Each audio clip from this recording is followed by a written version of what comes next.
Certainly the best.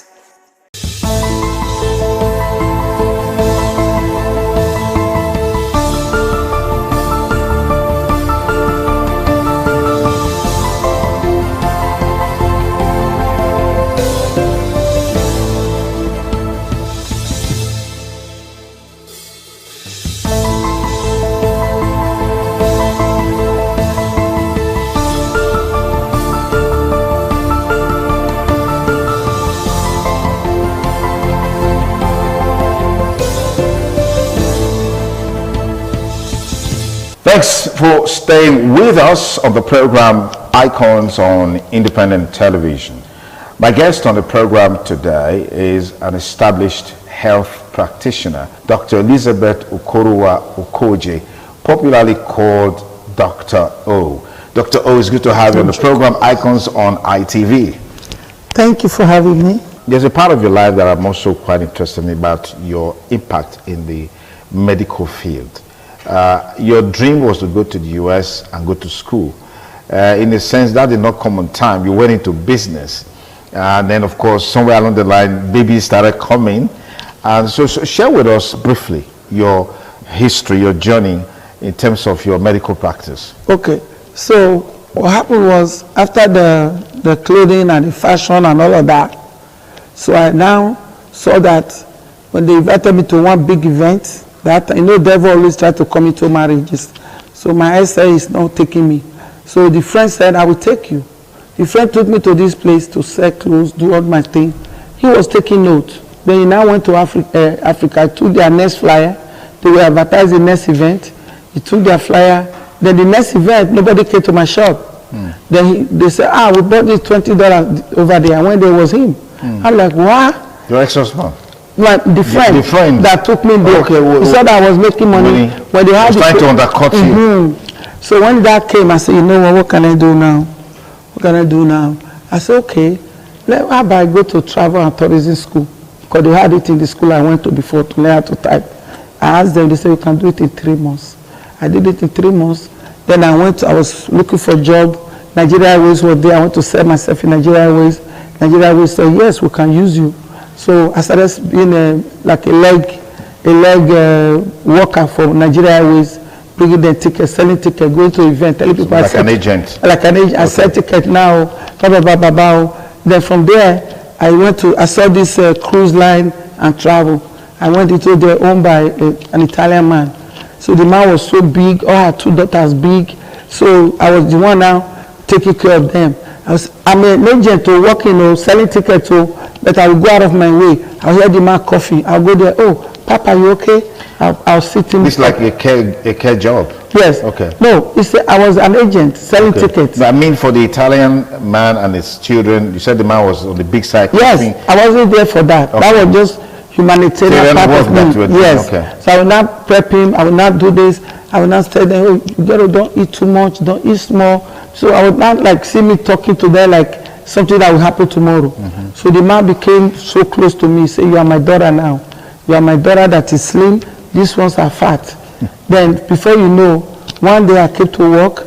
Then some Nigerians, I came to introduce them to the man that these are my Nigerian people. They go to buy tickets from us. So I was the one selling tickets everywhere. So at the end of the day, I came to the office early. The man came. He said, I should make him coffee. So I went to make coffee for him. As I was bringing the coffee, the man died on the spot right there. So then the daughters, they went into smoking, all day. Before you know, the other daughter died. Wow. Then the other one remained and told me, Elizabeth, how about I just buy this thing from me? Can you afford the place? I said, yes. So he said, buy it. I said, okay. So the travel agency became mine. Wow. So I started doing, and I turned it to Liz Travel. The Lady Chris Fashion. Lady Chris Fashion to now Liz Travel. Then Liz Travel started going worldwide. I started selling tickets everywhere.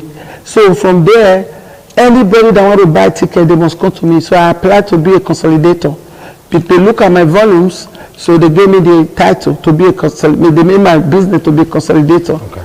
So after that, I was not still thinking about school yet too. Then I was no baby yet too. Then I was not trying to see, okay, since I can't have children, what can I do? I went to all the doctors. They said nothing wrong with me. They said, well, you have fibroid, but your fibroid is not in the front, it's at the back. That's not why you're not getting pregnant. So later I now find a trick where I was not getting pregnant. So I now decided to work on that trick. Then before you know, the doctor said, we need to do surgery. When we do this surgery, we want to make sure that your womb is set well. I'm going to do exploratory surgery to see what is going on. We put a probe through your navel and look at everything. I said, no problem. Book me for the test. We're waiting. I went for pre-admission testing. I was supposed to go for the surgery the next day. So my ex was upset, you know, not being able to preg and all of that stuff. Said they're giving him pressure, you know, from home and all of that stuff. Then I said, you know, you can go to Nigeria and get married to another woman. I don't care. But I will be okay. I know I will have children. If you're patient, children will come. So at the end of the day, I now saw my phone blinking message. First thing in the morning, 5 a.m., I'm supposed to go to the hospital to pray for the surgery. I pressed the button. It was Dr. Murphy. Because one of my relatives, my best friend, the wife got pregnant, and the very day the baby they said the baby was going to be born, that's when the baby was born. So the lady now told me the doctor is very good. He was able to tell the exact date. Go see that doctor. So I went to see Dr. Murphy. I said, can I see your hands? He gave me your hands. I pray on his hands. I said, with this your hands, doctor, you will give me a child, because I'm looking for children. It's like, it's becoming too much now. I've been married for 5 years, no pregnancy. Then always making money. So then the doctor now left a message for me. That's when he ordered for that test. And the pre-admission testing came now. In pre-admission testing, they check your blood, they check everything to see if you can withstand the surgery. They always also run to see if you are pregnant. So I saw a message, Elizabeth, you don't have to come to the hospital today. Oh man, sis, we're pregnant. We're 8 weeks pregnant. Wow. I said, 8 weeks pregnant? When I was running up and down, I carried my Bible, my chaplet. I put my brass couple, I put it around my waist. Food, I'm not the near stove again. No. I'm pregnant too. Before you know, I really have my son, wow. My oldest son, wow. Who is 34 years old now. Wow. He'll be 35 in April. Wow. So we thought that was it. I said, okay, I have a baby now. So I can start my business. So I can start going back to my airline business and everything.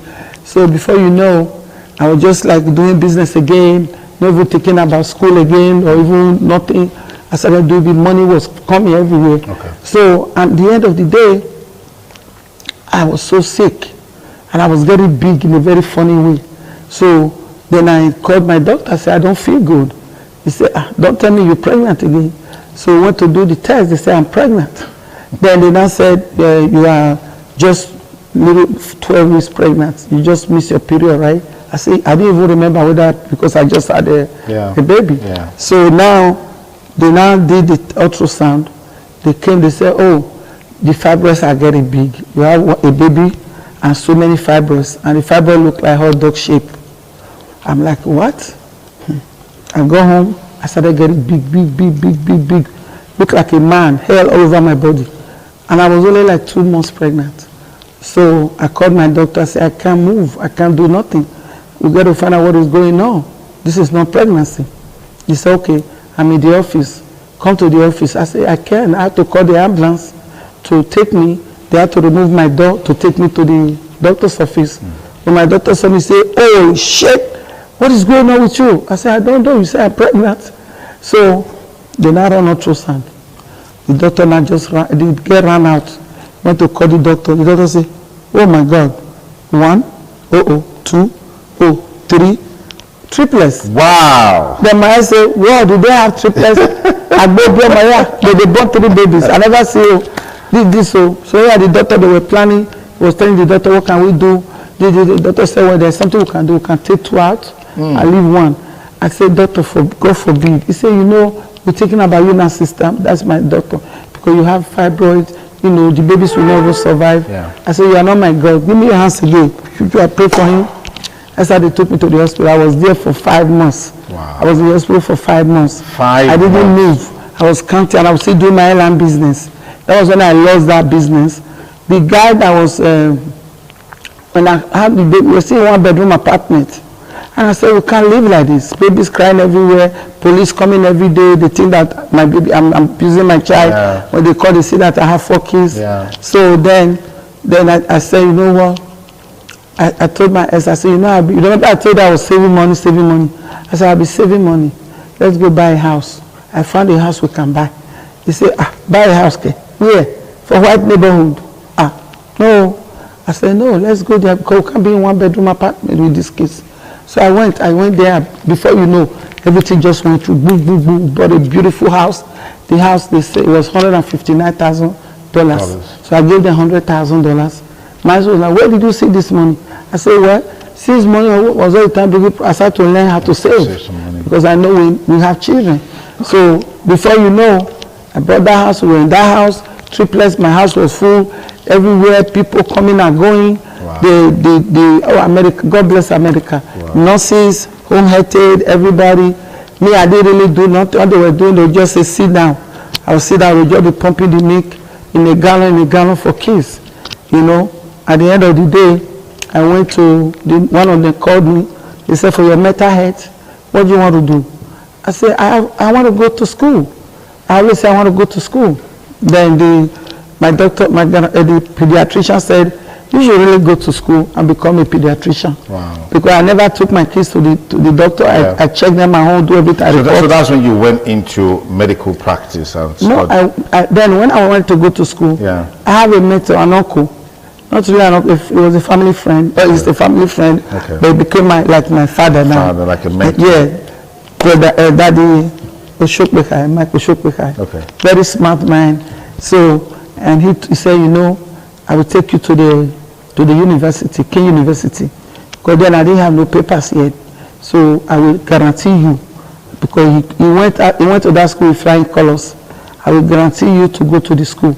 So Mr. Bridges was the admission officer, so they did all they have to do. Documentation. He said, is she smart? I remember him asking Daddy, he said, is she as smart as you? Yeah. I said, yes, I'm very smart.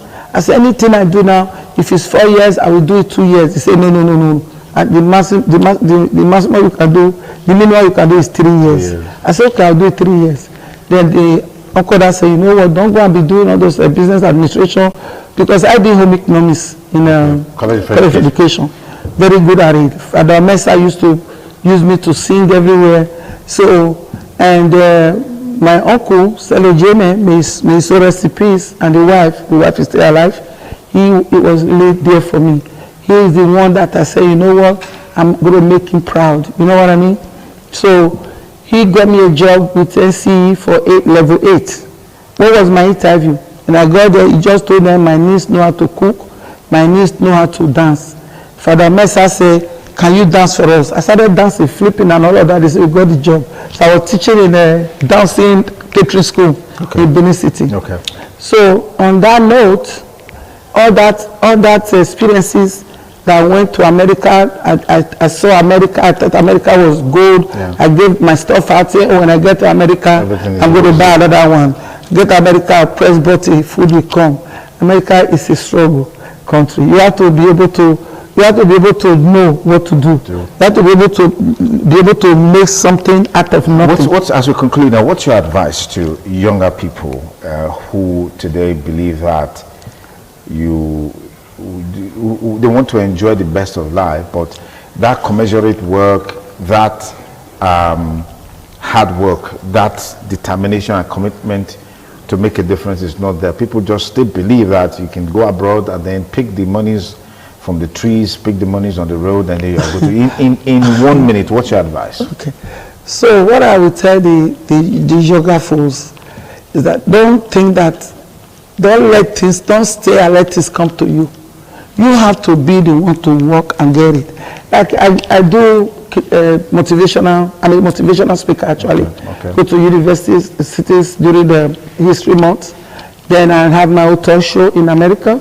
So, which I'm branding here now, you know, Get Inspired. TV? Yeah, Get Inspired with Dr. O. Okay. So I'm getting my own channel TV here so I can, you know, bring it to my country and impart the country too, you know. So I always tell the young kids, I say, you know what? The life you want to live tomorrow can be determined today. Don't wait. Don't look at anybody. And don't be afraid to fail. Because when you fail, all you have to do is to take a deep breath, re-strategize, see why you fail, and continue moving. Why people don't make it? Young people, they think that things can just be given to them. And that is how I raised my kids. I have 4 kids as a single mother. My kids were just entering teenager, middle school. When I woke up one day, I became a single mother. 4 kids, 3 the same age. I'm like, okay, Elizabeth, are you going to just lay there? If I go down, my kids go down. So I have to make sure I don't go down, because if I go down, they will go even more. Yeah. Because me, I have some African survival instincts. Yeah. But these kids in America, they are taught this in school. Because if you think America is just a country where people just see things coming, it doesn't come. I tell people, it's easier to be successful in an undeveloped country than developed country. Everybody hustling want to go to America. If you cannot make it here, when you go to America, it's still the same thing. You're not going to make it. You have to be able to have a foundation, have a good foundation. Get inspired. That's why I have my program, Get Inspired with Dr. O Concept. Because I am the mama of everybody. I'm the mother of everybody. Go to New Jersey, Mama O, Mama O, Mama O, Mama O, Mama Hollywood. My entertainment business is Hollywood. Mama Hollywood, Mama O, my children's friends call me Mama Africa. Then my colleagues call me the Dogu Mama. So I'm like a one-stop center for everybody. Okay. People come, they tap on me first. What do? I start to see myself telling them, educating people how to really go from angle A to angle B. Okay. And when you fail, don't give up. Keep striving. Make sure you keep going. Focus. Work with people that are positive. If you have friends that are all they talk is negative, that will never get you anywhere. I always look for people that are better than me. Okay. So that I can learn from them. Okay. That's what you need to do. All right. And it's easy. Thank you very much. Thank you. It's been very, very inspiring, insightful, talking with you, hearing from you directly what your journey and how your journey has been in life and the experiences that you've had. And I know that this is very beneficial to viewers either. Dr. O, thank you so much for coming on the program. No thank problem. You. Thank You're you. welcome. That's our package for this week of the program Icons on Independent Television. Hope you had a great time with us. Be sure to join us, same time, same station next week. We'll bring you another segment of the program. Till then, stay blessed and bye for now.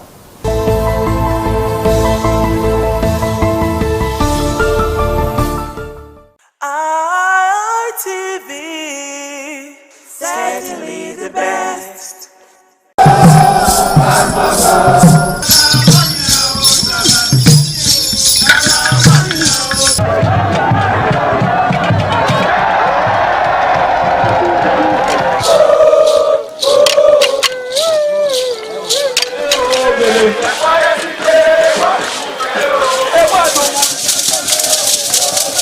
This is Anegbete community, situated in Isako Central Local Government Area of Edo State. It is an agrarian community with united people that promotes unity and oneness for peaceful coexistence. The inhabitants of the community migrated from Benin, the cradle of black civilization, a kingdom where king is truly king. The ancestors of Anegbete saw that age was the main determinant of leadership in the rural setting, and the eldest man in the settlement was regarded as the leader who presided over meetings, and his authority is held in high esteem. To further strengthen this unique system of leadership, age group evolved in Anegbete.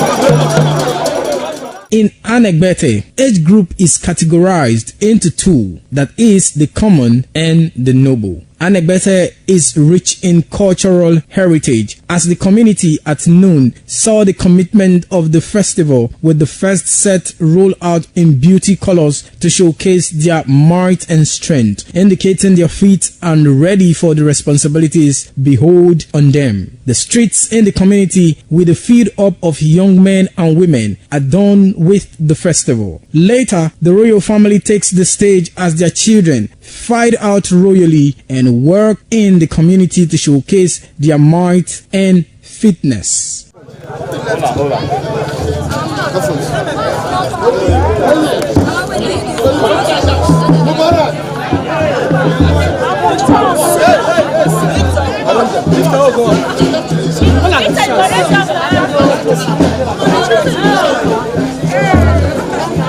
My leader.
ITV, certainly the best.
radio wow. Radio wow, kanya me kerulao. Ora koko banedo. Egwa kebe radio wow, kanya me kerulao. Omonomba Nedo Ukwakwalopolo Ewai II, Oba of Benin, performing during the 2025 Ododua Festival. Ododua Festival is unique as it was organized in honor of Ioba Omoni Hwoyeme, Ioba Ewai II, as part of activities for her burial rites. The rich traditions and cultural heritage of the Benin Kingdom was showcased when His Royal Majesty Ewai II engaged the floor to perform during Ugie Ododua in the palace ground in Benin City. In the dance performance, the Ogbelaka royal drummers supplied the needed impetus and rhythm for the dance. However, tributes are paid by the head of Benin deities to the monarch, who was the cynosure at the events. The event can best be imagined as the spiritual rejuvenation, stunned, spectaculars and guests at the colorful ceremony. 7 masquerades representing 7 spirits and deities conveyed different meaning in company with the head of the deities of Benin, with the Oba of Benin, who exhibited a grand cultural dexterity in his dance steps.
ITV, certainly the best.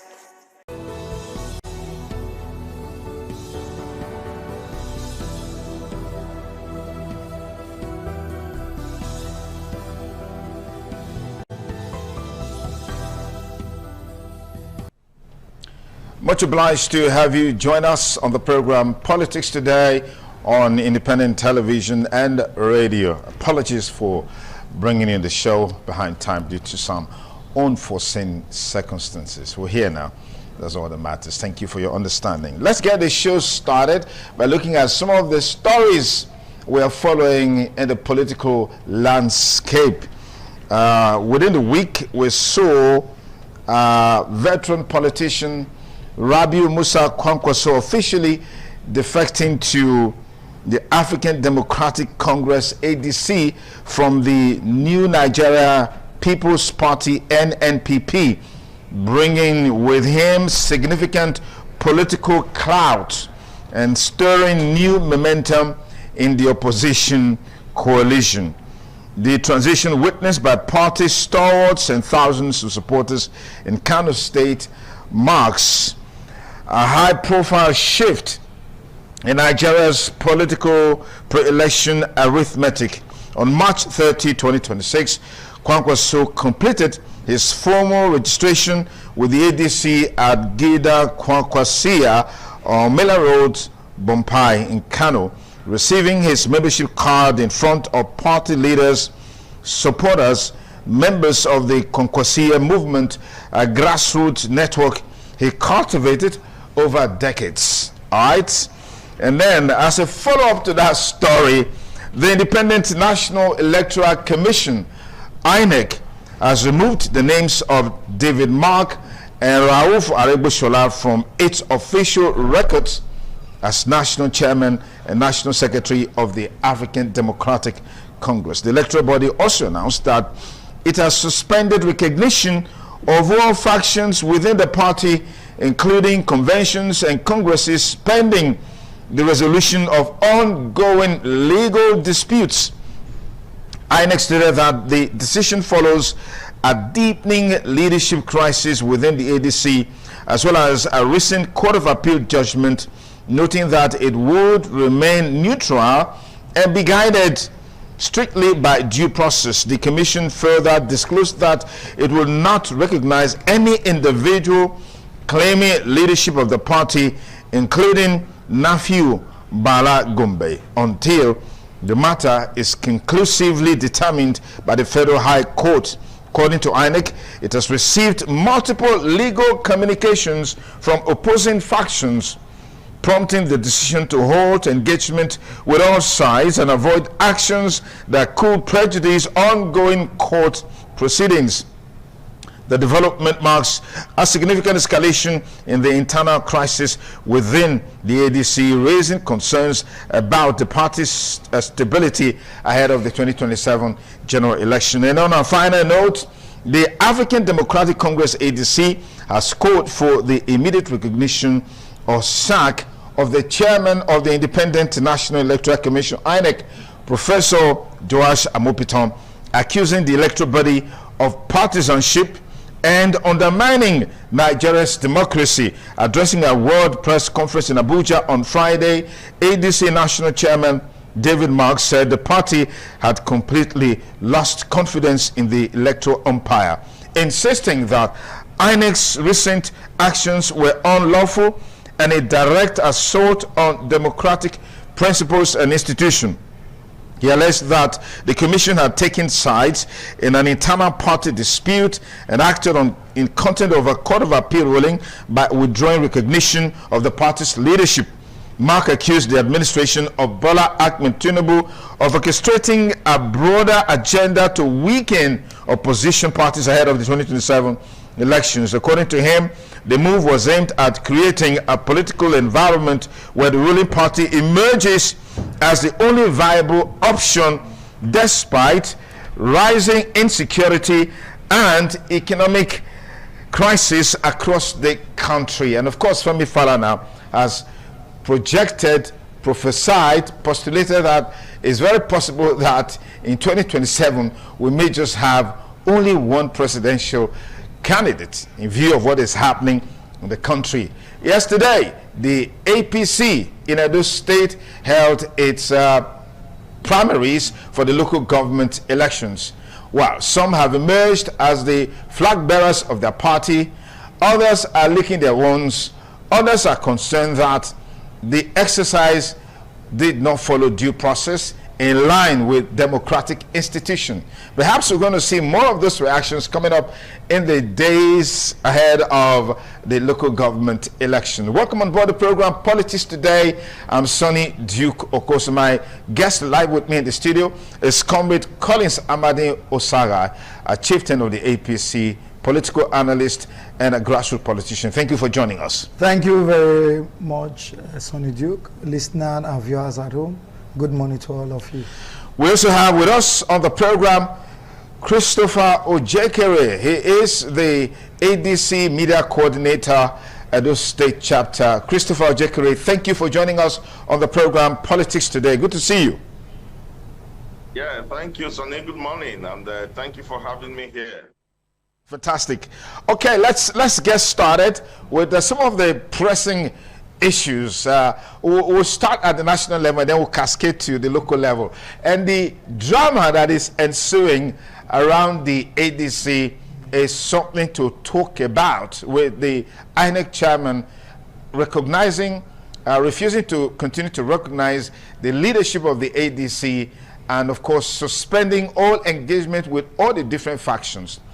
I heard, even though I've not been able to confirm that the ADC currently has about 10 or 9 ongoing litigations. And it also be alleged that the current leadership of the party bought the party allegedly from an individual. It is sum of 1.6 billion naira. It was alleged. It's there in the public media space. Talk to us, Chris, of the drama and the issues surrounding the status of the ADC and the likelihood that if this goes unabated, unreconciled, unaddressed, the party may not be able to field any candidate in the 2027 election. Chris? Well, I think what is worse is not just that the party will not be able to field any candidate in 2027 election. What is worse is that Nigeria might just be at the end of its existence. There is so much that you can do to contain a people who have just one hope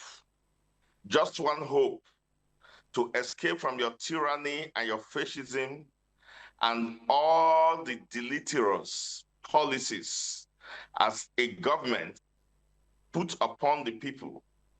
And they have one hope of escape from it using democratic means, and you think you can stand on the way to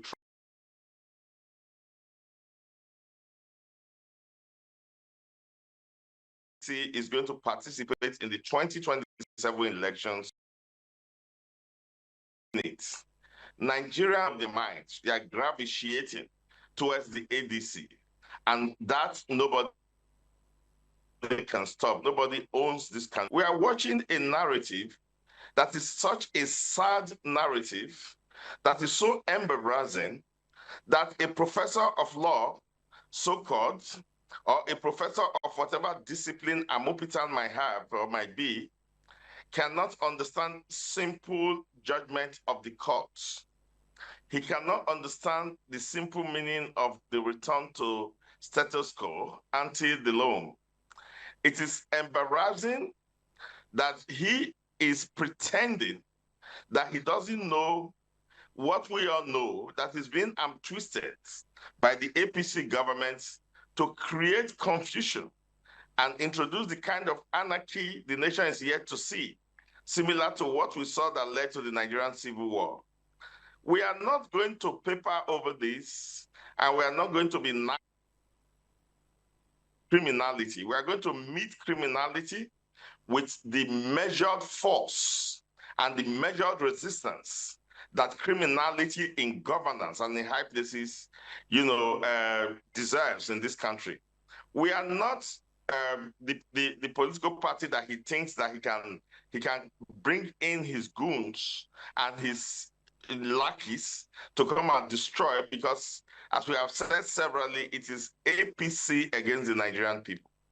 What is happening is that the APC, once more, just as it did with the PDP and it did with the Labour Party, has gone to get an individual who, to all intent and purposes, has been paid and then used or being used as a tool to infiltrate a party that has refused to recognize such antics. And we're not going to recognize such antics. What's his name? Nafiu has never been the national chairman of the ADC. Nafiu was a deputy national chairman, just like any other deputy chairman. There were 6. Nafiu resigned his membership from the NWC and from the party in May of 2025. In September, ADC dissolved that executive committee and then instituted the new executive committee. All of these are within public domain. Nafiu's resignation letter is within public domain.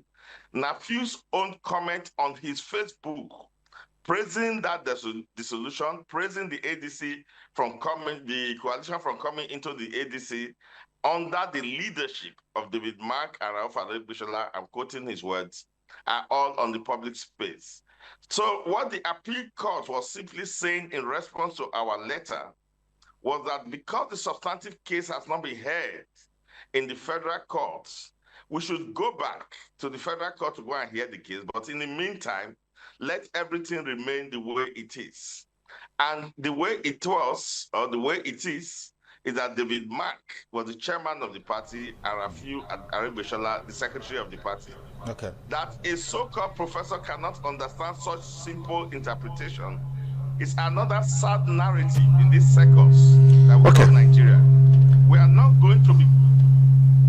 All right, Chris, I'll come back to you in just a moment. Let me bring you in calling somebody else. Now, Amopitan is saying that he wants to stay neutral, or INEC wants to stay neutral until all the issues surrounding this leadership tussle is resolved at the level of the court, where we heard that about 9 legal issues, contestations are ongoing. But by this action of Amopitan, isn't that a reflection of being partisanship, of taking sides with maybe a faction of the party, as it were? Sonny, thank you very much. The problem I have with this country is that most times those who are supposed to lead by example always fails to, and begin to roll the ball and bag the quarrel and crisis on another.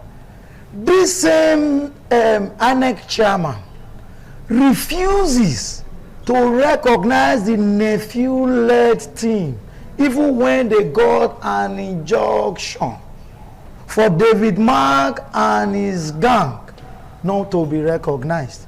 He still recognized David Mark. His name and their credentials remain in the INEC portal. They did not call him evil.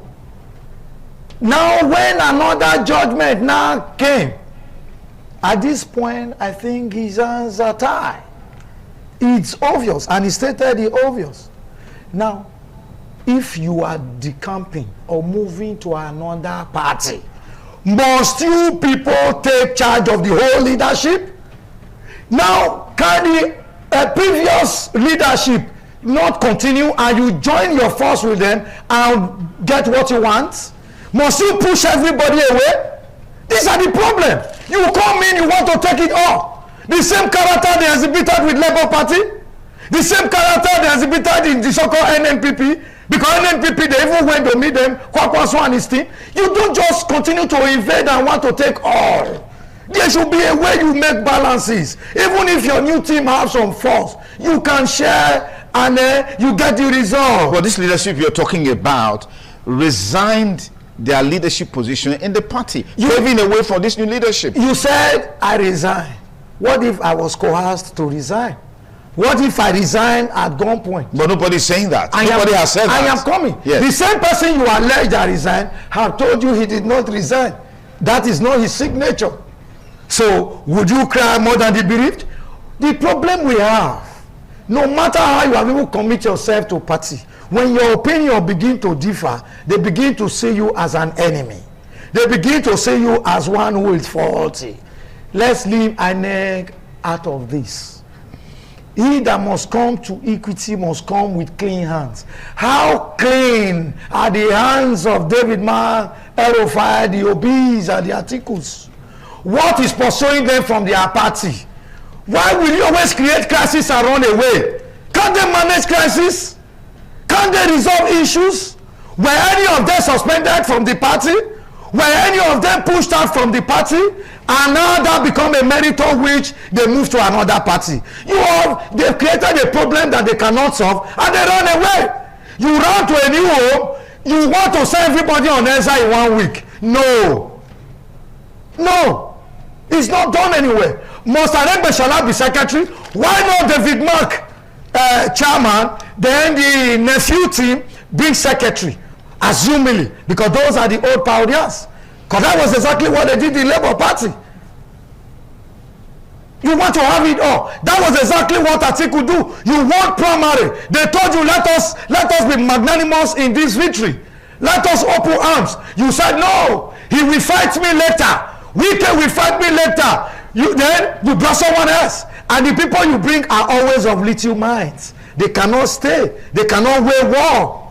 They can't weigh temptation. They cannot stand. When the rain is falling, they run away. They will not allow the rain to beat them in the struggle. Then the man said, you can see, we will know who is the original owner. The owner will stay no matter the conflict. We will resolve. We will solve the problem. Today, who is the landlord in PDP? Now they don't even have shelter where they have run to, because they were not asked to go.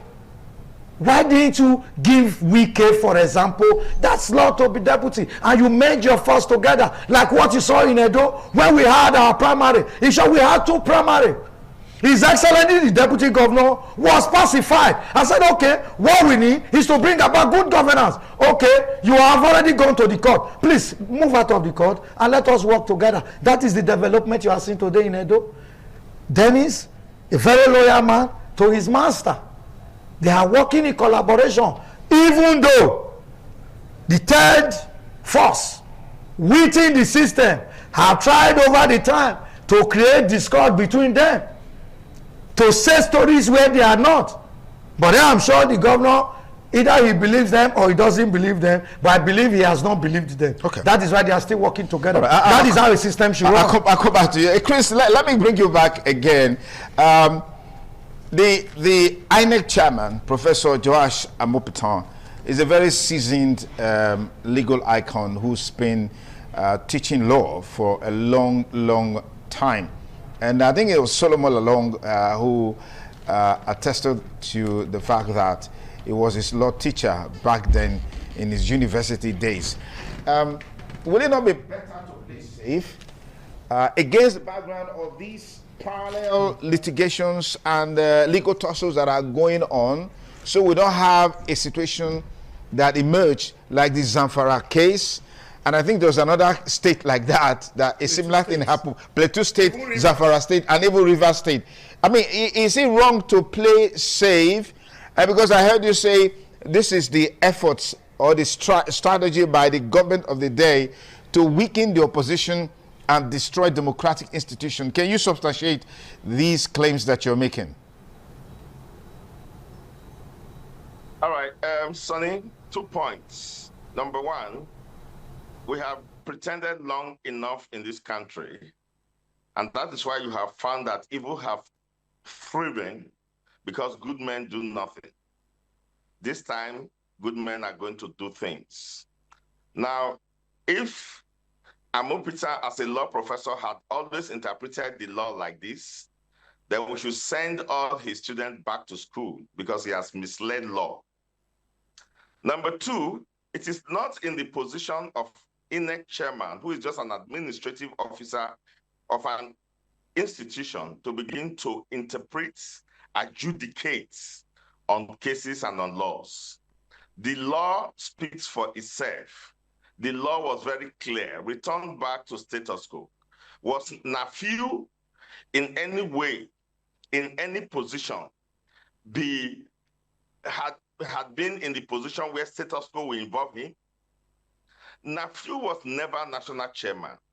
So if he wanted to play safe, he would derecognize Nafiu and recognize the chairman whom he has recognized, whom your guest said he's been dealing with.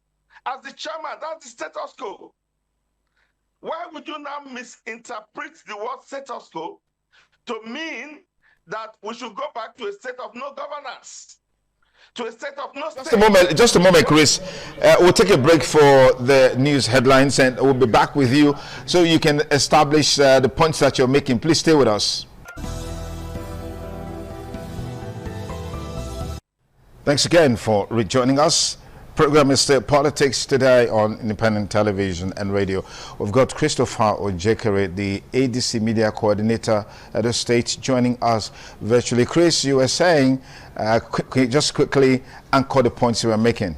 Interpretation he has given is that status quo means that there was no government in ADC, there was no leadership in ADC. That's the interpretation he has given. Status quo means that you should go back to the time before the case was brought to court. And even if you want to take this far-fetched imagination and overstretched metaphor, status quo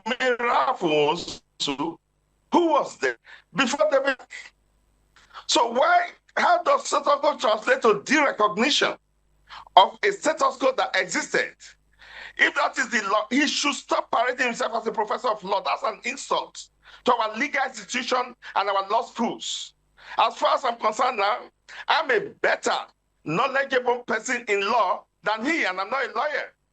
He is an embarrassment. What does status quo mean? Why are we interpreting it as if status quo have never been used in the law court and status quo does not mean anything? In any case, the arrangement within a political party, the Supreme Court has passed judgment on this, is purely the matter of the internal affairs of the political party. I know in APC they create INEC governors, Supreme Court governors, but that's not democracy. In ADC and in democracy, processes within the political party, internal democracy, produces leadership. And it is within the right of the political party to do that. The court have come of the highest court of the land have said that to us. So why is it? We have a government in place in the ADC. We have a leadership in place, government and their leadership. And Amupitan sits there and twists it to deceive Nigerians. Whatever the leadership of the ADC before the coalition came in chose to do is within their rights in the Constitution. So the sentiment being expressed by your guest in the studio is completely out of it. If he decides today to leave the APC and join the ADC as we're expecting him to do, he will find that the Constitution of the land protects his rights. So if the leadership of the ADC thinks that they have a superior argument of why they should resign their positions, and they do so, and Nafiu had then resigned his position, and whatever had happened later, that does not concern what has been documented, what has been agreed, and the letter is in place. So it is not enough for him to say, I didn't sign, when you have a document. INEC itself has been having correspondence from the ADC leadership signed by David Mark. And in fact, the letter with which we wanted to do our Congress, we wrote it, we sent it to them. They acknowledged and stamped the letter. So how come after you have done all that, you say you are derecognizing? What it only tells me that Amupitan does not know the meaning of status quo. Nobody should argue about playing safe or anything. It simply means he doesn't know the meaning of status quo. So all right, Chris, let's pause there and of course look at other issues that we just highlighted. But I know you want to make a comment on this, but does it make sense that Amupitan, like you acknowledged, recognize the David Mark Aregbesola leadership of the party? In fact, there's been correspondence to that effect. And then all of a sudden, there's a Court of Appeal ruling on the status quo to remain. That status quo ordinarily should be the leadership of Aregbesola and David Mark. But now, Amopitan has discretionally decided to be neutral until all of these issues are resolved. Now, is that partisanship like I asked you before? It's only, it depends on the lawyer you carry when you have a case. Even if you accuse and you genuinely, you tell your lawyer the truth, he knows the document to put together to exonerate you. Even when he stands before the court and say the accused, yes, did it. But for this reason, my Lord, let him be free. And my Lord then will now apply his discretion. So that was why I indeed first talked about where the INEC chairman should not be crucified. Because at the time that he recognized them, he was working within the ambit of even the law that he can manage. Okay. Because an injunction came, and he knows that an injunction can also be vacated depending on at what period it has lasted.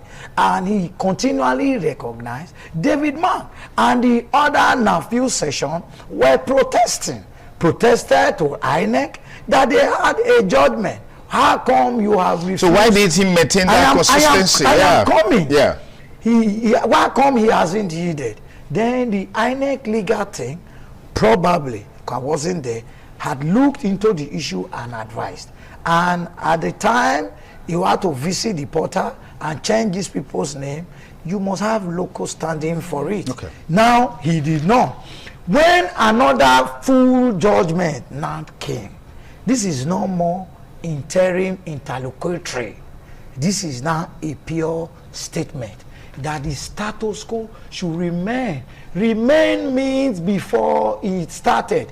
If the one that handed over leadership for 1.6 billion as claimed said he was no longer interested, there is a deputy who takes over. But he wasn't the chairman. I am coming, sir. Yeah. That means the whole of the executive should remain. Okay. That is the status quo. In a situation whereby those who ought not to be there is not there, there is no vacuum. Okay. That is why there is always an assistance. All right. Collins, we're pressed for time. Okay. Let's talk about the other issues that are at the front burner, which has to do with the primaries. I mean, yesterday, for instance, the APC held its local government primaries, and candidates have emerged. But the undercurrents and the reactions and the commentaries out there doesn't seem to bode well for a lot of people who feel that the governor needs to be more assertive in terms of his leadership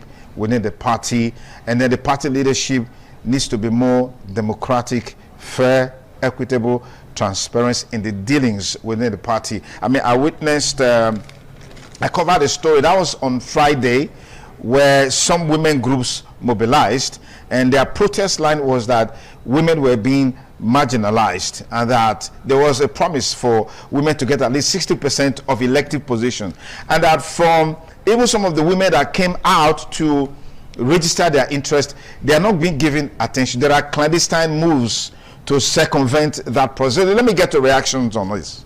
I think what is presently ongoing in the party, we took time to work on fervently, relentlessly, to bring in Governor Senator Monday Okpebholo on board, seems to be drifting from the things he needs to do when it comes to human relations. Now, why have I not said it? You talked about primaries. Yes, some leaders were saying in recent time, like in my local government, Oredo, that the governor had said women should be given a certain position, at least 3 councillors out of 12. It was a news. Probably when they wanted to put their girlfriend or their mother. But when that was not working, they went back to bring in, I think whether only one female or not even none. You can imagine. The party seems to have been hijacked. Hijacked by who? Yes. Why does this always come in with political parties? It's unfortunate. When this statement only it comes in at at one particular stage, it becomes a slogan that the party has been. By who? For those who probably are not knowledgeable, that didn't go to school, they just go out, they put up a statement, and they start doing. How can you say you have conducted a primary for a local government when there was no form for sales? Now, if you said you went to a consensus, do you do primary? You only do confirmation. So why would you call it primaries? If somebody takes you to court now by your statement that you have gone to contest the primary, you will tell us who and who bought forms. Those who had interest and wanted to run, did they assess the form? Did you advertise for the form? For party members who have interest to run for an election? If you say you conduct a primary, I saw some in television, some were, should I even say they were blaspheming, saying he don't win, somebody won. Who won? Contested with who? Did the person buy form? At what date and at what time? But this is within the ambit of the leadership of the party. I know that is why I'm saying. Yeah. Let's always call a spade a spade. If you said you have done a selection, there should also be an opportunity to call for an enlarged meeting and seek for the opinion of the people. The new electoral act assigned by Mr. President is either his direct primary or his consensus. And when is a consensus, if there is a decisive view or a contrary view, that means you go for primaries. And there must be notice to that effect to whom are concerned. When all of these things are not done, in Edo North and Edo Central, I am sure they were able to manage themselves at the consensus level. Probably they brought the people in the knowing. But in Edo South have been stolen from the same set of people who did not even still want the governor to be governor. The same set of people who pushed the governor out of hall, not to encounter screening. I don't know what they think they are using. I don't know the power they think they are using. But do you know the word? When you speak out, you become the evil. You become the bad. I have tried to manage along with these processes. I have been of a different view with majority of party members. But a situation whereby 5-6 people are called into a particular room, they take decisions, they think it is correct. Probably they go behind, they blackmail the governor to his face, and they pushed him probably to it. You had a commissioner, a seated commissioner spoke on one of the sister television about some days ago and said a particular minister is blackmailing the governor and he doesn't respect the governor and he forces the governor on decisions. Can everybody continue to keep quiet? For things that some of us did, none of them did part of it. At the time, many of them ran to Abuja to go and hide for survival. Some of us were on the street fighting for the survival. So, Collins, are you aggrieved? I am extremely aggrieved. I am aggrieved because there are lots of issues. There are a lot of non-alignments. There are a lot of who are you. And many of us don't really care when you call us who are you. But the truth must be said at all times. Okay, let me pause you there. I know Chris will leverage on this to invite you to ADC. Chris, let me get your reaction on this. What's playing out with the APC and the just concluded local government primaries. It's an internal issue, and the Supreme Court, just like you attested to, has given several judgments that a party have the constitutional right to determine how they want to run their affairs. Can you take it off from there, Chris? Yeah, but first, let me very quickly correct Collins. When he says status quo mean to go back to the old executive, there's actually an executive that was put in place September 19 when NEC dissolved what he called the old executive, and it's on the basis of that INEC started to recognize David Mark and Ralph Aregbesola, and I've been dealing with that. So the executive or the latest executive. Now, for Collins, testified to the patriotism of Collins to the APC.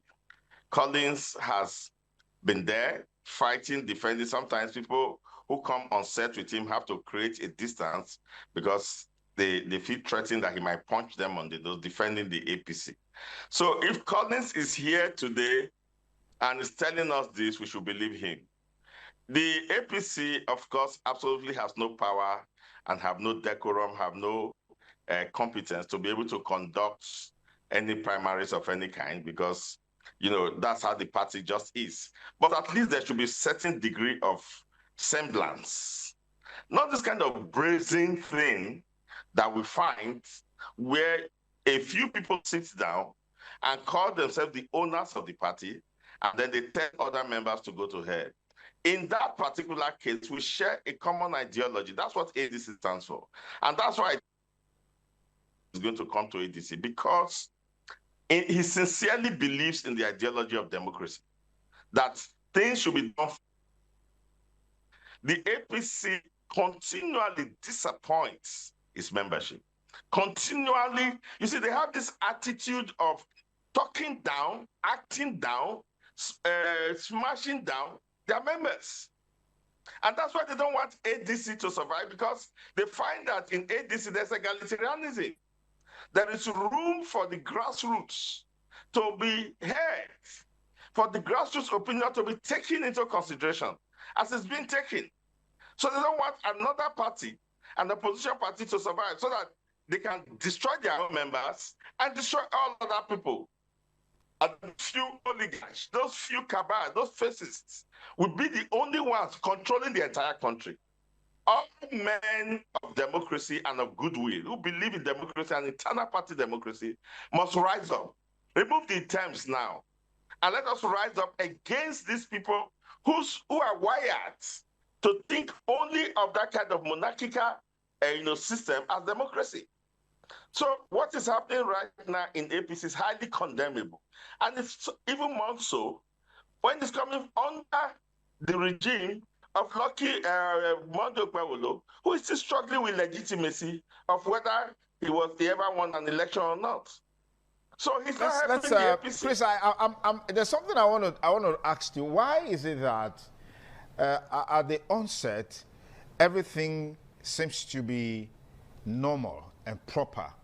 Everything seems to be done ideally. You see the party's constitution being upheld.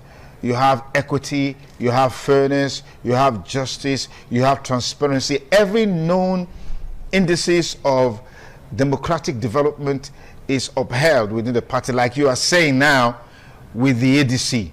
But when the party wins, everything seems to be going normal. There is a change of course. All right, why is that always synonymous with our political system? Why? Just give me that response in one sentence. Our studio number is 08077770300. Dial the number and let's get your reaction to the discussion so far on politics today on independent television or radio. Chris, quickly.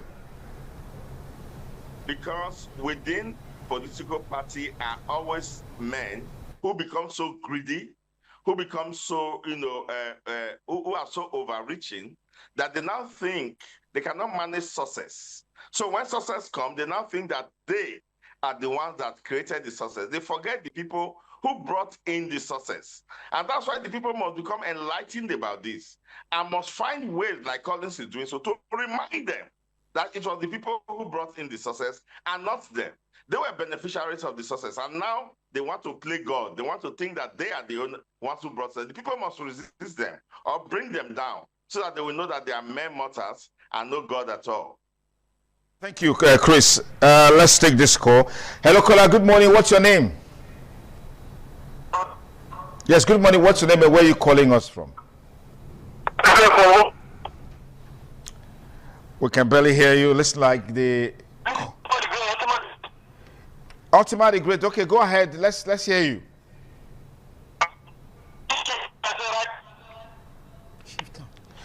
Okay, we can barely hear you. That's a network glitch. That didn't come from us. 070-080-77770300. That's the studio number. Hello, caller. Good morning. What's your name? Good morning, Mr. Sonny Duke. Good morning. What's your name, please? Where are you calling us from? My name is Mr. Chandler, calling from St. Xavier. Good morning, Mr. Collins. Good morning, Mr. Tiki. Thank you very much. Yeah. My take is this. On the issue on the APC first. I concur with my brother in the studio there with Mr. Collins. You cannot be the child and then expect not to cry. So some people being in the party, when they see things are going wrong, you speak out. That is why I like people like Collins. When things are going wrong, speak out. When things are not going, when they are going well, you should speak out. Mr. Collins, I give you kudos for that. For the one of the ADC should themselves the leg. Did you see anywhere where David Mark was elected as a convention or Aribushola was elected as a secretary in a convention? If you want to take over a party, you must all the party members must concur and agree with you. Must agree with you in a unanimous decision. They must agree with you. In this instance, what happened in ADC? You take over a party, you have an agreed member. They are being caught over 1 year now. Because impunity, you claim you want to rescue Nigeria, but you are coming from a power with a faulty foundation. That is impunity we are talking about now. Okay, all right. Good morning, Independent Radio. Thank you. Good morning. Good morning. 080-7777-0300. That's the studio number. Hello, caller. Good morning. What's your name? You're live on Politics Today. Good morning, sir. Dr. View. Yes, go ahead. Tell us your name and where you're calling from. Yes, go ahead. Well done, sir. I salute your guest. Thank you. Oga Collins,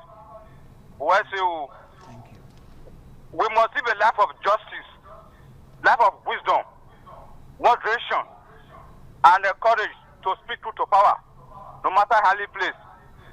You don't destroy your party's finish, you go run. Then destroy that one finish, you go run. You go when you want run, go. No person build them. Not build them where you go see and run to. Now they say spoil all those parties so. When it comes to that, they call the point hand to one political party, say you want to change that to one party system of government. That one will change that to one party system of government. So you know what you don't suffer? If not we case today, when we say man, you see they carry PDP along. Who got it there? PDP don't decap. But the other Baba will come from North. You know what I mean? Don't decap. See the other Baba will still vote for when we do for presidential election. It not be solved the party of the Labour Party. He moved to the new party now. New party now, they don't see the fact themselves. So, Oga Collins, we're in order. Thank you.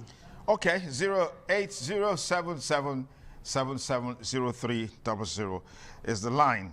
Call it and let's get to take. Good morning, caller. What's your name and where are you calling from? Good morning, Mr. Sonny Duke Okoso. Good morning.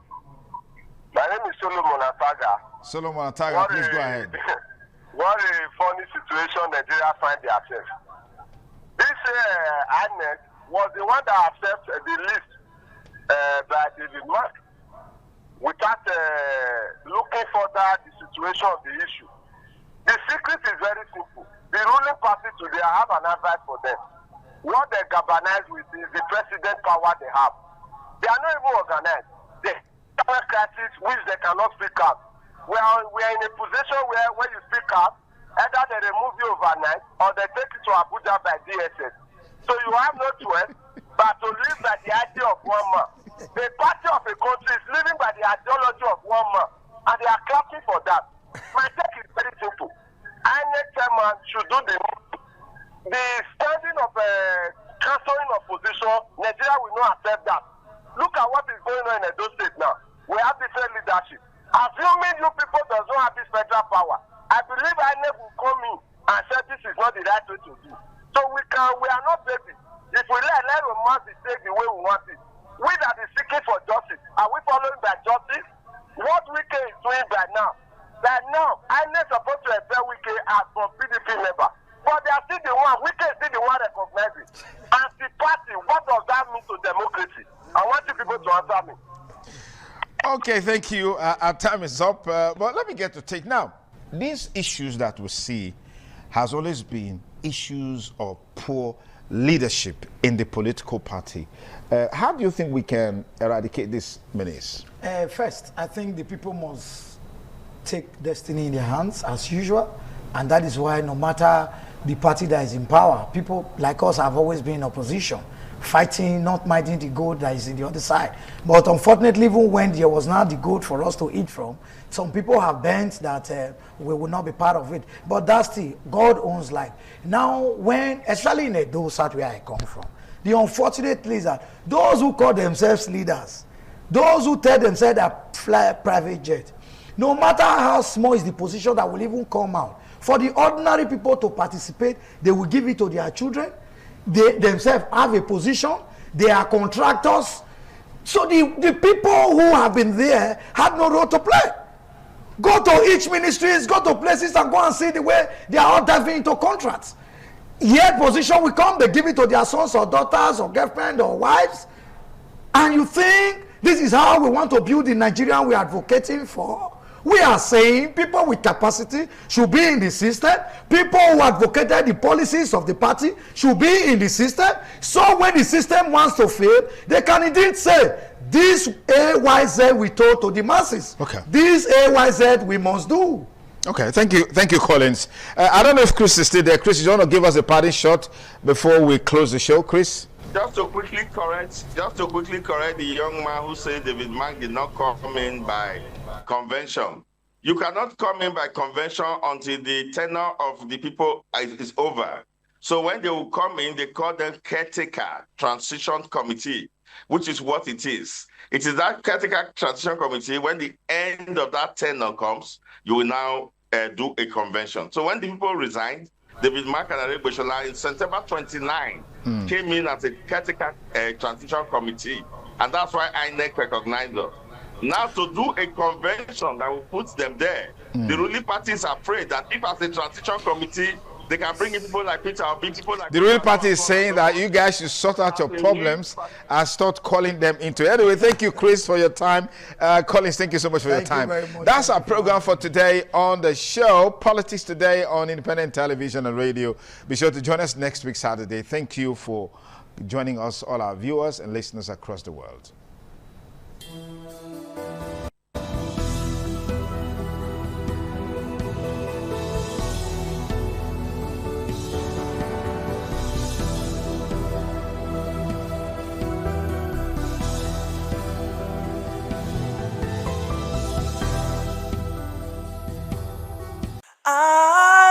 ITV, certainly the best.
ITV, certainly the best.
Ugieni Madonna, Imagine, Overo, Ovesniagbo, Emanazo, or Ugieni Madonna. You will have to serve the community for 30 years before you come to this stage. They will ordain you ordain title. Then by then you are one of the elder. This year now, we don't read the year, so that's why we can do this year. Historically, joining the Elders Council, an individual must have reached a certain age and must have made significant contributions to the community through leadership, service, or other meaningful ways. There was jubilation in the community as sons and daughters of Okada, both at home and in the diaspora, trooped out to be part of the ceremony with various homes of the initiates agog with festivities. Friends and well-wishers of those initiated into the Elders Council jubilated at the Ogwedion after performing all traditional rites. The elders, known as Edion, in company with their loved ones, danced to their various homes where guests and family members were entertained.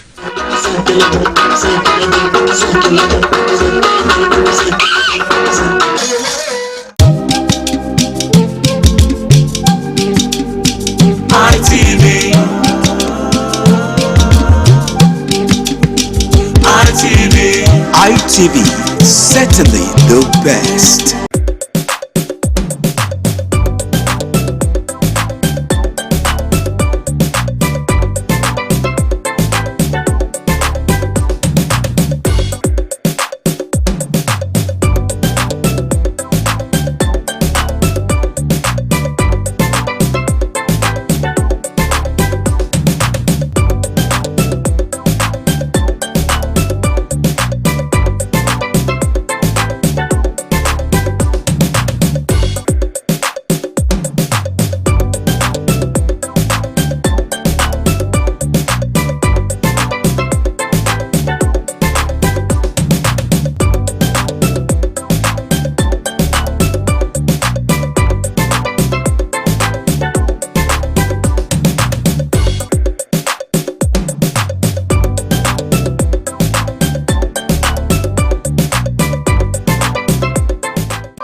The Ugiawe is the final ceremony of the series of festivals. It is one of peace and lightheartedness, following the more solemn of the ritual year.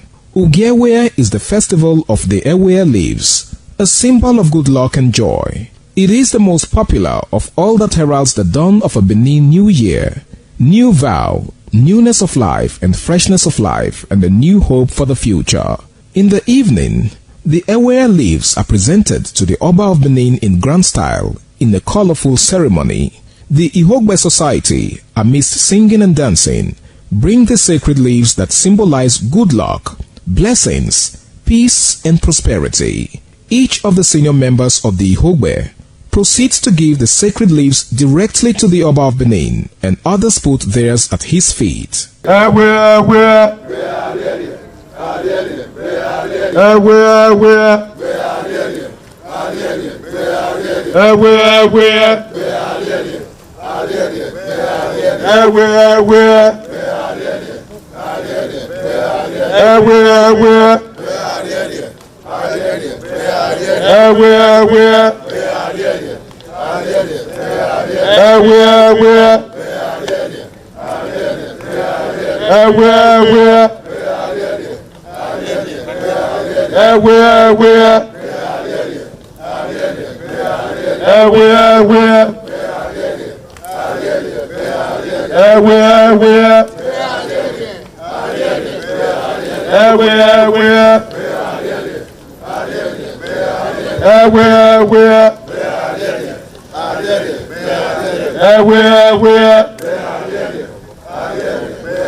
ITV, certainly the best.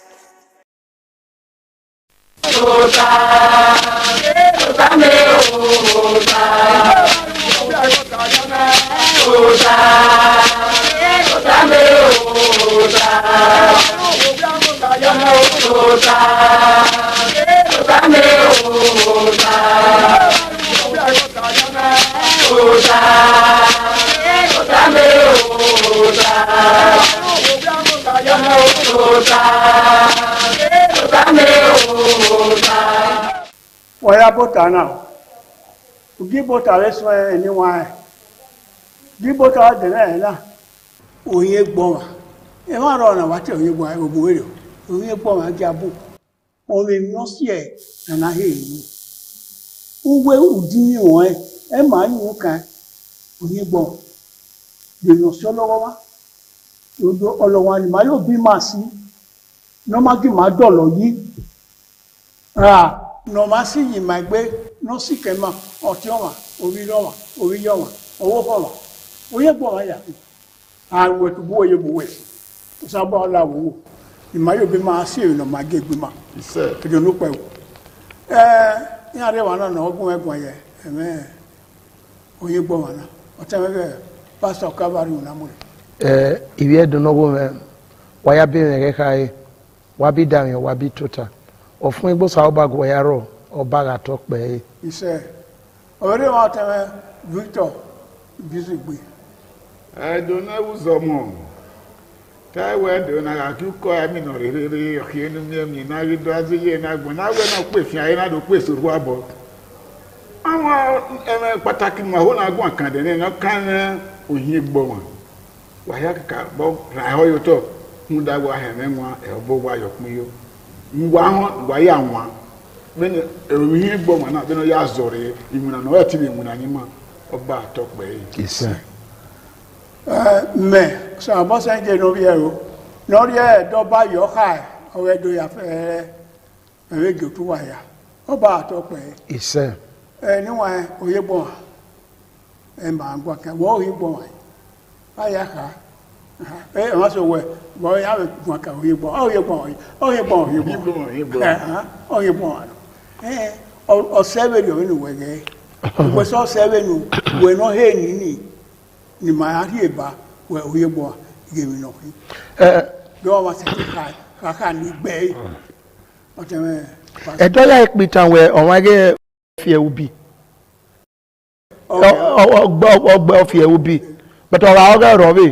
Ọ ti gbọ́ bí yọ ẹyọ sẹ́ni ìbínú wọn náà kàrà wẹ ẹnuwẹ́wẹ́ àìwẹ́ ẹwọ gẹ́fà ẹ kẹnuwẹ́ náà bòyìn egbò ẹ wọn náà bòyìn rí àwọn ìbánuwẹ́ náà bòyìn egbò ẹ nùdà dé ewẹ́ náà wò ó wẹ̀rẹ̀ ajá òun ní rí ọmọ àmì ìwẹ́ ìwọ́ ọmọ náà mi náà dí ìmọ̀ àwọ̀ ẹ̀dá ọ̀gá mi bá lọ mẹ́ ẹ o ọ̀ sẹ́ni dúró kàwé kẹnu náà bòyìn rí àwọn ìbánu náà bọ̀ gbogbo ẹ̀ lóòótọ́ náà òye gbọ́ra ọ̀kẹ́ ìdẹ́ra ní ó bọ́dá ọ̀ma nọ̀mọ̀ ẹ̀kọ́ ẹ̀ lébòtí ẹ̀ conscient wẹ́ ayáre wẹ́ yàwó ìgbére ayábóyè nẹ́ẹ̀dọ́ ọ̀wá òye gbọ́ra yàwó ìgbére òwe ẹ̀dá ẹ̀gbò ẹ̀ òwe ẹ̀dá ẹ̀kọ́ òwe rẹ̀ dí ìmẹ̀ náà wò èmi ni wọ́n máa náà yẹn náà òwe ni ayá táyọ̀ máa gbé náà dí ìmẹ̀ atáyọ̀ ìgbé wò eboni awu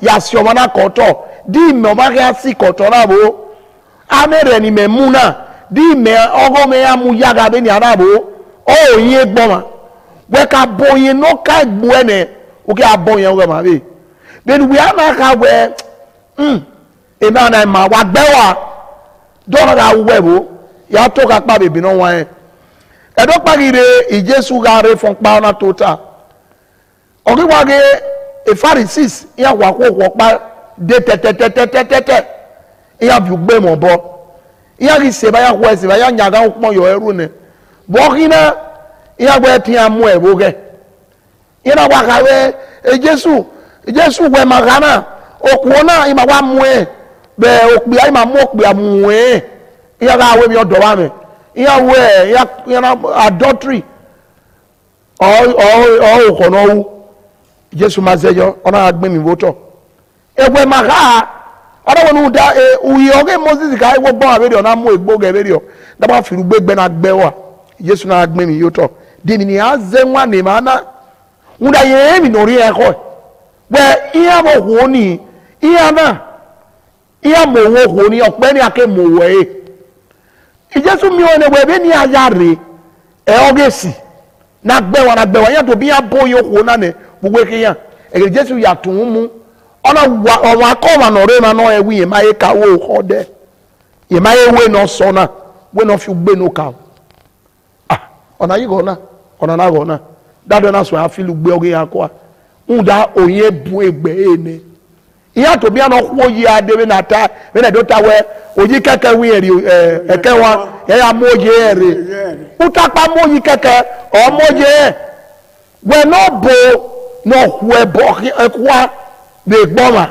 we ko emi we ri oboyi emi no ma mo ere obe mo ti o egwe nu gba lo nele ti mu so no ma no re we bo ni ge ti mi oboya ri ojo bo ni ra na ri oboyi we gele ri ipelebe wa gba lo wa ni do you we no be re iye keze are gba lo wo mege be ri yo bo guwe yawo egbega ya bo yen do orun yin gboma we ka bo ge gbo ene o ke ga bo re oba la to pe what's it ayi we dayo ni wa no we neru ne ku eso ohu o to le owodo iye me ti wa we iye we o ti na do ti we owo ewo na we na o mi odo e do no e ku so to e do no emi no we owa ihe ni owa loe owa ya oya so money koto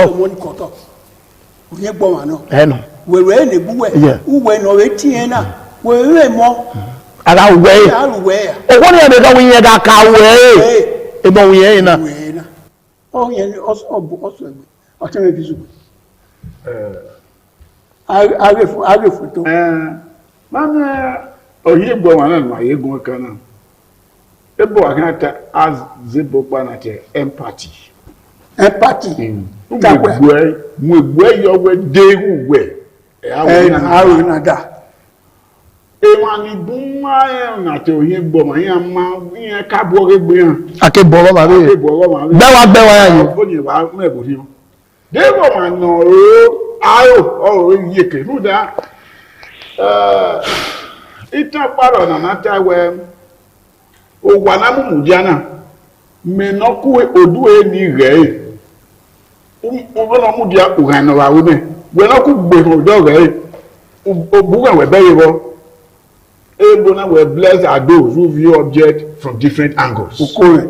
Bayaka. Ọmọ no rẹ èmi ní gẹ́gẹ́ ní no ya mùdíánì ọmọ àná náà wà ní. N'oge ògbè fọwọ́ bọ́pá ọkàwé ọmọ ẹ̀yẹ wáyé. N'oyẹ̀wù náà bá òbọ́pá àkùkù òbọ́pá fọ̀fọ̀ òbọ̀nọ́pà. N'ọ̀rọ̀dà ọwọ́ ẹ̀wù náà fọ ayẹ. N'ọ̀rọ̀gbè fọwọ́ ní ikú ẹyẹ. N'ọ̀rọ̀pọ̀lọpọ̀ àwọn náà bá ayẹ bàbẹ́rẹ́. Ọ̀rọ̀ àgbẹ̀ gẹ́gẹ́ ní ìyá fún ní òkè zẹ́mì wà ní ìyọ́. Wẹ́wẹ́ ọmọ náà wọ́n mi ká tẹ̀ wọ́n pàbọ́n wẹ́ àtẹ̀tí sẹ̀ àwọn ẹ̀bọ̀ náà mú ẹ̀bọ̀ gbégbọ́mọ̀ tó fún ẹ owó ń wọlé à ní ẹ̀bọ̀ náà rẹ̀ ó tẹ́kùn. Fúdọ̀ ni ọmọ ẹ̀kọ́ wọn náà ga lóye mi wọ́wọ́ wẹ́ dégé ní náà náà yìí mẹ̀ ẹ̀ ọ́ sùn núdà bọ́kí ara yẹ ẹ. Wẹ́mọ́ náà wọ̀ ni una wa ku o apahia okiki o ko no e ma mami uga wa le gbo eme eluwe ki akwe na uda we mo na we da we de ba e dagun we awa ye wo so pa na no wo ma le una wa o le gbo okiki e ma oga mu bo re na re ni ya gbogba edopa e o be fan ni yakwa so pa o gba ma ye won ta gba olowu fanu me so bo ki ma yo e won ta gbogba ma ga bi o yo ga gbe oba atope ise oye gbo o so ba ge ma yin maru ise una zi o wege enu aru e dagbo emi ni u ka ge do awe ebe we penu ya dun de owó àdúẹ́kìnú à òhì gbọ́mà ọtún ní nà wà àdúẹ́kìnú yẹ̀rẹ́ nìkíní má nà yẹ̀yìn àdúẹ́ ẹ̀ wọ́n dúọ́gẹ́ ẹ̀ òhì gbọ́mà ẹ̀ nà ẹ̀jẹ̀ àbù wẹ́tò bọ́sì òní wọ́n á sún ẹ̀mí nàró ìmùnàná údà làdàwẹ̀ yunifásitì údà sún ẹ̀mùnà àríwó wọn míwó nárí wọn àtúnyà mọ̀mọ́ oya dweki uka bowe kinu ado no ajigo nudo na edo mo du arusa oyegbo no oni oyegbo oni iresi nu zeda gbo o meti do ki o da usaba na egi wazi o da da ni odo lo du wure odo lo accident re odo lo ko yan ba lo ya fe odo alagbe ege ni we people we do aso we erosion ayo yogi egbe martin enuwa zero makata si we na we ore ema ni sinupo upo kalele we ye be wo we ekelo to ya la be wo uke wa pa ya fi oboyo o to we igwe no ja ku we hu da wa we gbeso egbe yo wa we gbeso egbe yo wa we gbeso oye gbọ́n ẹ̀nà wàkíákíá máa wà gbọ́ yín à ẹgbọ́ ààrẹ wẹ̀lú ọmọlúwẹ̀wẹ̀ ẹ̀yà gbọ́ ọ̀bọ̀ ẹ̀sọ́ ló gbọ́ ẹ̀rìn ní alẹ́ gbìnà ọ̀rìsì ìyàwó èrí ìyàwó ẹ̀rẹ́ yàfẹ́ ó yàyà kọ̀ọ̀kọ́ ní àìní ẹ̀dà sábàánà ẹ̀jẹ̀ ọ̀sẹ̀ kan láwà gbé oye gbọ́n ọlọ́wọ́ èrí yàfẹ́ ẹ̀nà màrú àgbà ọkọ̀tọ̀ anaka boge we David ga o dagbo me wa so zebi le lo re do ni me wa pa ka ya o pa lo re o bono no sepe iwe nina na agbonge mame imi re o yo ta ma won wa go saroboa o ma ni wa o ma ne no be bego de o we ge se no azo ye no aro bo ize se ni emi no ya una diru de onye gbewe e ubu mi so pa ude kun e wa re ru na re we wa so e gidi e o e ri o eri bo yen we ye court eri o ye o re wo eri o ye we ile le ya fe na ya we dagun wa ya fe na gbe kokoto na ro e una mi we ave pastor gbe no track iye ya wo we ne de no re bible o salo bo ya ru ni na he o ma da o ye gbo wa na ina e bible ni mu re na o asu we se dagun re ni ma belu we na gwa ti e unda wo fo we o gbera gberi o ye ya we mo bible wona duna e duna anyway di mare ni ru bueno si rupo upo kare upo ojo we ni mai wa je na medo ra bueno ojo we so egbe ehe ya ta o ma ye gwa ya karunta oni owiru yi na o wa re awa ma we wo wa gbe kini ya eye ne be ya re uda o ma lo de na ri lawo no odu yi na ira owo no we egwa ari na ma manu we egwa ma we le o vion SSMS we ma e wa do na domo sa edono pe wa he bin banana ese no kan na we oyin gboma owe ya o igbere ayabo yen na do eden we boyin egin awon eden owo bo gegbo arun do gyan ma ya yui obi ogwe yui adafin aya ba e da o nu da oyin egbewe oyin edenu aboyin ma be o boyo we enu we wo ma ni ara we ebo owe eyi fi obi e azen ona sogogogo yi ona balo egbo a sukma obi ere ni egbe ebo wo oge ebi bi oni wa ki aka nu da uka boye egbo e uboye we emi ni wo ma na ina dime awe ebo oni oyin gboma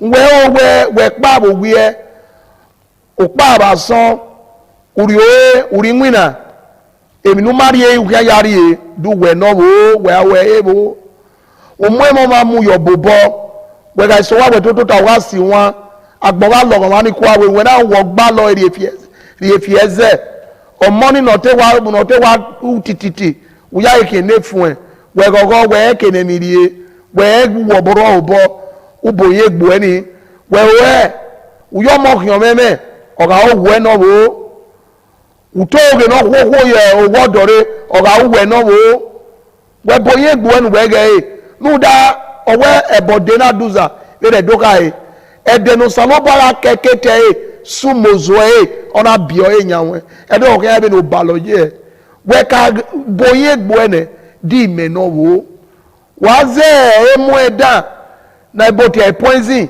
yo ma ba no wa wu babara we ka bo we unegbo e du we no wo wa so ge no wo ma yisi wunare ka bo unegbo e du we no wo emi kemi no ma wo agbona okeke ake ya dai ona mana mi bota ona wo to ota okole ota ya ni yo wa we ya ge we enu we go gwi e wa dori e wota ona se ona mi are di oma ni bun odo ari o ya wota ye dede no bun o ari o ya wota nu da e go gwi eni ye gbe ye ma be ka go tagare o ma be ka we o saga boye e me so ga wa wu ori ya kwere agbon ye ga lene o ga isota ye ga gwali yobo o ma we ma wo yobo na o we iku yo wodo we no do wo yobo no a o nu to we yo gbe we no do wo yobo no a o de nu ma lase we o na nu we na do mi emi esi noro ero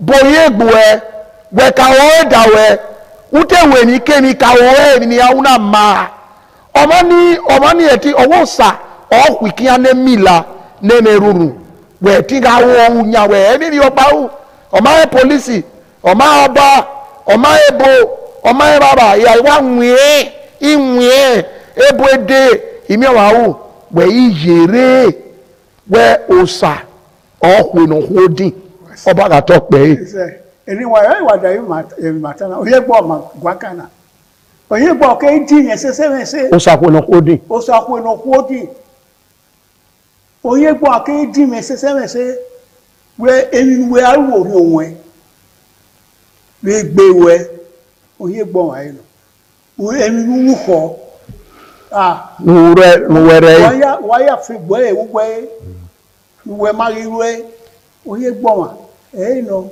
ami wa na gbo oye gbo wa e ro se mo na tela jana ma do we emi no ika bege na oye gbo wa ri ko ro o to so le wo obu wa na buse ma mi we na wo we ye aba America we ya masuye ni we da do we ye wo ni sikema ma we na ye ekinado ma we na ye emi no lare e ke o fi gbon no wa e ke petrol no wa e ke ona ya pe no wa we o ye ni ya ma poke awe mo tagbo ya fe di o wo no we oye oni petrol poke amaki so pa do go bi ogwe inu maki Nigeria ma fese awu ma te fese ni Nigeria so pa olowo anori ma ye o ke polo so o ame buda ewa mama siti bonye gbe mama bonye gbe ni ko na bisi na ya ru eni na ya mi we egbe roko me o ari na da do we ma no oye gbo o te ere be kan bo na oye gbo oye e mo we na ye agun ade na ọmọ no o ni gbe ona owe no give ebe ri o o hehe agun e mo na si won o yo negbe yo negbe o yo negbe yo negbe yo negbe yo yo negbe yo negbe yo negbe ki ma o no ge bi ma so di ma o ni egbe ma o ga se ti aro egbe ri o we fi gbogbo yi do buda we oyin gbo wan na we na de ti o e de gbegbe igawe ni na e no manu una we da wi o ge ba edogbonu ye ori hiyan we hina le pega awe agagwa le ni mata awe na bu wa ni we na mi we ye oge kere ko no we gbe ko ni bisi ya gbo gbadagbe ara tere won re eso tu asin fun wa eso me o meso abegi mama e bo ni wa de fi abegi mo so di ha wa ta gbo pa on ya aswe na gbe enikemi aswe mo ego ni udo ni wa gi ma we ni gbima ma we we da yo ge bi ma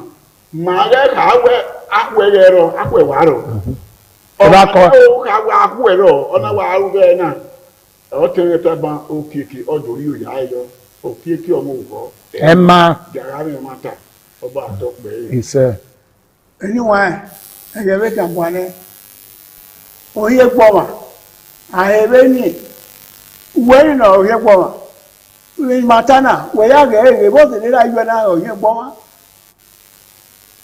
ne gabu mo se emi bu ni ma yi mu kania iwo ne gbo ma o ye gbo ma iwo ne o we wo o ye gbo ma eyin na sunu ja be abe o tu se we wo abe politician iye o negbe o awo ti e den asa e a lo egero evani ni ebe ye mi na nuwe wa wo ye o ma nuwe mu gboto wa ya mu gboto e ugele boye feni ana una ukene ona dia ukelu ye ne ukele mata no ani le ko me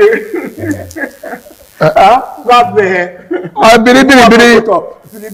biri gbogbo nta awa be fun na alaye bo se kana ya we ke owu de ne bo so wa se ko wa se yi ke owo de ne o ye po wa o le se gbe wo ya ye odo bi o le se gbodo odo bi wala ni ma ge ma so ma we ge wo so egbe ni kata we uza no gbera ina we ori ogbo waju yi ni a owe Hausa Igbo Yoruba e ma ya ya ma mo e o webe school ori ma na do e wo be e wo ari kwe oni ri e ma we o isere we ni ma se bona ri ma ya ze e wo ori ma gu yi ni ma we ma te ya ma mo e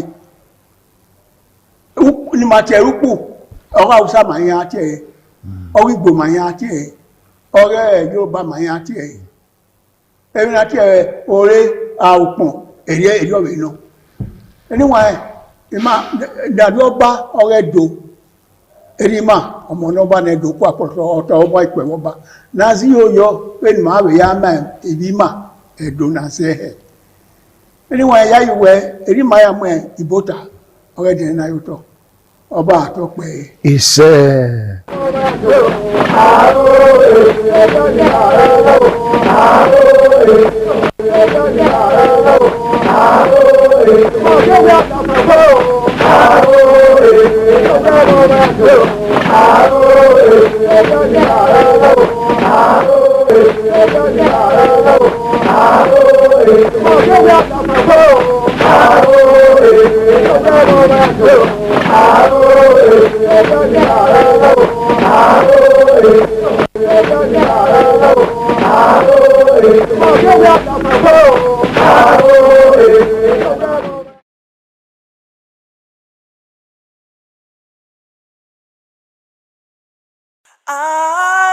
ITV, certainly the best.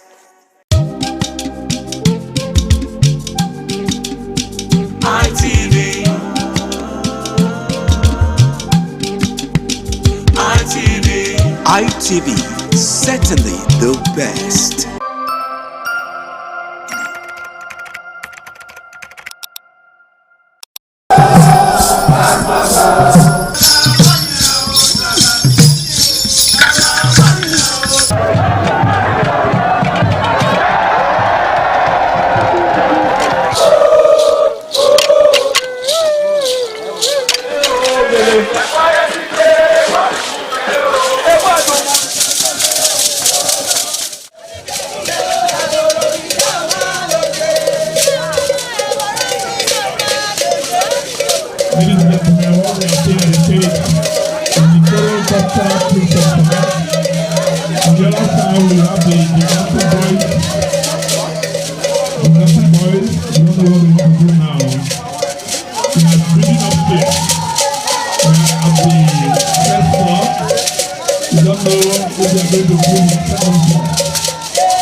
ITV, certainly the best.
ITV, certainly the best.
This is a Kombi dance, a traditional graceful dance with the Efik and the Ibibio people of Cross River and Akwa Ibom state of Nigeria.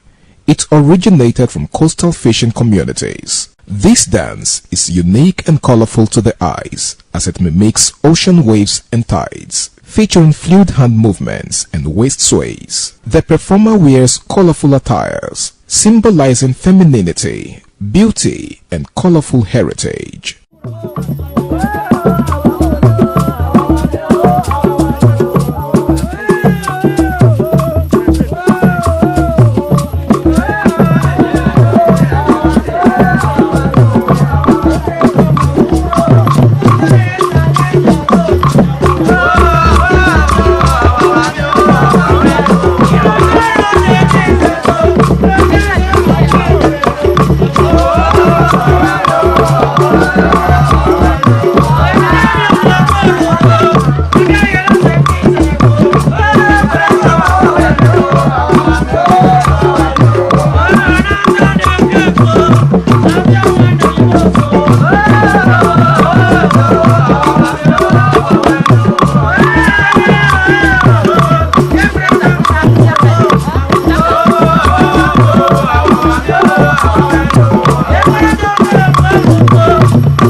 The dance is inspired by the swaying of fishermen in their canoes.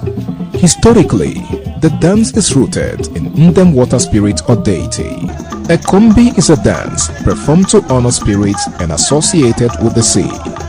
This dance is performed at weddings, festivals, and royal ceremonies to showcase the beauty and grace of women.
The dancers wear colorful traditional outfits, often featuring blouses, wrappers, skirts, and significant bead decorations on their headpieces.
What does one do with a bunch of memories?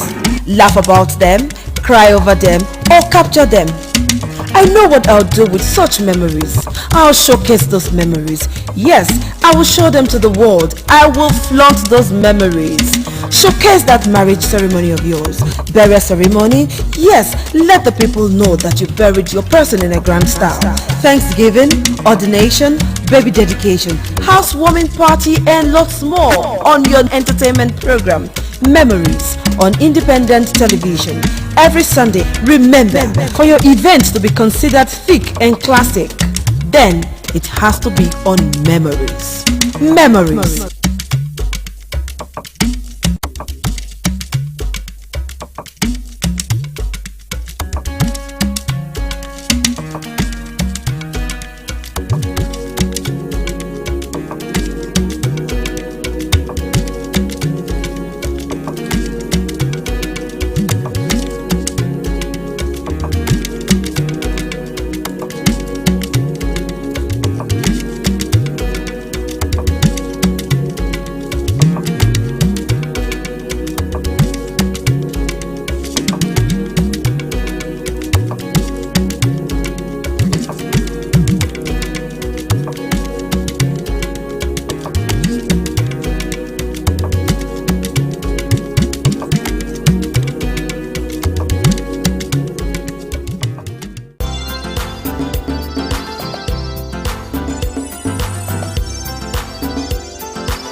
Omonoba Nedu Ukwakolopolo, Ewai II, Oba of Benin, stepped out majestically with large crowd to perform the Sotun rites of his late mother, Queen Mother Ioba Omoni Ikoyeme, Ioba Ewai II, who departed this world 49 years ago.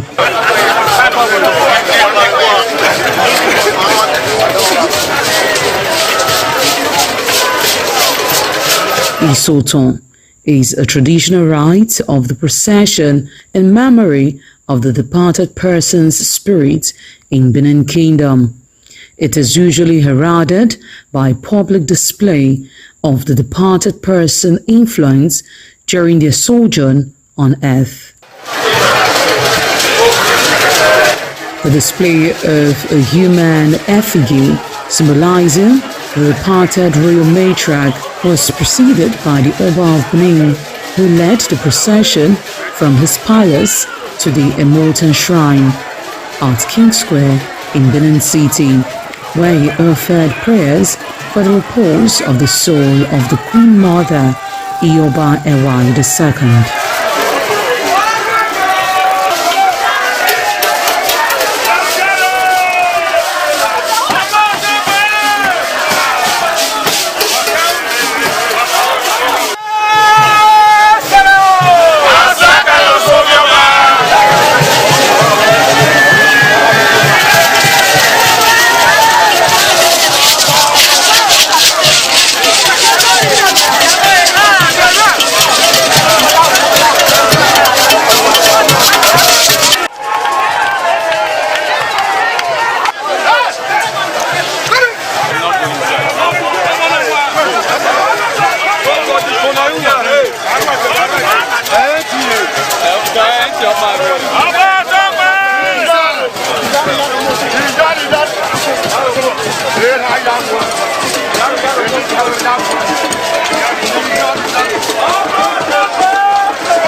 Thereafter, a priest assigned to the Immortal Shrine offered Oba Ewai II items for Isoton on behalf of his family.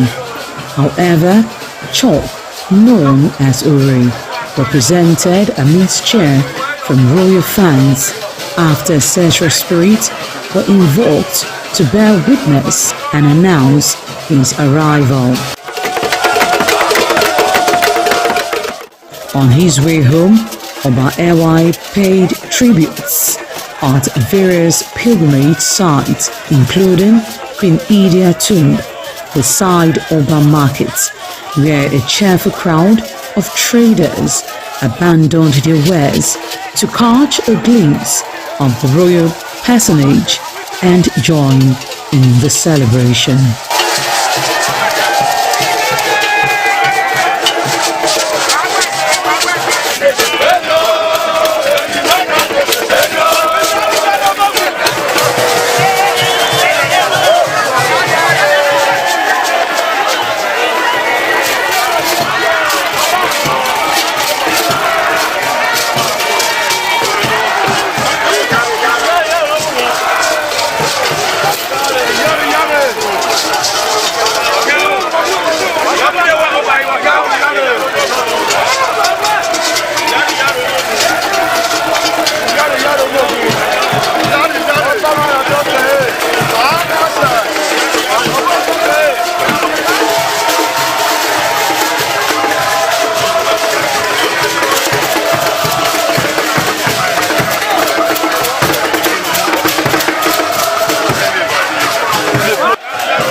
ITV, certainly the best. ITV, certainly the best.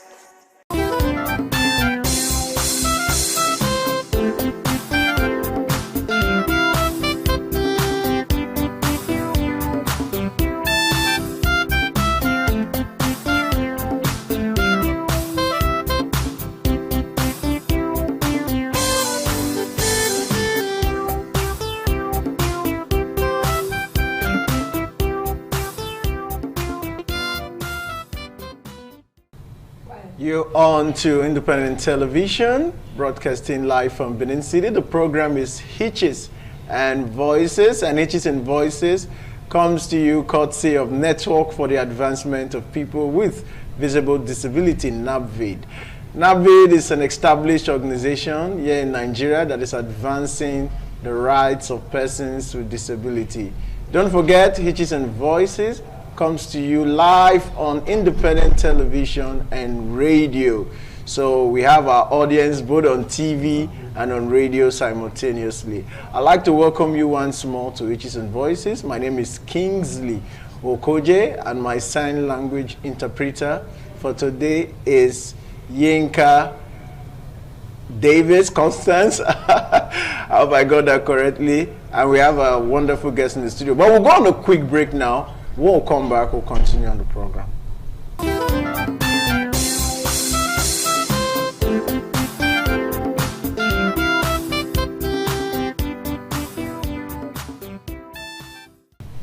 All right, welcome back. The program is still Hitches and Voices. If you've been following us on those programs, we've focused our attention on beyond disability, contending with sexual and gender-based violence. Today, we will beam our searchlight on what does victim do when assault occurs. And who is best to talk about this than the center manager, Vivian Sachs, Dr. Faith Edebo.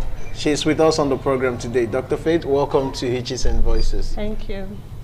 All right, like I said, we've been on this topic for quite some time. We've looked at the reality of sexual and gender-based violence, as well as legal protections that are valuable. Today, our focus will be on what do victims do when sexual violence occur.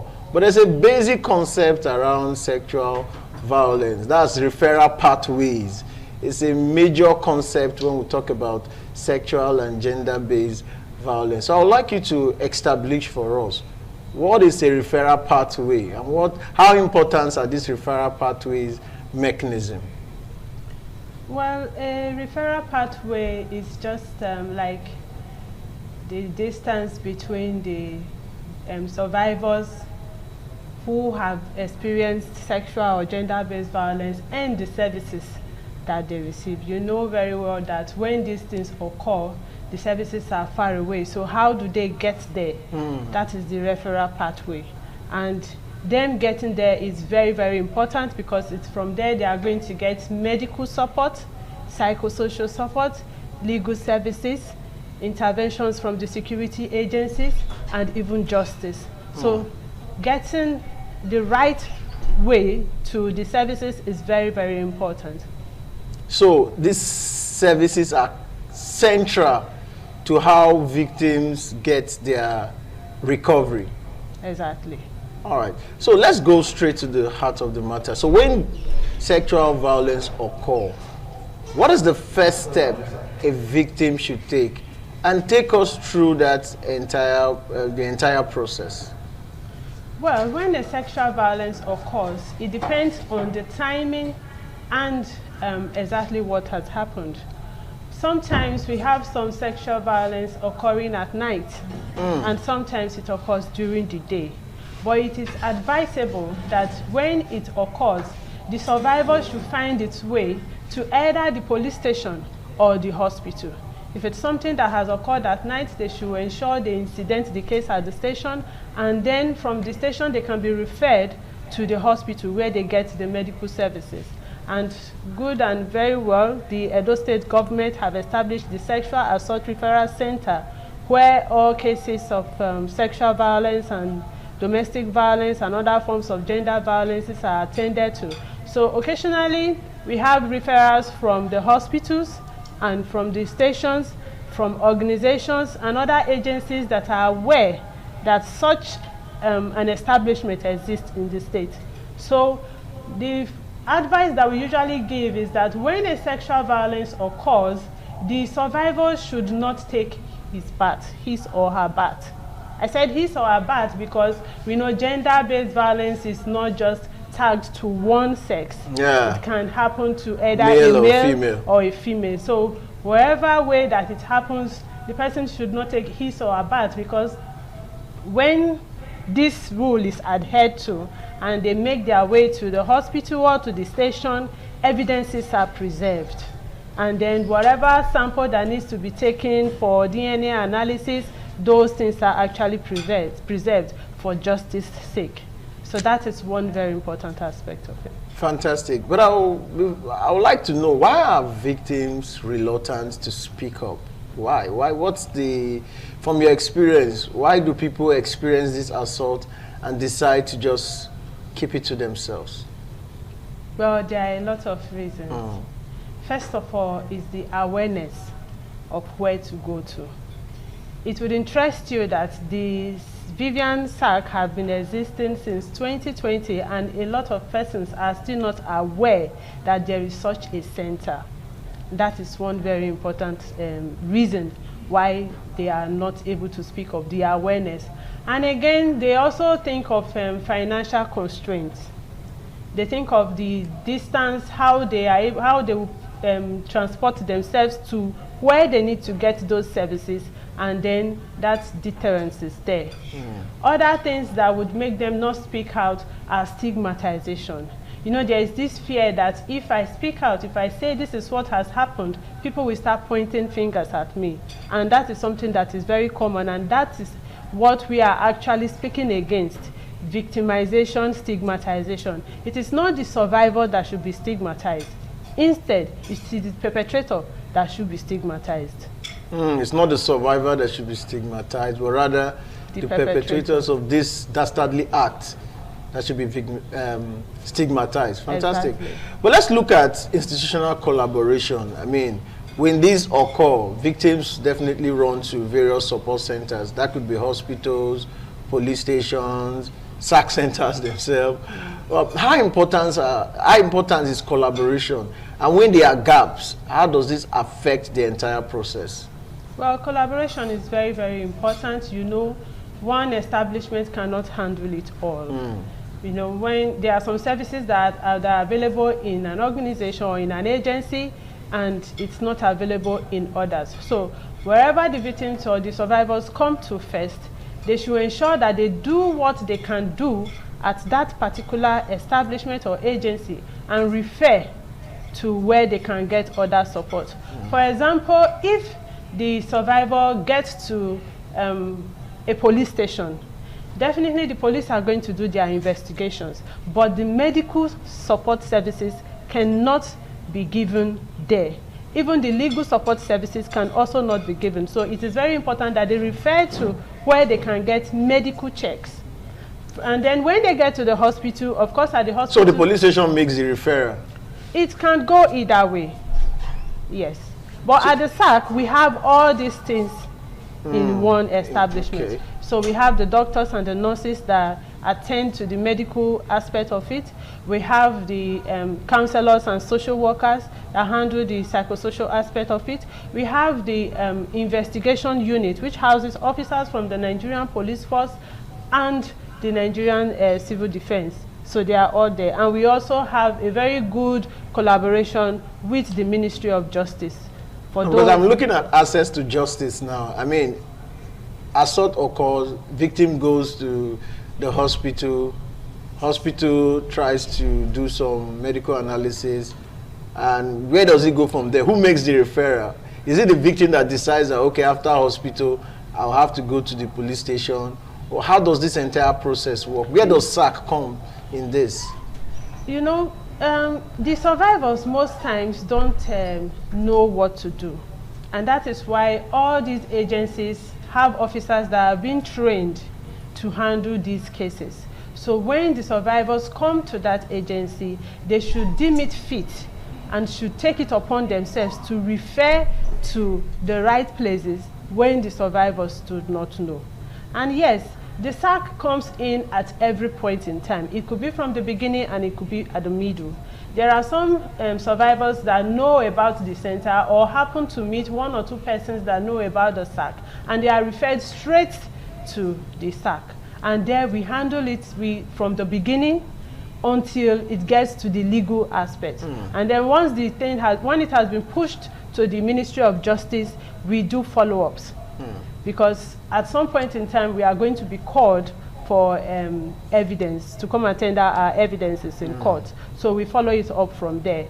But however, if the survivor doesn't come to the Sexual Assault Referral Center from the beginning, goes to the police station or to any other agencies, all these agencies have been told, they are aware that there is a place called the Sexual Assault Referral Centers. So they make their referral, they do their bits and make their referral to the center. All right, let's look at, because what people would want to hear is the success of persecution. We'll talk about the legal aspect of it now.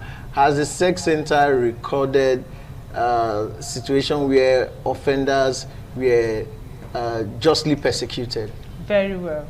We have recorded some good cases, some cases that have received conviction, and there are some cases that are still going on that we are waiting to secure convictions. So far, so good. I can tell that this year we have gotten up to about 5 convictions. I would say 5. You know how the legal system is.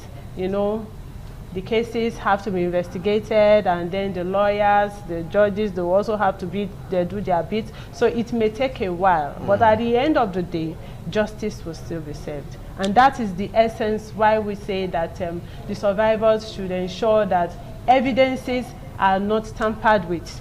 The survivors, as well as the investigation unit, the evidences should not be tampered with, because these evidences are very, very important to security. So when you mention evidence, what are the evidence that they should arm themselves with? Well, evidences differs. Okay. It could be what the person is wearing. It could be the medical state of the person as at when it happens. Because I think about 2 weeks ago, we received a survivor that was sexually assaulted on that very day. And when they brought the person straight to the center, we could see the blood-stained clothes. We could see that the person was bleeding. We even went ahead to do our examinations and saw some tears, made some repairs. So those things are evidences. And then the security agencies also go ahead to do their investigation by visiting the scene of crime. And when they get there, definitely they would, the survivor would have described where it happened or how it happened. And then when they get there, they see some of the things that actually the survivor talked about. And those things are, they all form part of the evidences. All right. If even I don't, for those that that are not bleeding or whatever, when they come, you can still, if it's something that they can see some chemical or physical evidences like sperm or something like scratches, scrapes, even if it's not on the pelvic region, but these things also form evidences. All right. Is there any chance for somebody who was assaulted and didn't report immediately, and maybe later decided to take up the case, does such victims stand a chance? Exactly. Yes, they do. Okay. You know, it's not very easy to have survivors speaking up or speaking out when something like this happens. It takes time, because sometimes they are traumatized and they need to deal with that traumatic aspect of it before they come out. And they also take into consideration the community that they live in, the people that they live with. They are also afraid of being stigmatized. So sometimes this thing makes them not speak out immediately. But whenever the survivor is ready to speak out, and the investigation unit are also able to carry out the investigations properly and are able to gather evidences, of course, they stand a good chance to win the case. All right. Even when some of this evidence may have, time may have yes, overtaken it, they still stand a chance. Even if time have overtaken it, there is still a chance. All right, let's look at access and inclusion when it comes to persons with disability, as far as the referral pathway is concerned. How accessible and inclusive is this for persons with disability when you look at the entire process? For example, support centers, are they easily accessible, or are they inclusive enough for persons with disability to go and report you know, their assault cases? Give us a picture when it comes to inclusion and accessibility for persons with disability. What's the way? Yes, we all know that gender-based violence is common with persons with disabilities. In short, it is 2 or 3 times more commoner with persons with disabilities, and for the vulnerable girls, it is even 10 times more. That is because, you know, the environment, the people, the perpetrators have already seen that these persons have disabilities, so they want to take advantage of them. And you know, there are different forms of disabilities.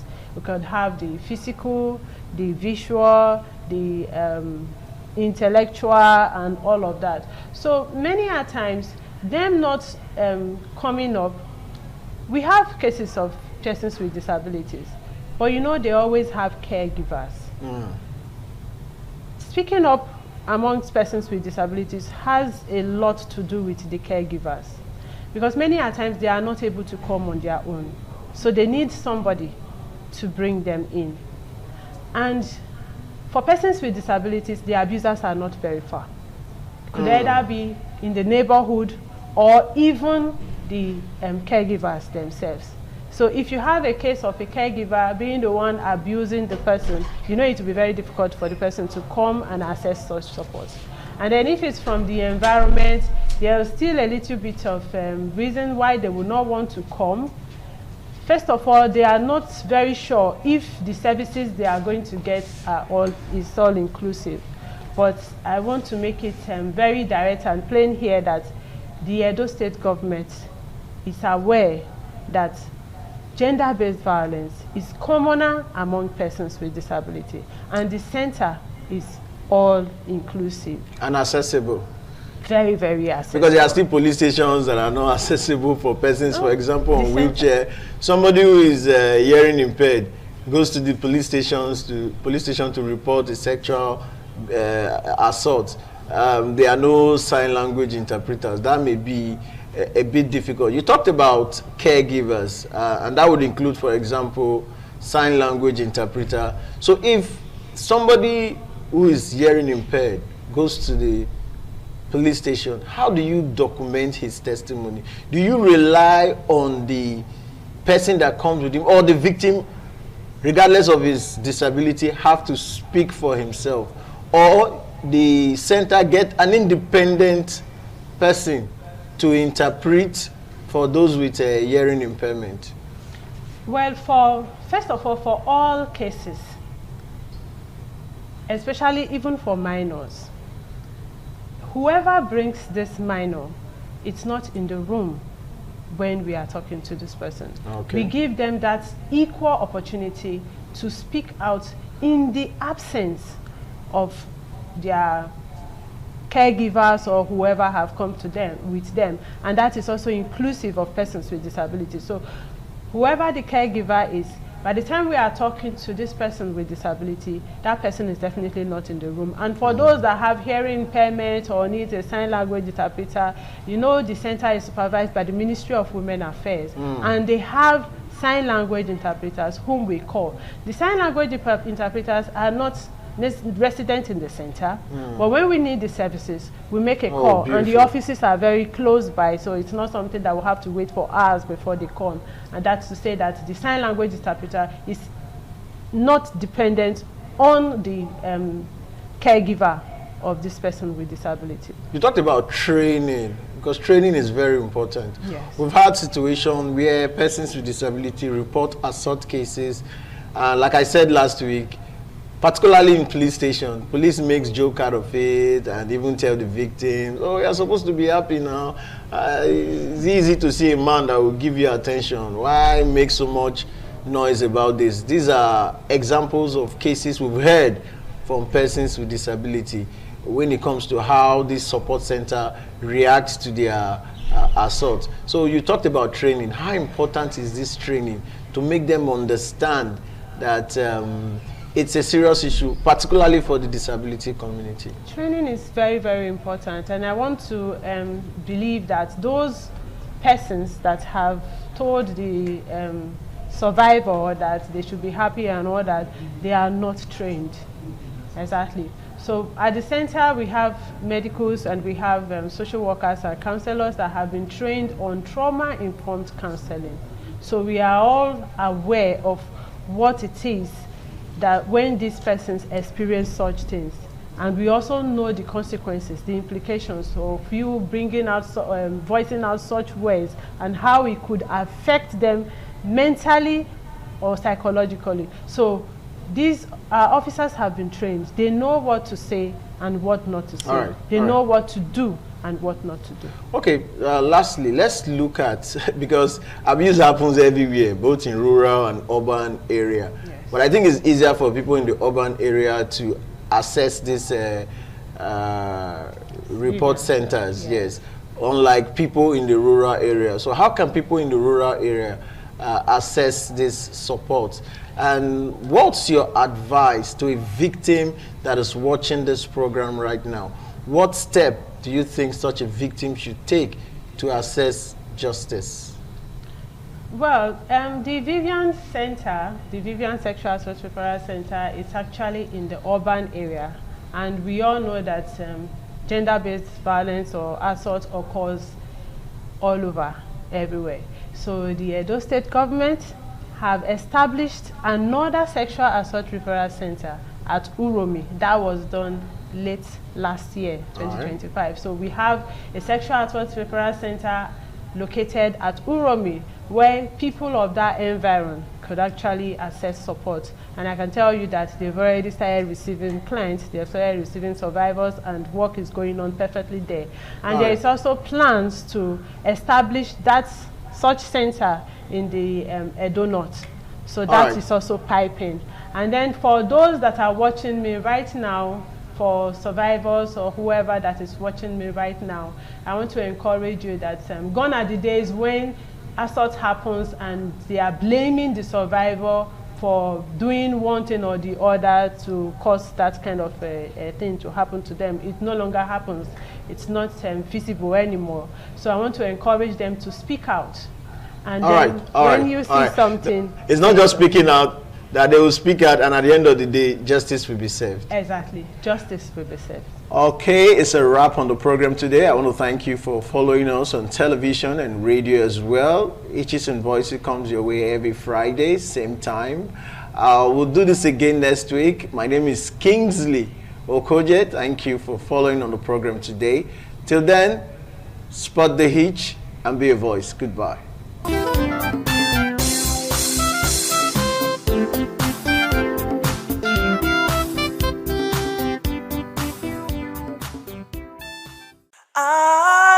ITV, certainly the best.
Top on the list of the initiates was the eldest son of the Esama of Benin and former governor of Edo State, Chief Lucky Nosakare Igbenedion. 11 of his siblings, namely Bright Ayamekwe Igbenedion, Honorable Charles Osemwige Igbenedion, Peter Osawari Igbenedion, Dr. Fred Osanwi Igbenedion, Barrister Mike Osarene Igbenedion, Efosa Douglas Igbenedion, Ukponwa Ernest Igbenedion, Osawe Igbenedion, Edosa Igbenedion, Dr. Daniel Omorige Igbenedion, Agbon Steve Igbenedion, as well as the Executive Director Operations, ITV and Radio, Chief Elder Ugbeide Nwonse.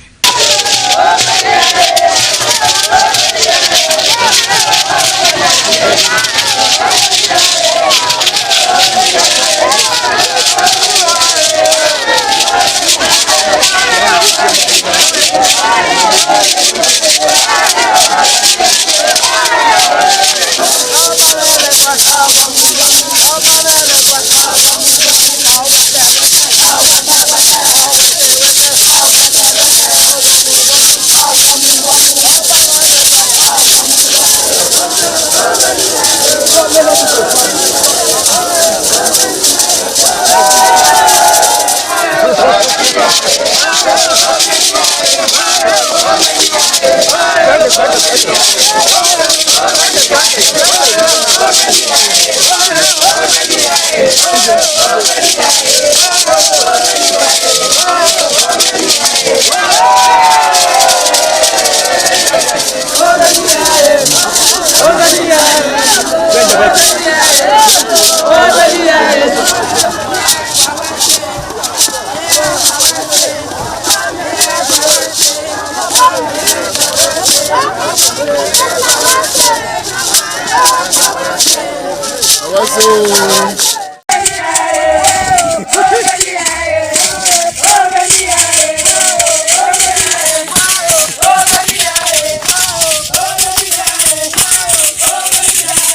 It was a vital aspect of Okada community's cultural heritage, which emphasized the significance of age, responsibility, and community service. Over 50 notable sons of Okada were also initiated. According to tradition and customs, those initiated, dressed in white traditional attire, were made to undergo some rituals, while the Odionwe pronounces blessings on them and assisted them to take a seat with the elders.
Good morning and welcome to Tech Today, the program where we explore the world of technology and explain how it affects our everyday lives.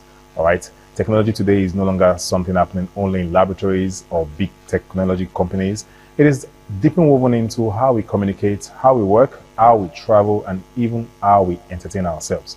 From the smartphones in our pockets to the system controlling the aircraft, technology is constantly transforming the world around us. Here on Tech Today, we break down complex technological ideas and make them easy for you to understand. Whether you're a student, a professional, a business owner, or simply someone curious about the digital world, this program is designed to help you understand and stay informed about the technologies shaping our world.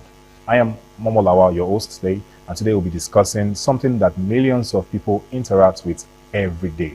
The topic is technology inside modern cars. Yes, when many persons think that cars is about just engines, tires, fuel, or steering wheels, modern vehicles are no longer just mechanical machines, okay? They are now highly sophisticated technological systems filled with computers, sensors, cameras, and intelligent software. In fact, many experts now describe modern vehicles as computers on wheels. Today on the program, we'll explore the hidden computer inside modern vehicles, the smart safety technologies helping drivers avoid accidents, how smartphone now connects directly to vehicles, and the growing reality of cars that can partially drive themselves. But before we go deeper into today's topic, let's take a quick look at the recent developments in the world of technology. Tech updates.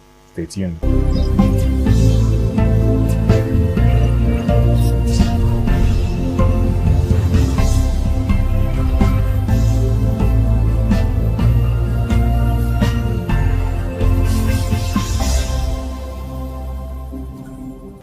Welcome back. The first part of the tech update is the global scene, where we have smartphone cameras are now becoming more powerful thanks to AI, artificial intelligence. So companies are now using AI to automatically improve photos by adjusting the lighting, sharpening images, and reducing noise in low light conditions, even now identifying objects in a scene. So what this means is that modern smartphones are no longer relying only on the camera lens. They are also now using softwares and intelligent algorithms to process images even after the photo has been taken. For everyday users, this means people can now take professional looking photos using just the smartphone that they have, even without having any photography skills. It also explains why many smartphone cameras today can now compete with traditional digital cameras in terms of quality. So in simple terms, AI is turning smartphone into smart photographer. All right. Coming back home in Nigeria, we have the Nigerian financial regulator, that is the Securities and Exchange Commission, SEC, in Nigeria, has raised concerns about growing risks in the fintech and digital finance space. So as more Nigerians use mobile apps for investments, for digital payments, and online financial services, regulators are warning companies to strengthen security and transparency in order to protect users from fraud and financial loss. So this is very important to all of us, because with millions of Nigerians now using fintech apps for payments, for savings and investments, stronger regulation help ensure that people's money and personal information remain safe. The warning is very simple, okay? It is meant to protect consumers and build trust in Nigeria's growing digital finance system. So these developments show you how technology continues to evolve globally while even shaping finance and digital systems here in Nigeria. And those are some of the latest developments happening in the world of technology. Now let's return back to our discussion for today. Welcome back. So we're talking about the technology inside modern cars. When people think about vehicles, cars, they often imagine purely mechanical machines powered by engines and controlled by drivers. Okay. However, the reality is now that modern vehicles contain dozens and dozens of small computers that manage almost every part of the driving experience. So these small computers are called the electronic control units, otherwise known as the ECUs. So in modern vehicles today, this can be between 50 to 100 microprocessors controlling different parts of the system. This system manages things such as the engine performance, they manage the fuel efficiency, they manage the braking system, even the airbags. The system manages the airbag, they manage the stability of the car, the climate system inside the vehicle. So what this means is that driving a modern car today is very different from driving vehicles from 20 or 30 years ago. Okay, one of the most important area where technology has transformed our vehicles, when you call modern vehicles today, is the area of safety. All right, we have modern cars now include what experts call the Advanced Driver Assistance System, often abbreviated as ADAS. This system helps drivers detect danger and avoid accidents. So let me give an example. We have what we call the lane departure warning. So if a car begins to drift out of his lane without the driver signaling, that's what we call, popularly called the driver traffic gating.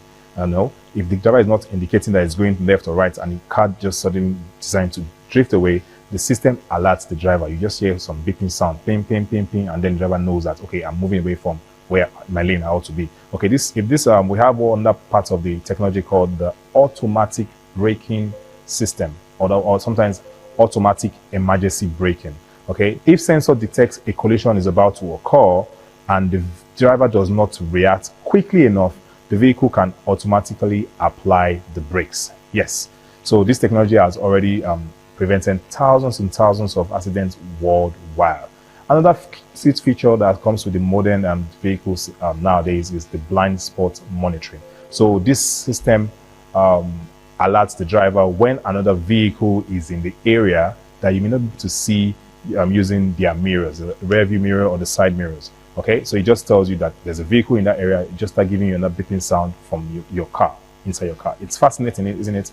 That's technology for you. So it's we also have some features also known as the sensor or cameras. So to help this safety system work better, modern cars now rely on multiple sensing technologies. So this sensing technology include the radar sensor, the ultrasonic sensor, the high resolution cameras, and artificial intelligence software. So together, these technologies can now allow vehicles to detect other vehicles around. It can also allow vehicles to detect pedestrians that are also around. It can also allow vehicles to detect the road markings in the lane and also any obstacle on the road. Yes. So these systems are also the foundation for one of the most exciting developments in automotive technology, what we call self-driving cars. Self-driving cars, how close are we? I know many of you would think that we already have this. I'm going to break it down for you, okay? Many persons believe that cars can already completely drive themselves. But in reality, it is slightly more complex than that, because experts now classify vehicle automation into 6 different levels as defined by the Society of Automotive Engineers. Okay, these levels describe how much control the car has compared to the driver. So level 1, we have the first level is level 0, where you have no automation. Okay, at this level, the driver performs all the driving tasks like we have in Nigeria. Most of the cars in Nigeria are on level 0. So older vehicles fall in this category, where the driver performs all the driving tasks. Level 1 is where you have driver assistance. So the vehicle can assist with just maybe one task at a time, just maybe like steering or maintaining a particular speed. Some vehicles have it, they call it cruise control. So that's where the cruise control comes in. That's a very good example of level 1. So level 1 vehicles. So we have level 2, and that level 2 is known as the partial automation. At this level, the car can control both the steering and it can control the speed simultaneously. However, the driver must still monitor the road and remain ready to take control in case of an emergency or in case the need arises. Okay, many modern vehicles today, they operate on this level, that's level 2, including some systems like the Tesla Autopilot. Okay, now we have the next level, level 3. That's the 4th level now. Level 3. It's called the conditional automation. Here, the vehicle can drive itself in certain conditions, such as during traffic congestions on the highway.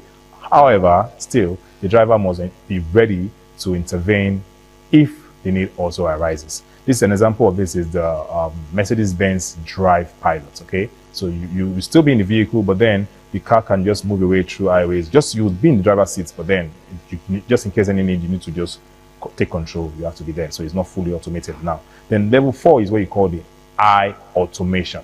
Okay, at this level, vehicles can operate fully without human control in specific environments. So some robo-taxis developed by Waymo and already operating in this level in certain cities and different countries. All right. Now, the last level is the level 5. That's what we call the full automation. Okay, this represents the future vision of self-driving technology. So a level 5 driving car would require no steering wheel, there will be no pedals, though it can drive anywhere without human intervention whatsoever. So you don't want to see a steering wheel there. There's no brake, there's no throttle, there's no clutch whatsoever. It's just fully automated. Okay. However, this level of automation has not yet been fully achieved commercially. All right. So those are the different levels that we have in car, from level 0 to level 5. That's the 6 levels when it comes to automotive vehicles. So I'm going to take a short break here where I'll demonstrate modern car for you technology and show you how the sensor works and how this autonomous driving system also works, and even just show you a little bit of smart dashboard. We'll be right back after the short break.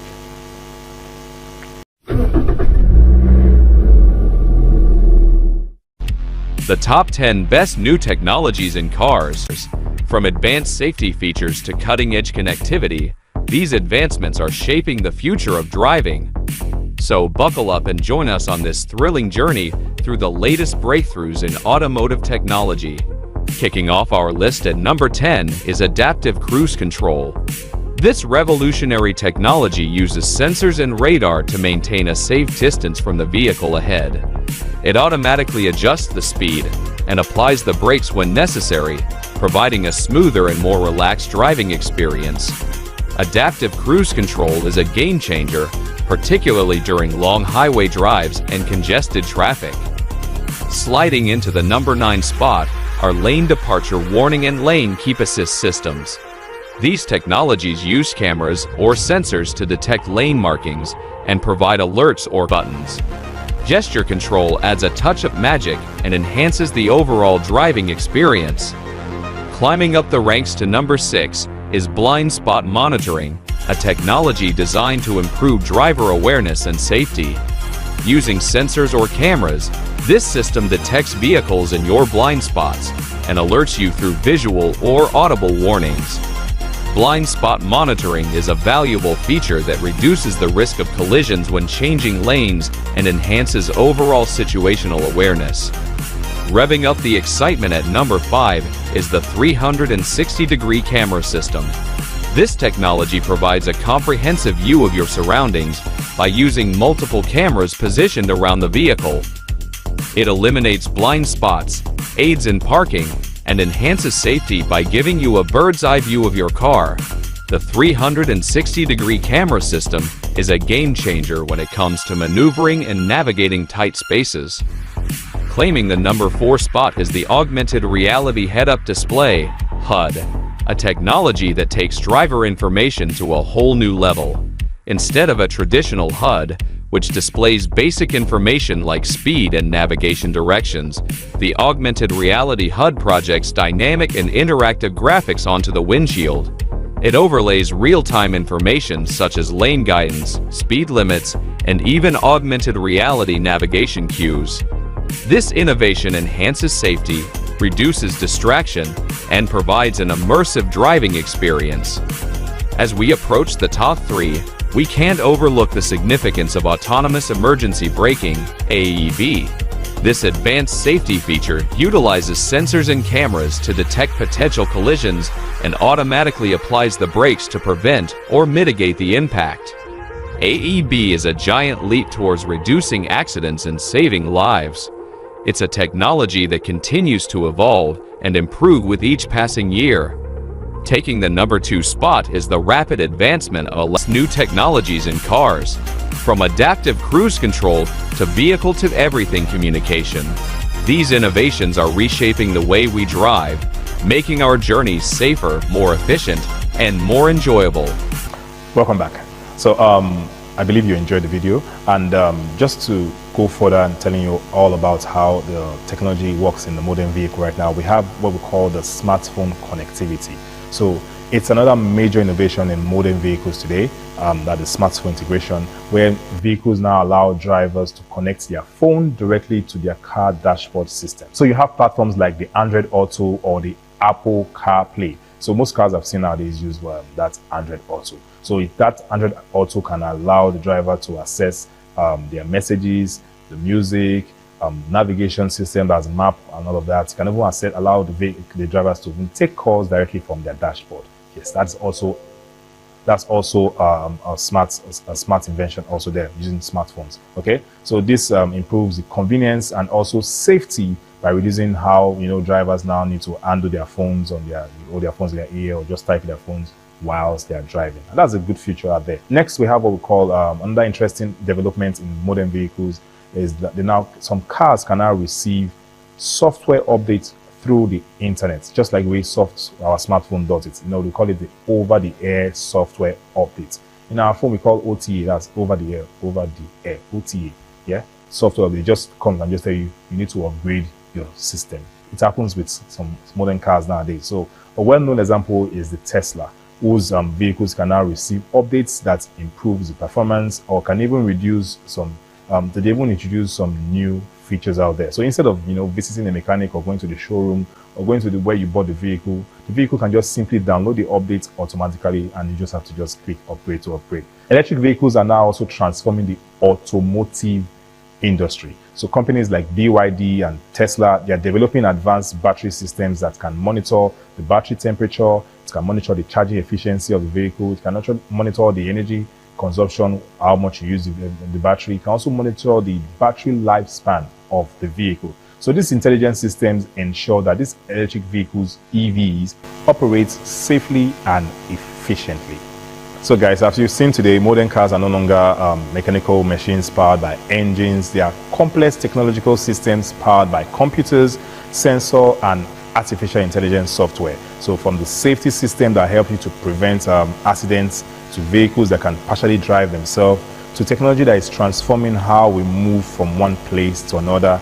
As innovation continues to develop, the future can bring vehicles that are fully autonomous, that are safer, and that can even connect to our digital lives. Understanding this technology helps us to appreciate how rapidly the world around us is evolving. Instead of just hating on technology and saying this will replace drivers, this will replace cabmen, just understand how this works and see how it can help your life around, okay? This is why Tech Today exists, because we help you to understand the technologies shaping our present and our future. Thank you for joining us today. I am Lawal Momo, and this has been Tech Today. And I always tell you, until next time, it's very good for you to stay curious about tech, stay informed about tech, go out there, read, and just try your best to see how you can get interested and get involved with what is happening in technology, because tech is now, it's no longer the future again. So until next time, I'd say bye for now.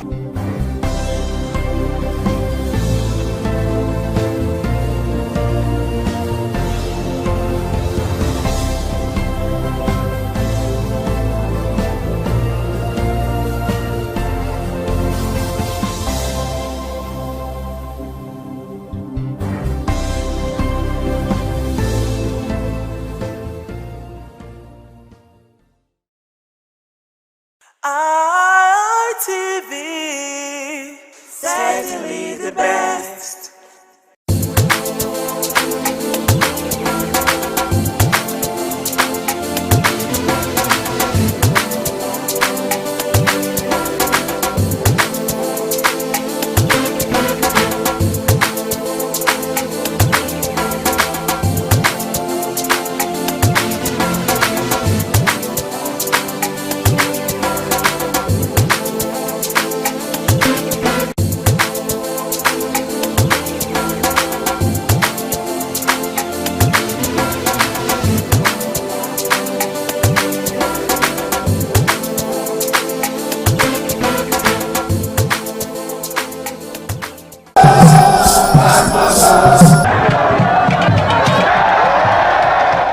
The Ugewe is the final ceremony of the series of festivals.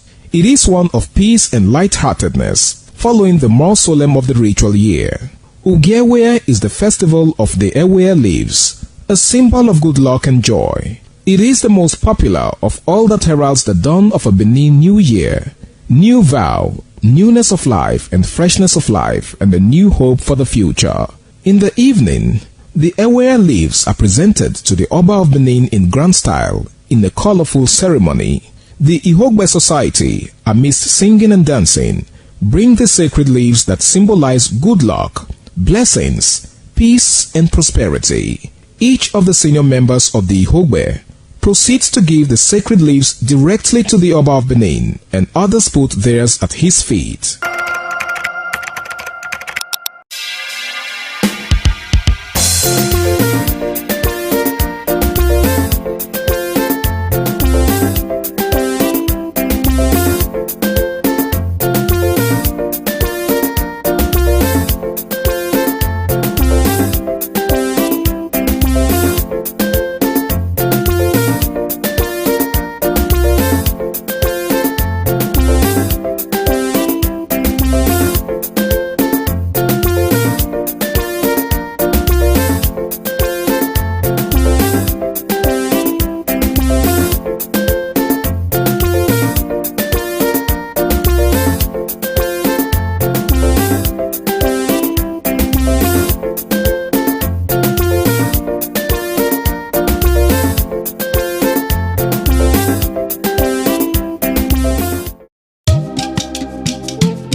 TV, certainly the best.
Omonoma Nedo Ukwakwalokpolo Ewai II, Oba of Benin, performing during the 2025 Ododua Festival. Ododua Festival is unique as it was organized in honor of Ioba Omoni Hwoyeme, Ioba Ewai II, as part of activities for her burial rites. The rich traditions and cultural heritage of the Benin Kingdom was showcased when His Royal Majesty Ewai II engaged the floor to perform during Ugie Ododua in the palace ground in Benin City. In the dance performance, the Ogbelaka royal drummers supplied the needed impetus and rhythm for the dance. However, tributes are paid by the head of Benin deities to the monarch, who was the cynosure at the events. The event can best be imagined as the spiritual rejuvenation, stunned, spectaculars and guests at the colorful ceremony. 7 masquerades representing 7 spirits and deities conveyed different meaning in company with the head of the deities of Benin, with the Oba of Benin, who exhibited a grand cultural dexterity in his dance steps.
ITV, certainly the best.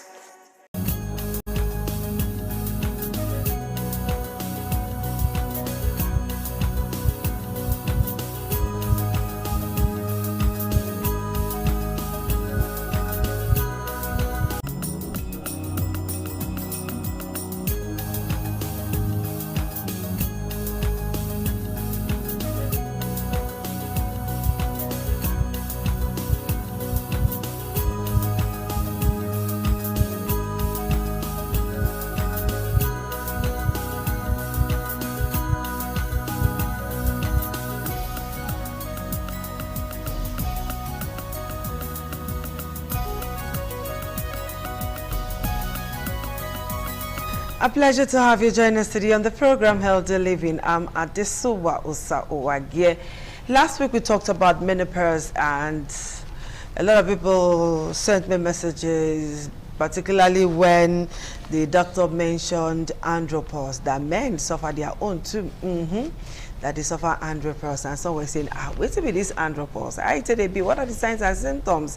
And so today, I'm keeping to my promise of bringing a doctor to come and talk about andropause. Is it a myth or a fact? Join me as I make welcome Dr. Bright Onyovo-Kuko, founder Indomitable Youth Organization, and is here to talk to us about andropause. Hello, doctor. Good afternoon. Thank you so much. Viewers. Yeah, it's been a while. You threw me for corner. Seriously. Thank you for being our guest today. So we want to talk about andropause. In women, we have menopause. And so in men, we also have andropause. So, doctor, talk to us. What is this andropause all about? Well, like you rightly mentioned, women have menopause and men have andropause. And when we talk about andropause, it has to do with some form of hormones. Okay. You know, the hormones that the men have is testosterone. Okay, testosterone. Compared to the women that have estrogen. So it is that hormone, that is what makes a man who he is. That's what makes the man have his special features. So as age increases and with other factors also, that hormone will start declining. And that decline of that hormone is what is referred to as the andropause. Okay, so in women, every woman experiences menopause. Yes. Is this same with the man? Is it every man that experiences andropause? Every man experiences andropause. But the difference between the man and the woman is that while the woman could happen almost suddenly and she will be having some symptoms, for the man, it's a gradual thing. The man may not even, some men may not even notice it. They may not even be able to even say something. They never, it will not come like those kind of flushes that the women have. Experience. And of course, it also varies from one man to another. So it's not just like it's not a general. Yeah, it's not a general. It's just not just like menopause, but it comes in gradually. So what is the common symptoms then that we can put our hands on that, hey, this na andropause, so, you know? What's the common symptom? So that's why it is usually misunderstood. Like I said, it has to do with the hormone. So if you want to actually get to know, maybe let's mention the hormone, but again, low energy, fatigue, tiredness, loss of interest in sex drive, which is referred to as a low libido, could actually come in. That's for the man. Yes, that's for the man. Yeah. Okay, so at what age? We know that women, we have certain age, even though some come earlier. At what age does a man start to experience andropause? Okay, you see, like I said, the reason why it is misunderstood is that it does not happen immediately. When a man is already 30, from the 30s, the testosterone level will be dropping gradually. Even some records have it like 1 to 2% per year. So it could be dropping gradually dropping. So it is not something that will just drop once for you to now start having such symptoms. So it's a gradual. It's a gradual. You cannot pin it to age. Yes, you cannot pin a particular age. That one's serious for men. At least women. Women can easily say, okay, this is it. So we cannot pin it to a certain age. Some men may not know that this is what they are experiencing. So how is it diagnosed? Yeah, so that's why I said that if you want to diagnose it, first is to measure the testosterone level. And usually the early morning testosterone level is used to. How is it measured? It's a test. It's an hormone that is in your blood. Okay, you go to the hospital to test it. So they carry out that test for you, because tiredness, for example, other factors can be responsible for it. Okay. Stress can make you tired. Stress can bring fatigue. So you may not use that to just wake up and say, because I'm feeling tired. So, you know, loss of libido. That could be attributed to a lot of things. So many things. Even particularly Nigeria as a country can even make one not to even think to that area. So you could have other factors masking. So that's why you cannot just say, oh, maybe because I'm tired, I'm having low cells drive, I'm also okay, I'm having andropause. No. Okay. So this hormone now that reduces almost every day now as you not age. Every day, every year. Okay, every year. I said it goes between 1 to 2% every year. Every year, you know. That's huge. Okay, so let me not panic you men now. All right, the hormone now, is this something that can be replaceable? Yeah, so that's why if we look at it, because the factors are also masked with some other things. Yes, the hormone can be replaced, but that is when every other mode of management has actually failed. And we have actually confirmed that this is what it is. That's when we can now go for hormone replacement therapy, as in using the testosterone. But ordinarily, it's not something that one should just rush to. Okay, let's talk more about this hormone, because I know that in women, the replacement of the women's hormone can, like the doctor said, can lead to cancer, can cause cancer in the woman. That is when you go for hormonal replacement. Is this same with the men? Yeah, you know, most of these hormones, they play a special role in the human. So that could be one of the side effects. So that's one of the reasons why one can't just wake up now and say, oh, this person is, even for the women, you can't just say, oh, we've gotten to this point, let's replace with hormone. There have to be a clear indication for it before we get to that place. And nobody would even want to do that almost immediately, not after exploring every other options to see that this is actually what it is and that's what the person needs. All right, well, the program Healthy Living on independent television, and I'm talking with Dr. Bright Onyovo-Okoko. That name, I had to go and study for it. All right, so we're going to take a short break, and when we come back, we'll continue with our show. Do stay tuned.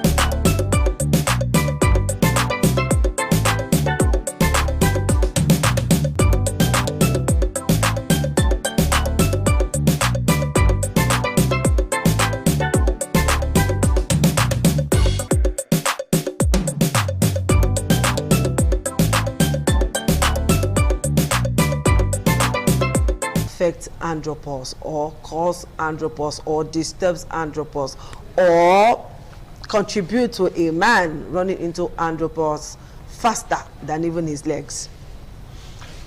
Okay, like I did mention earlier, age is a major factor. So as the age increases, of course, the testosterone level begin to drop. Another thing that can also happen is if there is chronic ailment, like hypertension, diabetes, it can also contribute.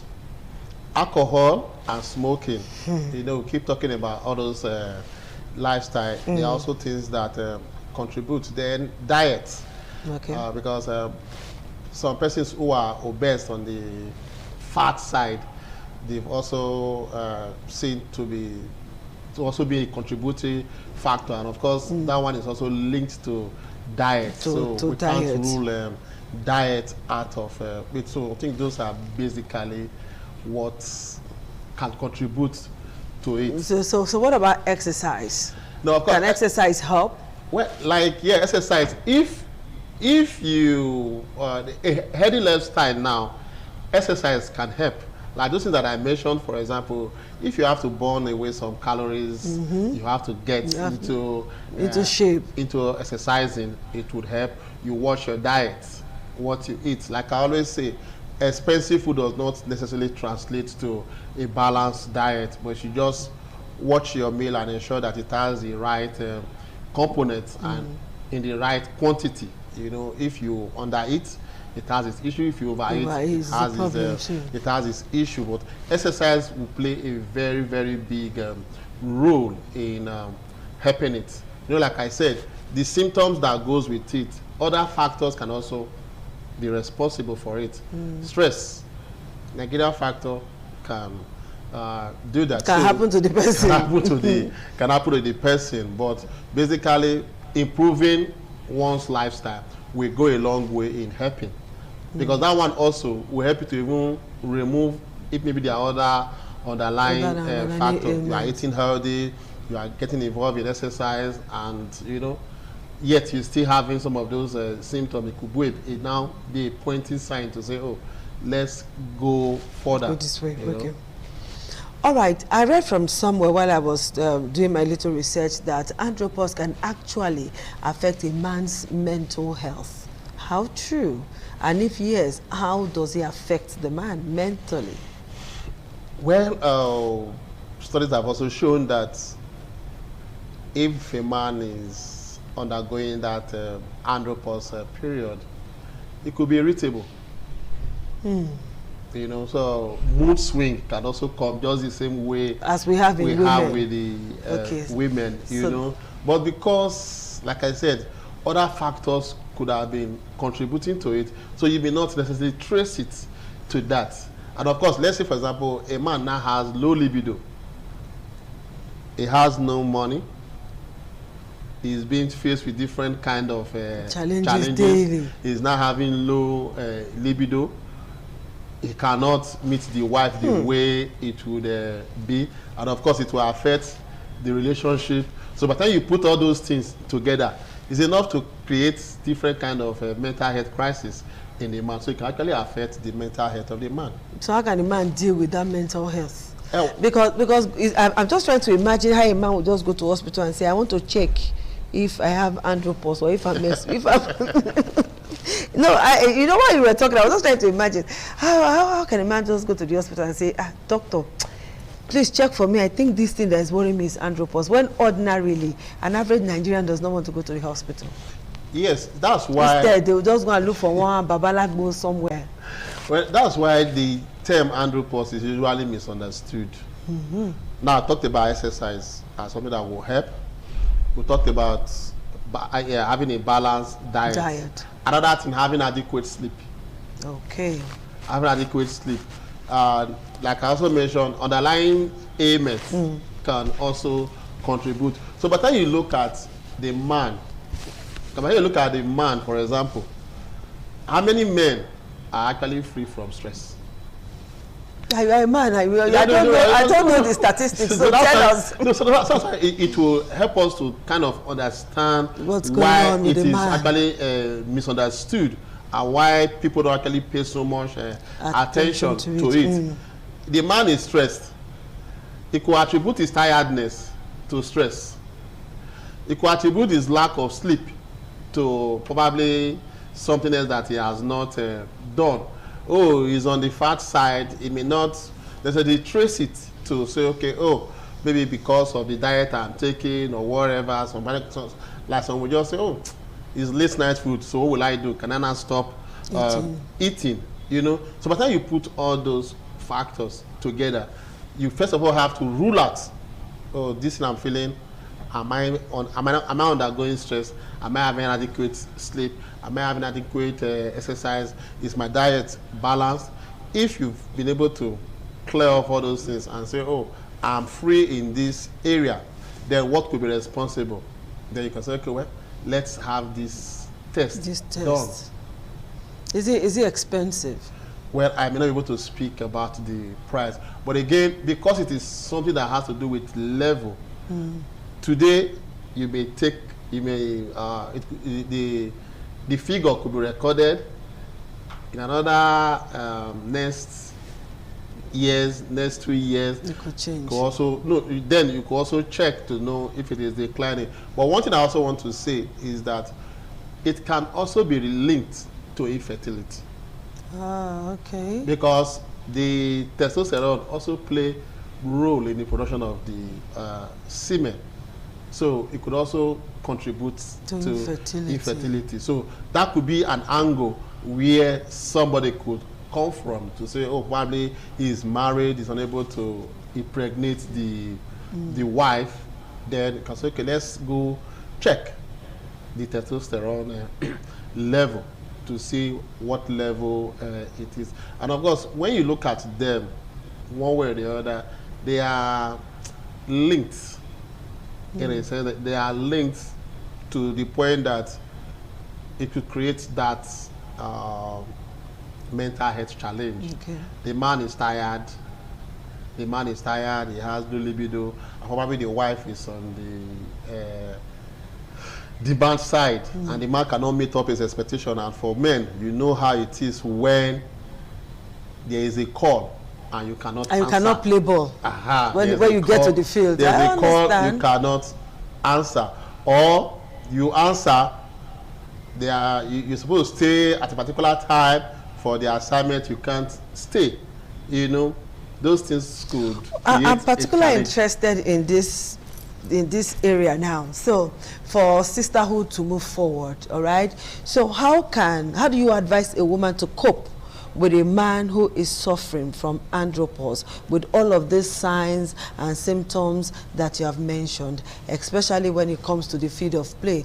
The woman cannot enjoy what she's supposed to enjoy, you know, and it's only her husband that can do that for her. All right, so how is the woman supposed to cope? Now, how is the man also supposed to make sure that that relationship does not deteriorate to something that every other person will now be coming to say, wait here, you know, that kind of a thing? So the relationship, how should it be arranged? For me, men are watching this program, women are also watching. Communication is key. Communication is key. If the man is experiencing something, he should be able to communicate to the wife, and the wife should understand. That is, if there is proper communication. There shouldn't be the need to mask whatever thing you are passing through, so that both of them can join hands to find solution. If, for example, the man is to kind of get involved in a form of exercise to help, if the woman understands the role the exercise would play, she can be the one to remind the man. Both of them can even be in. If it is the diet of the man that could help, the man may not be able to walk around his diet, but kudos to the women. I know they are very, very good at that. If they say, oh, my husband should not eat this, or should not eat this, you know, they are there to kind of watch out. And even though when the man is going off, they will still be the one to remind us, you know, you're not supposed to do this, you're not supposed to do this. So they have a whole lot of role to play, if and only if there's communication. Where there is no communication, it becomes a challenge. Like where some men will just feel, oh, You can't ask me question. Exactly. I feel whatever thing I want to go there. Yes, I can do whatever thing I want to do. I'm the man of the house. You're suffering. Meanwhile, you are suffering. Your partner is supposed to be able to help you, so you communicate. If it's chronic ailment, maybe like hypertension or diabetes, and it's other management, and the woman is aware, she will also be there to ask, when last did you take your drug, or even stay to help the man take his drug. It may not necessarily be because of maybe the performance in the other room or whatever, but as a way of helping to keep your partner. In the same way, if men still get to understand the issues of menopause in the woman, they can give the woman the needed support. By the time she is getting irritable or somehow, the man should be able to understand that it is not because there is hate, there is distress, and there is dislike or whatever, but just because of a condition that she's passing through, and it will also go off. So the truth is, if there is communication, both partners can actually help themselves out. So men should not just go hide whatever thing that they should speak up. They should speak up first with their partner. So how often should a man go for these tests? Well, like I said, based on statistics, research, it reduces between 1 to 2% per year. So if you say, okay, maybe once annually, for you to have maybe a baseline, and maybe in the next couple of years, you run the test, you now know, oh, it was at this particular level, at a particular time, and at this particular level, at a particular time, has it kind of reduced, or is just still where it is. Like I said, when I said it reduces 1 to 2% annually, it may also be for everybody. Okay. Yes, and the effect would not also affect every man the same way. That's fantastic. So the way my system is wired is different from the way the next man's system is wired. And of course, we must also look at the other factors around.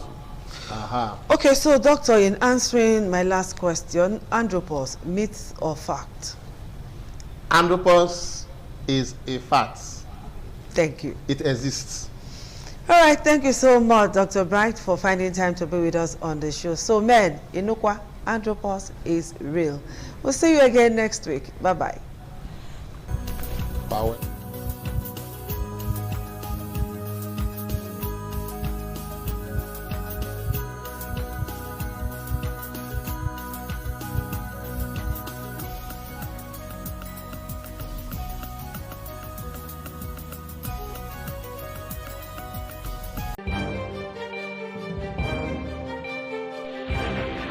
This is ITV.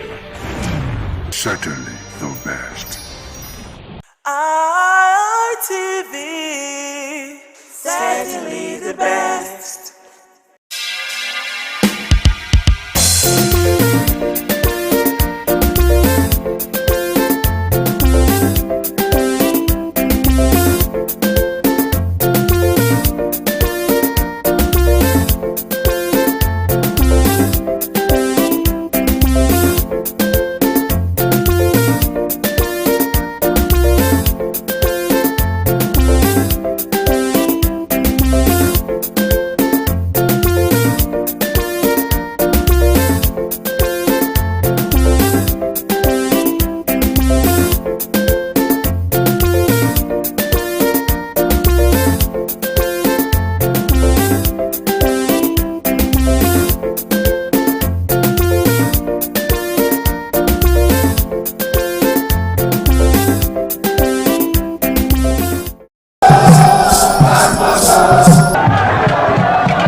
Onwa is rich in culture and traditions. The people are a mixture of traditional worshippers, Muslims and Christians. Onwa is located at the northern part of Edo State. It consists of 2 local government areas, that is Onwa West and Onwa East. It has a total number of 13 clans and 21 political wards, according to National Population Commission 2006 census. The population of Onwa people is put together at 251,686. The people love tradition and culture. Historically, the people ancestors in deep quest to hand down on their future children a society of love and friendship.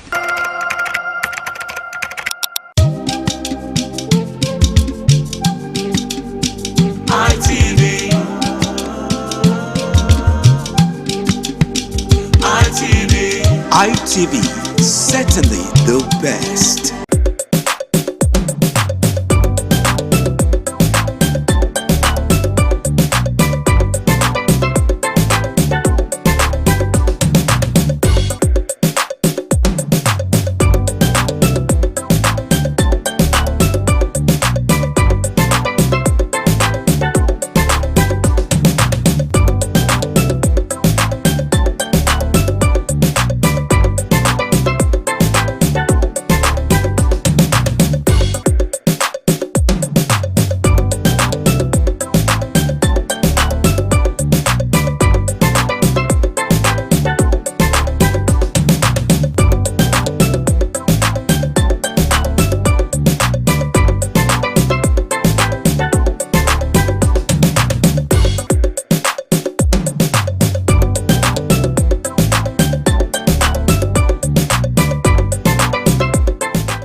and gratitude to commemorate the 33rd birthday observance of the great civil rights leader, Reverend Dr. Martin Luther King Jr., a man whose life, words, and sacrifices continue to speak prayerfully across generations, cultures, and nations.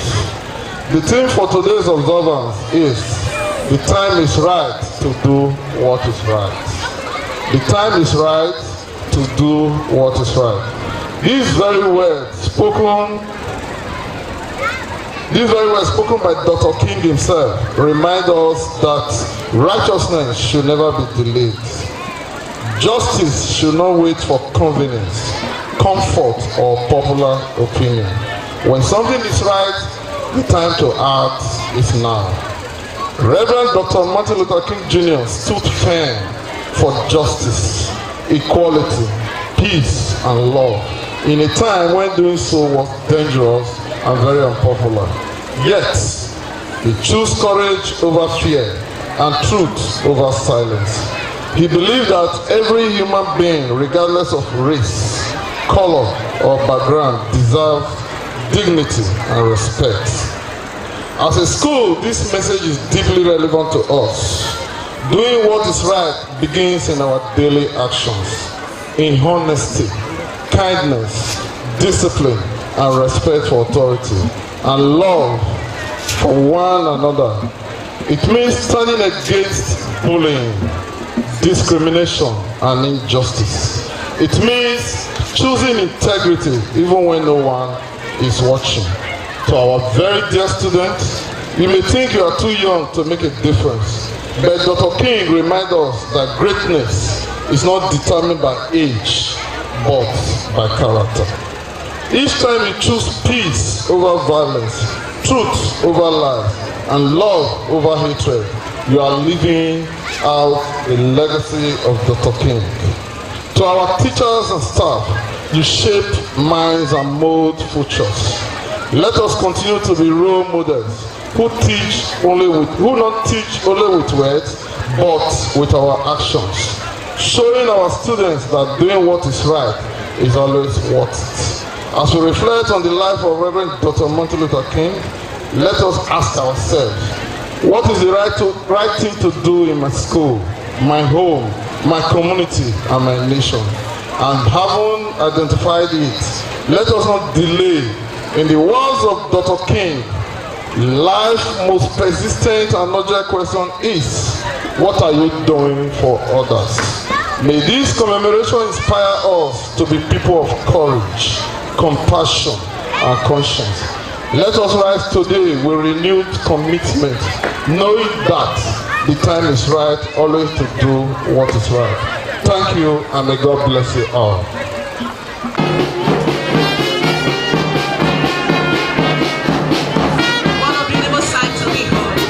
Ladies and gentlemen, please put your hands together for them.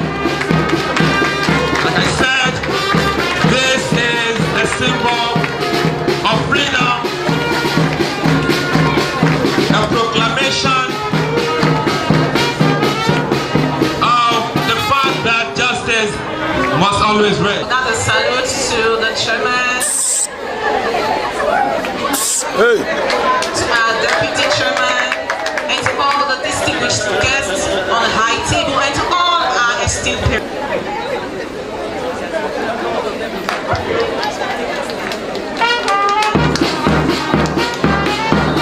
Thank you, beautiful and amazing children. You can as well wave at them.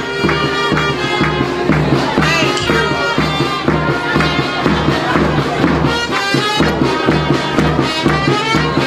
We have next to Pamela Hopkins in a beautiful attire.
all ably represented. Beautiful sides. Ladies and gentlemen, please put your hands together for them.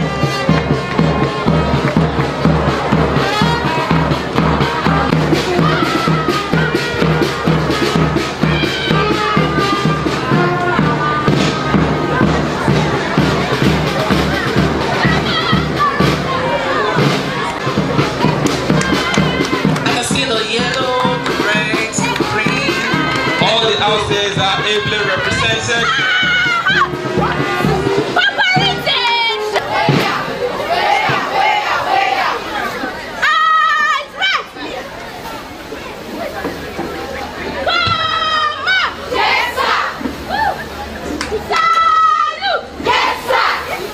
The accuracy is beautiful.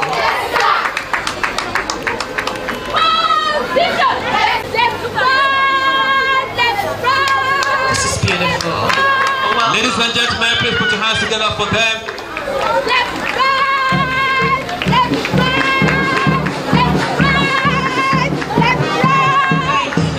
Thank you so much.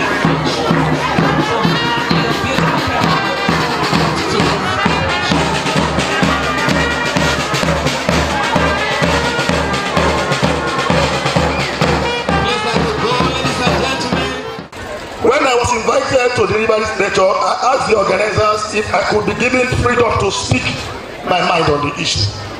I was expressly told I could do so. I thank the organizers for the freedom. I want to exercise that freedom offered me now. I can tell you that if they had told me otherwise, I will not be here today. I come from a community, the academic community, that cherishes freedom, and I must address you with academic and lexical freedom. I pray you enjoy my academic delicacy. If you do not, I offer no apologies. It is my style. I must also appreciate a father that I respect for several reasons. That is the Sama of Benin Kingdom. I cannot tell you all the reasons why I respect him in this simple lecture, but I can tell you one major reason. Because he has created jobs for thousands of persons with his investments. And the Benin Education Center is one of such. Let me also use the opportunity to challenge other rich men in Benin Kingdom to do so. Because the more of this we have, the more poverty will be driven out of our society. Lady Cherry Benedion also deserves special thanks. Behind every successful man, there is a woman. May God bless you for your good works. Ladies and gentlemen,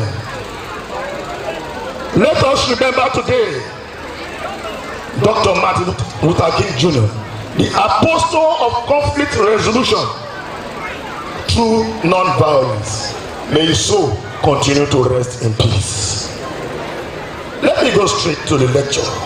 The topic is the time is always right to do what is right. I consider this topic very important if our society must make significant progress in all areas. Let me say unequivocally that the current generation of youths are disappointing us when it comes to doing what is right. If anything else, we are making progress on the reverse. I wonder where this country is going to. I only pray for these generations and generations to come.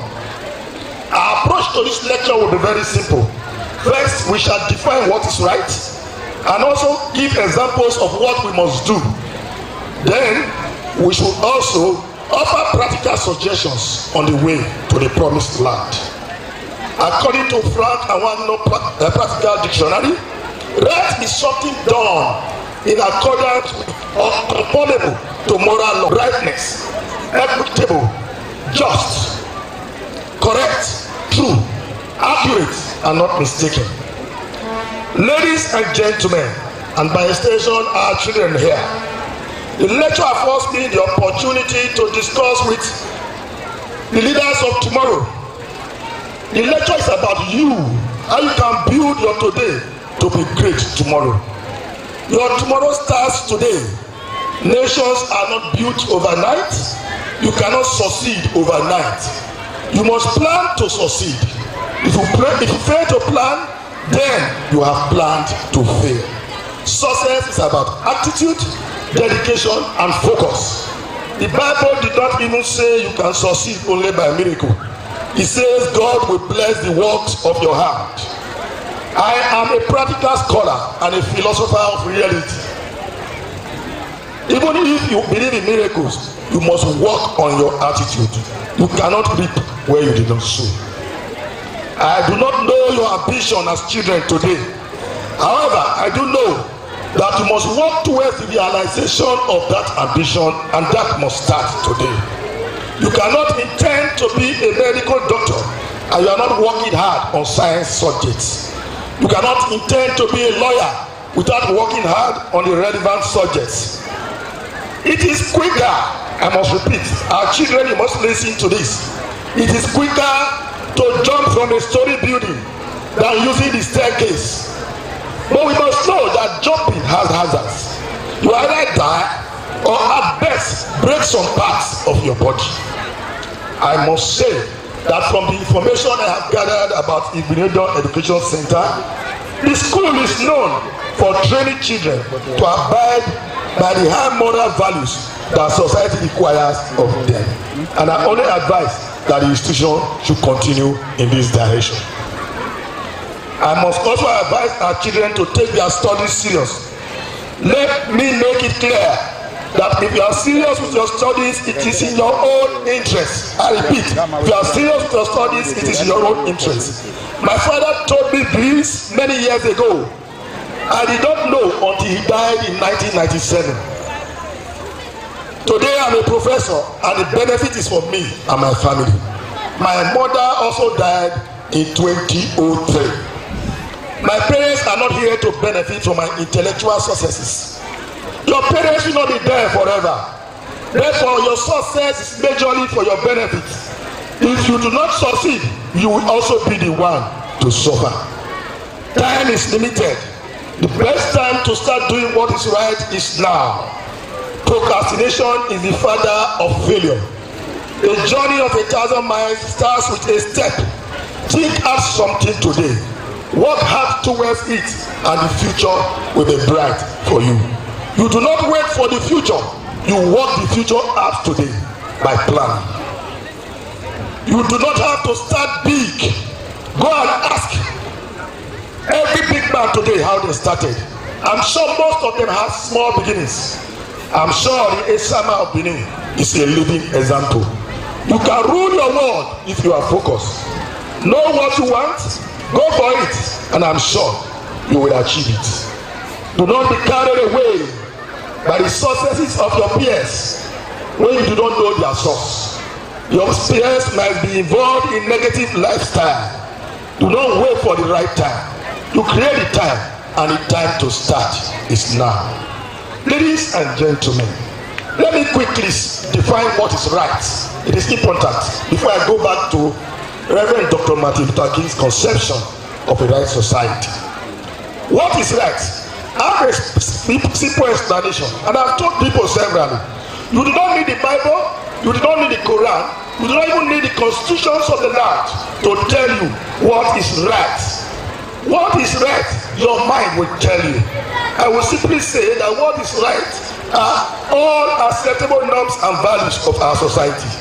In this direction, my students admonish you to stay away from social vices, stay away from criminal activities, stay away from cultism, armed robbery, arson, examination malpractices, rituals, and other negative things. In fact, this is the right time to stop what is wrong. Like I said, what is right, your mind will tell you. When God created us, He deposited your conscience. It will tell you what is right. You don't need the Bible, you don't need any paper to tell you. Unfortunately, let me quickly say this as a professor of political science. One area in which the political elites and top bureaucrats in Nigeria, their conscience will never tell them that. This is the area of corruption. I think their conscience will never tell them that corruption is wrong. In fact, I've written several papers on corruption. At a stage, I said corruption is caused by poverty. At another, I said it is caused by greed. Well, I got to a third stage, and I said that corruption is caused by wickedness. And I defined corruption caused by wickedness as amassing over and above what you know your children, generations yet unborn cannot consume. And you are still amassing that weight. That is corruption caused by what? Wickedness. But the day as I was driving down this morning, I had a brainwave. I said I should go beyond wickedness. Maybe I should pity our corrupt leaders. I'm beginning to pity them. Maybe it's not their fault. Maybe we should subject most of them to psychiatric examination. That is what I'm thinking. So, well, you are aware that I'm a professor of political science. And so let me quickly advise our political leaders on what to do to avoid violence. Because Reverend Dr. Martin Luther King preached against violence. And so this is my suggestion to our politicians. They should engage in regular consultation. There should be an agreement on the grand norms. There should be a give and take philosophy. And they should know that no single person has all knowledge and information. Ladies and gentlemen, I will not be happy if I do not offer practical suggestions to our youths of today. This is because I do not believe in a Yahoo generation. Neither do I believe in a ritual generation. Let me pause to tell you this. I told one of my friends some few days ago, I said, look, it is a risky thing now. It's a big risk in Nigeria to have children. Now, but we must still have children. But I'm telling you, it's a risk. Because if you are not careful, they use you for ritual.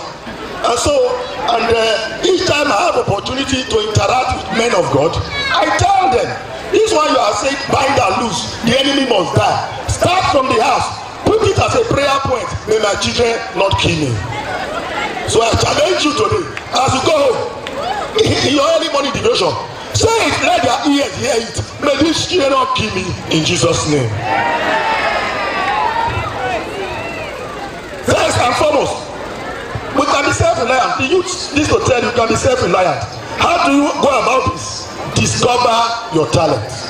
2, organize your resources. 3, engage yourself meaningfully. And finally, be honest and committed. Do hard job. Finally, let me tell our youths, hard work will never betray you. Consistency will never fail you. Patience will never disappoint you. Discipline will never mislead you. Honesty will never embarrass you. Learning will never harm you. Growth will never stop rewarding you. Focus will never confuse you. Humility will never disgrace you. Determination will never leave you empty. Wisdom will never misguide you. Efforts will never go unnoticed. Integrity will never lose value. Purpose will never misdirect you. Self-control will never weaken you. Time management will never fail you. Truth will never need defending. Ladies and gentlemen, at the risk of being sued by lawyers here, I dare to say, I rest my case. God bless you all. And head girl presented to do the lay of the week. And the esteemed Director of Administration has just laid that. Thank you so much,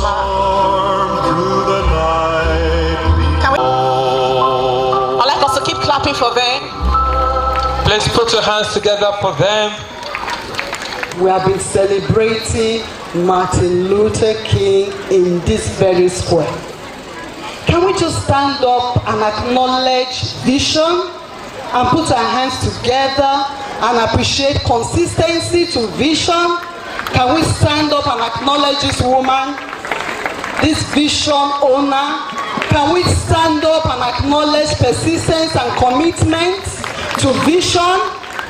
Because that is why we are standing here today, doing the right thing at the right time. Can we just put our hands together at once?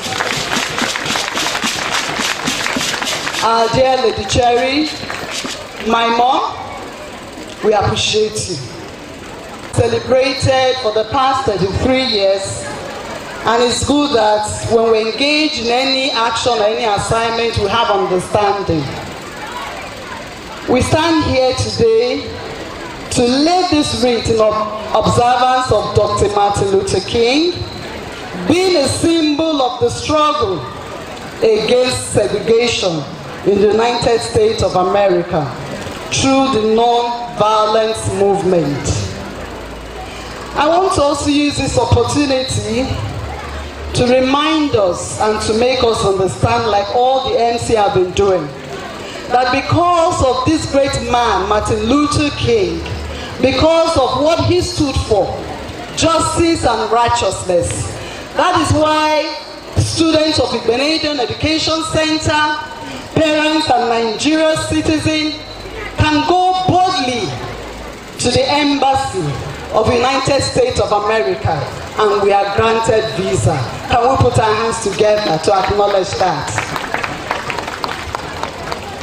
I would like to welcome everyone to observance of Dr. Martin King Jr.'s Day with the theme, Mission Possible, Building Community, Uniting Nations Through Non-Violence.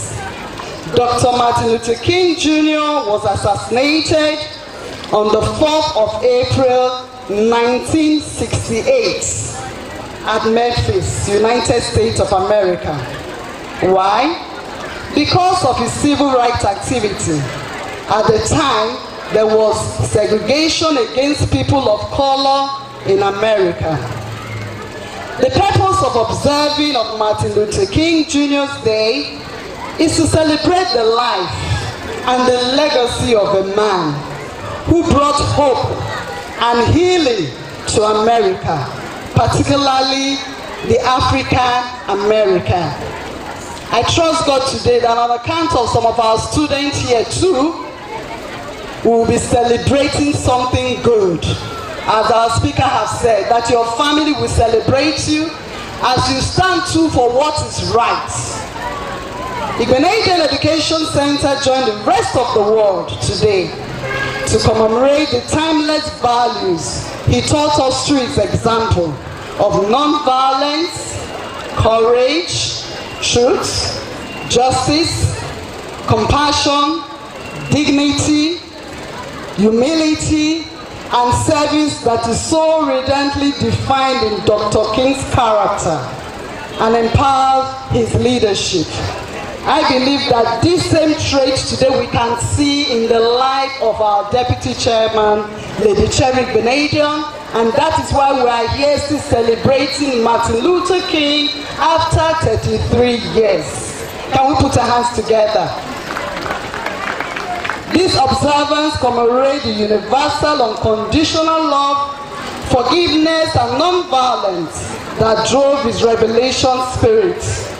Today, African American can live in society free from segregation, walk in freedom, and achieve their personal dream like every other American.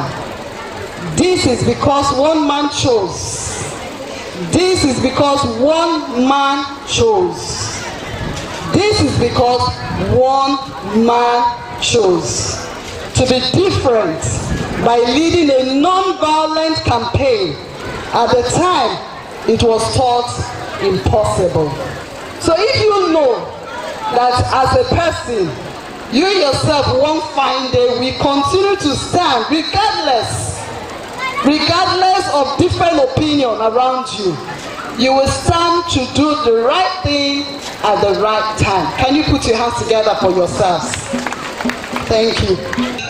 An emblem of freedom to other people around you. You must not allow yourself to be used negatively or to be an agent of injustice. A famous Black American whose love for his people led to the loss of his life 66 years ago. He fought for peace, love, and justice. It's another great year today indeed, where we celebrate excellence and willpower. You can be whatever you want to be, just believe in yourself. Joining in this great fight are some other great men and women. Those men and women who sacrificed their lives for a better world for humanity. Some of these great personalities were Queen Eden of the great ancient Benin Kingdom, Chief nationalist Sir Alhaji Abubakar Tafawa Balewa, Nigeria's first president, Zeke of Africa, the Director General of the World Trade Organization, Dr. Ngozi Okonjo-Iweala, and Nigeria's civil rights activist, Rosa Parks, Africa's man of the millennium, Dr. Nelson Mandela, and the man himself, Reverend Dr. Martin Luther King Jr. In the Canadian Education Center, this is the 33rd commemoration. Globally, we're celebrating the 56th anniversary commemoration of his death. The great man once said, I have a dream. Remember, we had dreams of entering this program. Today, we have the privilege to anchor the program. I am the lovely Miss Aombo Moyekeme, and standing beside is no other than Miss Elizabeth Osagie. Ladies and gentlemen, just relax and enjoy the theme of today's event, MLK 56. This is the time to do what is right. Ladies and gentlemen, let us welcome these young shining stars, the Montessori pupils. Bringing up to the stage is the Montessori School for their presentation. Please, let's put our hands together for Igbenedium Montessori Primary School. Lift each other up. We love every day. Peace, not violence. Kindness is the way. You can change the world. Look around, you're not alone. We all need a hand to hold. When we rise, we stand as one. Guess our healing has begun. It's not too late, it starts with you. Little things can break through. Smile, cry, lift a friend. That's how the change begins. Peace, not violence. Love, not hate. Lift each other up. We all elevate. Peace, not violence. Kindness is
messed up, but I'm glad to say I'm on my way.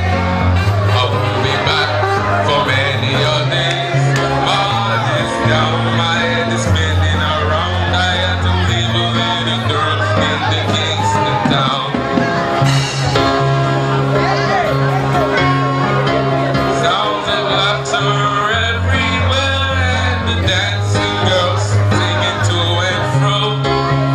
I must declare my heart is dead, though I've been from Maine to Mexico. But I'm sad to say I'm on my way. Won't be back for many other days. My heart is down, my head is spinning around. I had to leave a little girl in the Kingston town. Sad to say I'm on my way. I won't be back for many other days. My heart is down, my head is spinning around. I had to leave a little girl in the Kingston town.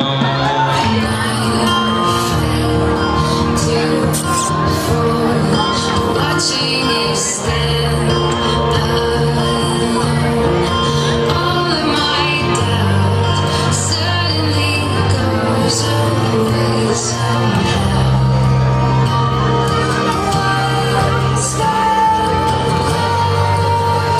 To me, I loved you for 1,000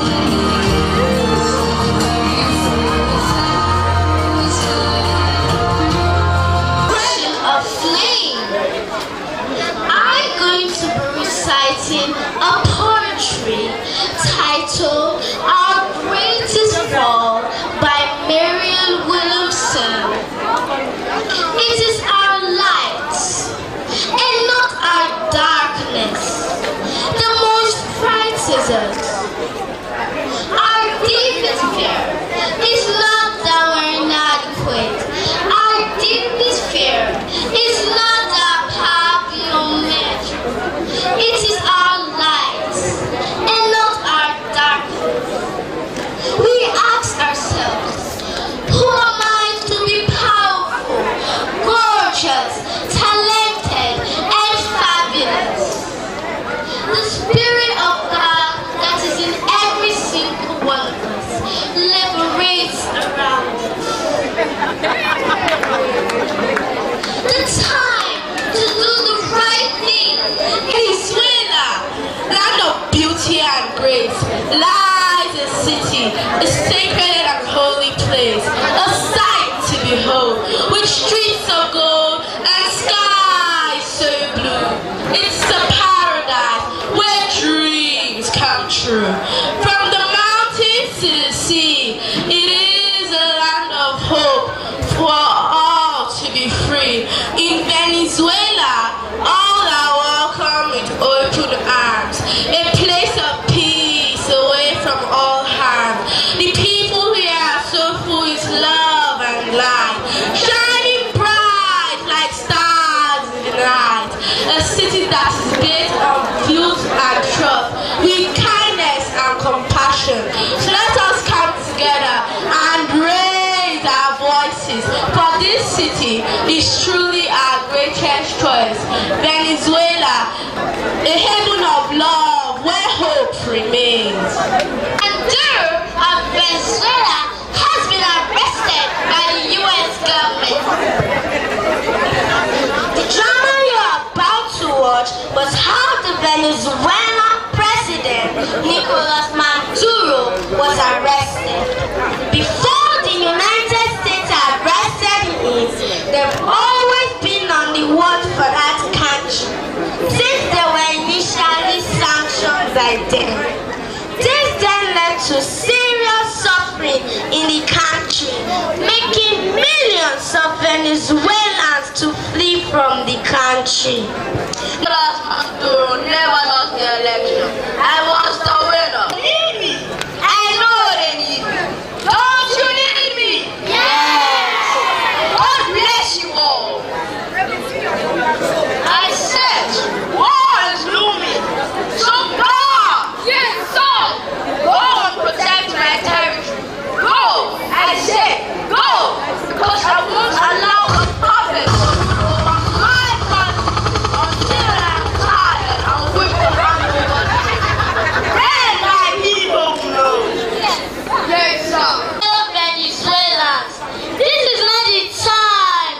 fight back or be involved in any form of banter. This is because two wrongs cannot make a right. An eye for an eye makes the whole world blind. Evil cannot cancel evil. And fighting fire with fire only spreads the flames. My decision not to react is not because I am timid, neither am I a coward. I decided not to be involved in any form of fight or confrontation because my quest for power does not want the blood of any citizen of my beloved country. Let's bury our hatchets and let God fight for us because this injustice cannot be sustained. Justice must prevail. I say, justice must prevail. Thank you. Did more than he can chew. He has crossed the line already, even while under sanction, and also keeping the American oil company when the head is broken. The serpent shall bite. Lack of discipline shall bring disaster. When rules are broken, chaos reigns. Go to that capital city and bring me Maduro. And if he tries to resist, set his household on fire.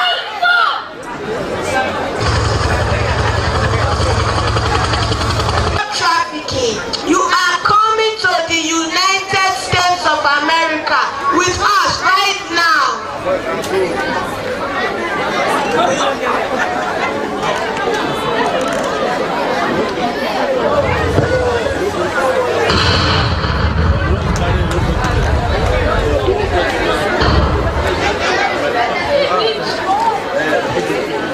Of Venezuela, and I was captured from residence for doing nothing. I am not guilty. I am a decent man. This is the very first time I am being booked for crime, which I know nothing about. I was captured from my home in Caracas. This is purely a case of abduction, not arrest. Thank you, sir. The president has done nothing. Nothing wrong to be treated in such manner. It is often said, when you want to kill a dog, you give the dog all manner of bad names. Does it mean the dog has actually done wrong? The answer is no. My president has done nothing wrong to be treated in such manner. The high-handedness of the Americans, all because of their supreme military might, would want to intimidate the rest of the world. We will all say yes to that. Such an arrest? That is not true. That is abduction. Because even the American and international law does not allow such an invasion. Just imagine the threat they gave to each one president, telling her that she will be treated like Maduro if she does not cooperate.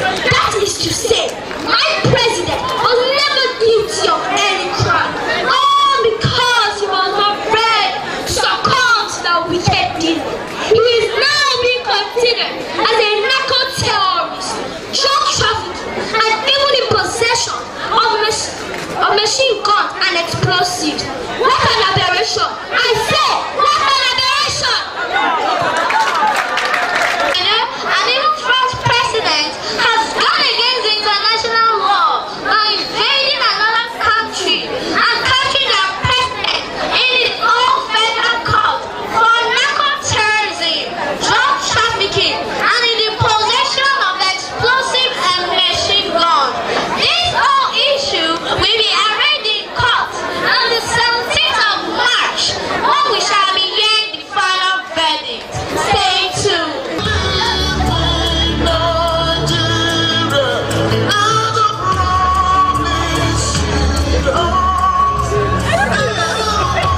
Dr. Martin Luther King are not just a call to action. The cry from soul, a demand for courage in the face of injustice. In Nigeria, where political greed tramples hope and hardship that scales dreams, this war speaking not just to morality, but to courage. The remind us that justice delayed is justice denied, and that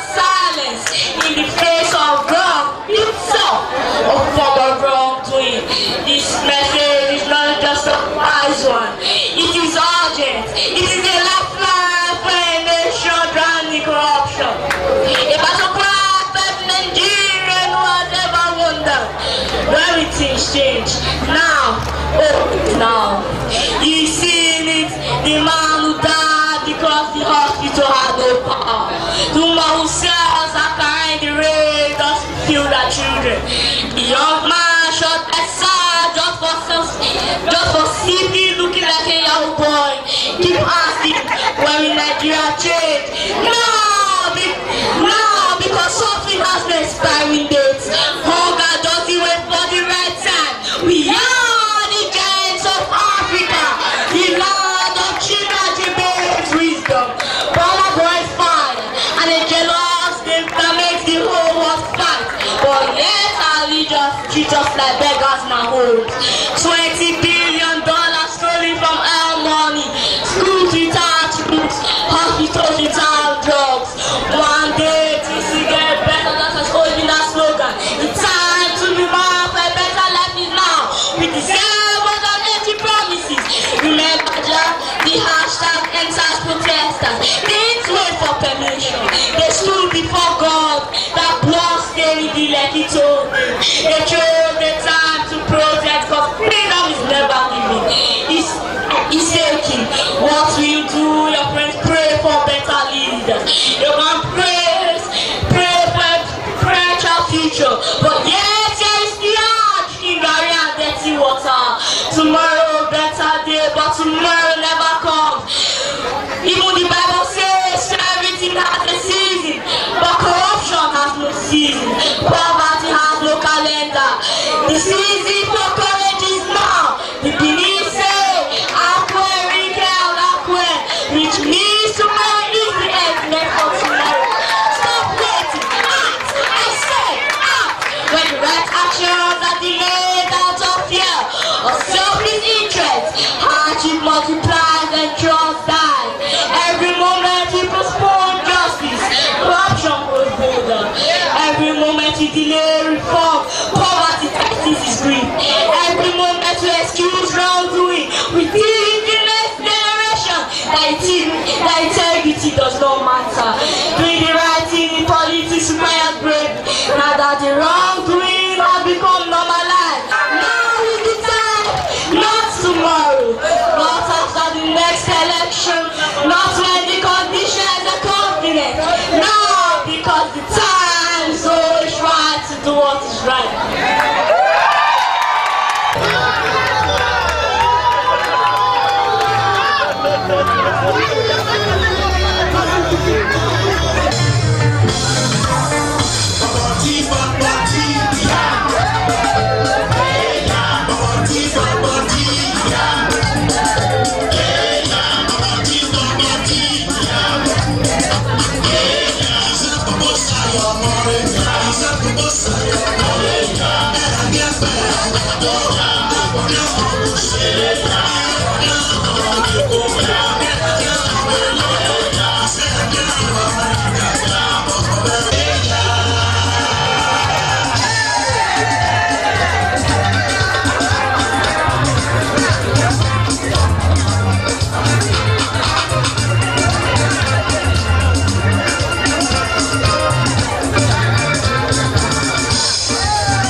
ITV, certainly the best.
ITV, certainly the best.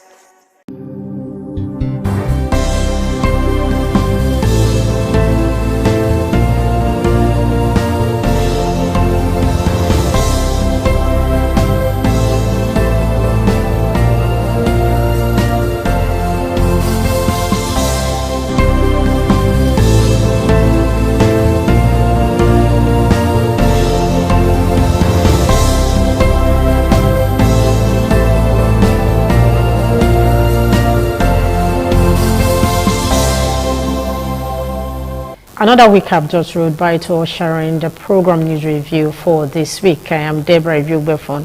Thanking you so much for joining us on the program news review. Our first report for review is on the Nigeria and Chad agreement to adopt a borderless approach to combat terrorism in the Chad region. President Bola Tinubu made this known shortly after hosting Derby at the presidential villa, Abuja.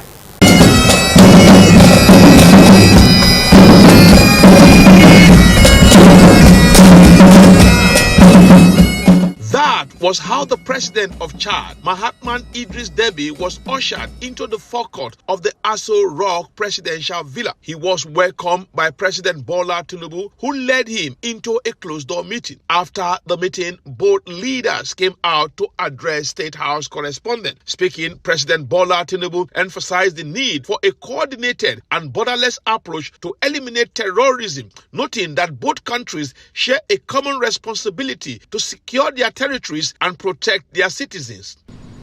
The two countries is a borderless resolve to combat terrorism and fight them, eliminate all acts of terror to our people, and ensure we maintain the sovereignty of our two nations.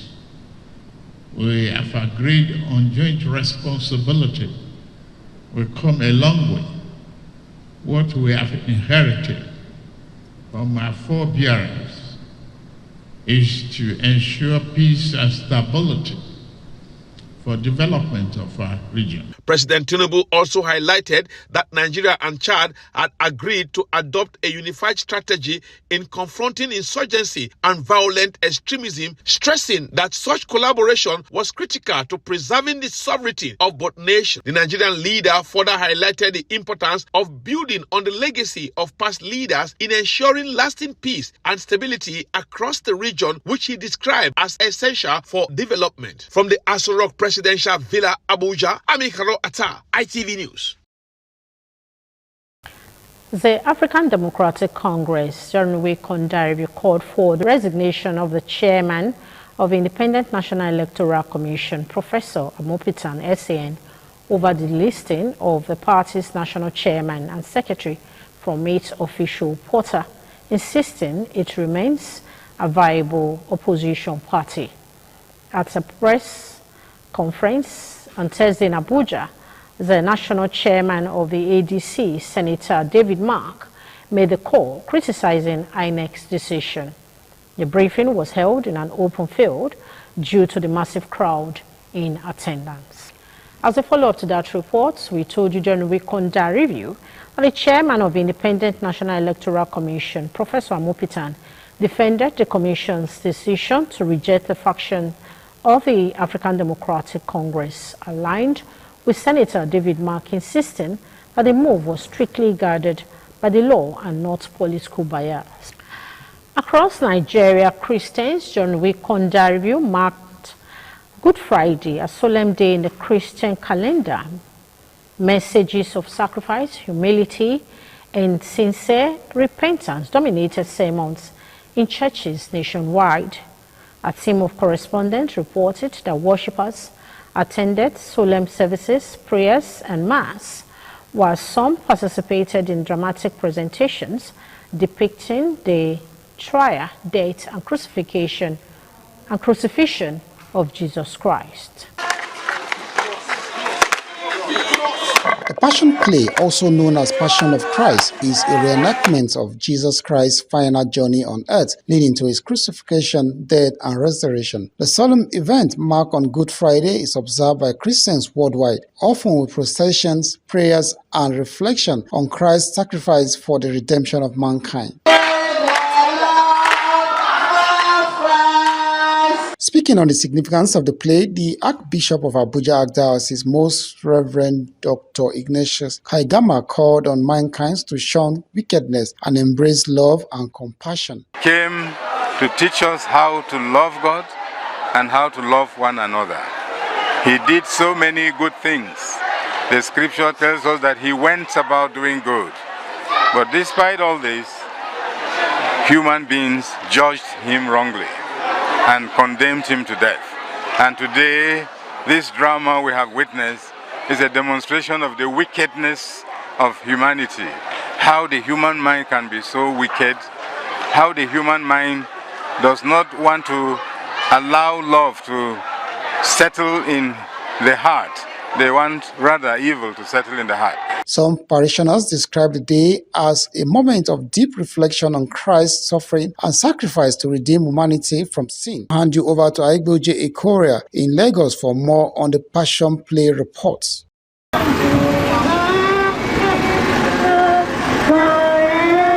The situation was no different in Lagos State as Christians were seen reenacting the suffering of Jesus Christ on his way to the cross.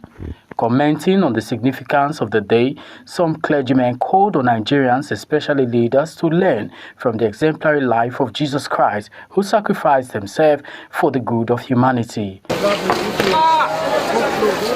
At some Orthodox churches in Benin City, including St. Gabriel Archangel Catholic Church on Sapele Road, Benin City, our Saviour Anglican Church at the GRA, United Baptist Church, Central Baptist Church, amongst others, Christians held solemn services and mass prayers, drama presentation on the trial, death, and crucifixion of Jesus Christ, as well as procession marking his crucifixion, which the Catholic Church popularly called Station of the Cross.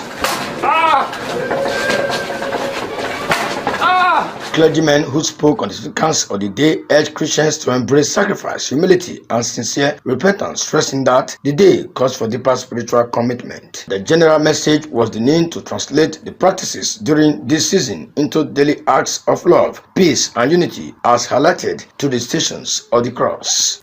The federal government said Nigeria's aviation potentials is increasing, evident particularly with the ongoing modernization of the Murtala Muhammed International Airport in Lagos, where about $500 million have been invested in infrastructure. The Minister of Aviation and Aerospace Development, Festus Keyamo, made this known at the Nigerian Aircraft Acquisition and Investment Summit held in Lagos State. The Director of Defense Media Operations, Major General Michael Onoja, disclosed this at the end of Mott's operational briefing at the Defense Headquarters in Abuja. Back home in Edo State, reported during the week on that review that tensions ran high in Benin City on Wednesday as residents took to the streets to protest worsening economic conditions in the country and appeal to the federal government to intervene. The demonstration, which began peacefully at Ekosodi Junction, brought traffic along the busy Benin-Lagos Expressway to a complete standstill for several hours.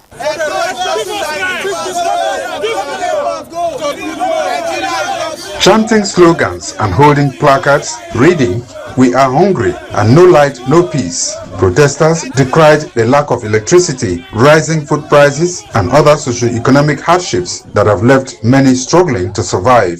The demonstrators, mostly youths, expressed frustration over what they described as unbearable living conditions. This is the only way that this protest is going to work. Unknowingly, let nobody even play. Everybody just come out from their house.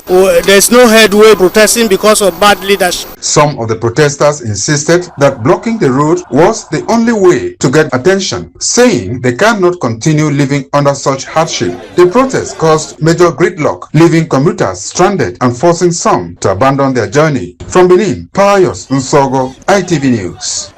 Governor Monday Okpewolo's directive for the contractor handling the Catholic Charismatic Renewal Road, Uguyoko, to work around the clock in order to meet the completion deadline is already yielding positive results, as the laying of stone bays and construction of retention ponds have commenced in the area. Jubilant residents joined the governor during an inspection of the 1 kilometer road and drainage project. Ahead of this year's rainy season, work is progressing steadily on the Catholic Charismatic Renewal Road, Uguyoko, with the laying of a reinforced stone base now underway. Excited residents of Catholic Charismatic Road off Ekenwa Road expressed appreciation to Governor Monday Okpewolo during his inspection of the ongoing construction, which include drainage systems and retention ponds aimed at addressing flooding in the area. The 1.4-kilometer road project, according to residents, has brought renewed hope to their livelihoods, particularly for business owners who have endured years of hardship due to the previously dilapidated condition of the road. Some residents described the development as a long-awaited intervention. This road how many years? We know the fit they pass am. You know good to condemn. My daddy walk they come make this road. The road come dey okay. Everybody come to the pass am, motor come dey pass am. If you see water where they park here, but this election full here. But now our governor Okpewolo, he don't make this place better. At the site of the flyover bridge at Adeswa Junction off Sapele Road, the Edo State Commissioner for Works, Dr. Felix Akabue, commended the pace of work and dismissed reports of flooding allegedly caused by the project. We discovered that those claims are just lies, nothing like that. I've entered the shop myself, no single thing is affected. Even the plywood on ground we made inside the shop, the plywood on ground we never affected. Socket of computer, there is no single computer that was affected as a result of the reason that gathered in this few days ago. The ongoing reconstruction of Catholic Charismatic Renewal Road, Uguyoko, as well as the flyover at Adeswa Junction off Sapele Road and other infrastructure projects are expected to improve accessibility, boost local commerce, and enhance the safety of residents upon completion. From Benin, Kingsley Uchebu, ITV News. The contestants of the 2026 Miss Finest Face Nigeria Beauty Pageant added a touch of elegance and glamour during a courtesy visit to the Esamma of Benin and honorary Romanian consul to Edo and Delta States of Nigeria, His Excellency Sir Chief Dr. Gabriel Osawa Igbenedion, at the iconic Garden of Eden Residence, Benin City. The visit, led by organizer and coordinator Mr. Andy Idafewere, aimed to introduce the contestants to influential figures and showcase the rich cultural heritage of Edo State. The Esamma of Benin, Sir Chief Dr. Gabriel Osawa Igbenedion, widely celebrated as a cultural icon and philanthropist, warmly received the contestants who dazzled in their stunning outfits. They paid homage to him and engaged in discussions about the significance of culture, beauty, and discipline. The organizer, Mr. Andy Dafiawere, expressed gratitude to the Esamma for his hospitality and unwavering support for initiatives that promote youth empowerment and cultural heritage. He remarked that meeting a true legend, someone whose life embodies uplifting others and preserving cultural identity, was a valuable experience for the contestants. Daddy, this is the 23rd edition of Miss Finest Face Nigeria Beauty Pageant. All over the years, we always come here to present the contestants to you before the commencement of the event. And it's a tradition that every Easter Sunday is the grand finale of this event. These are some of the contestants. They are 27. Some of them are writing exams right now, so they can't make it. So these ones that made it, we said we must come and let Daddy give us his blessings, and also to formally invite you for the grand finale, which is coming up on the 6th of April, Easter Monday at Elora Royal Hall and Suite. In his address, the Esama of Benin commended the organizers of the 2026 Miss Finest Face Nigeria Beauty Pageant for showcasing the talent, beauty, and intellect of young Nigerian women. He encouraged contestants to use the platform not only to celebrate beauty, but also to advocate for positive change in their communities, emphasizing that true beauty lies in the heart, mind, and ability to inspire others. I wish you all of you good luck. Amen. The winner is not anticipated to you just on the eyes of the judge. You accept the fate. For many contestants, meeting the Esama of Benin was a career highlight, providing a rare opportunity to interact with a revered figure whose legacy spans decades of service and achievement. As they continue towards the grand finale, the visit to the Esama of Benin will remain a cherished memory. From Benin, Pius Nsogo, ITV News. A cross-section of the public during Wekonda review expressed divergent views on the proposed INEC voter revalidation exercise.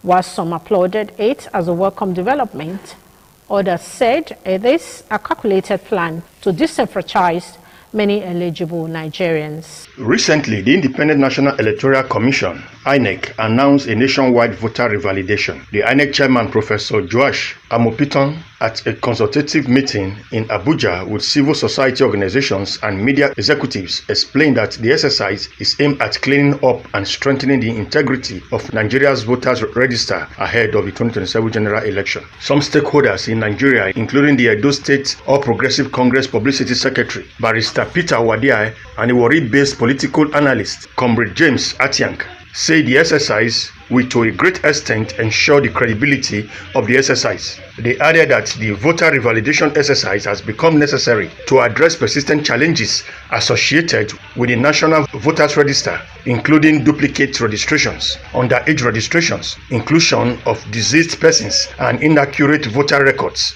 which collectively undermine public confidence in the electoral process.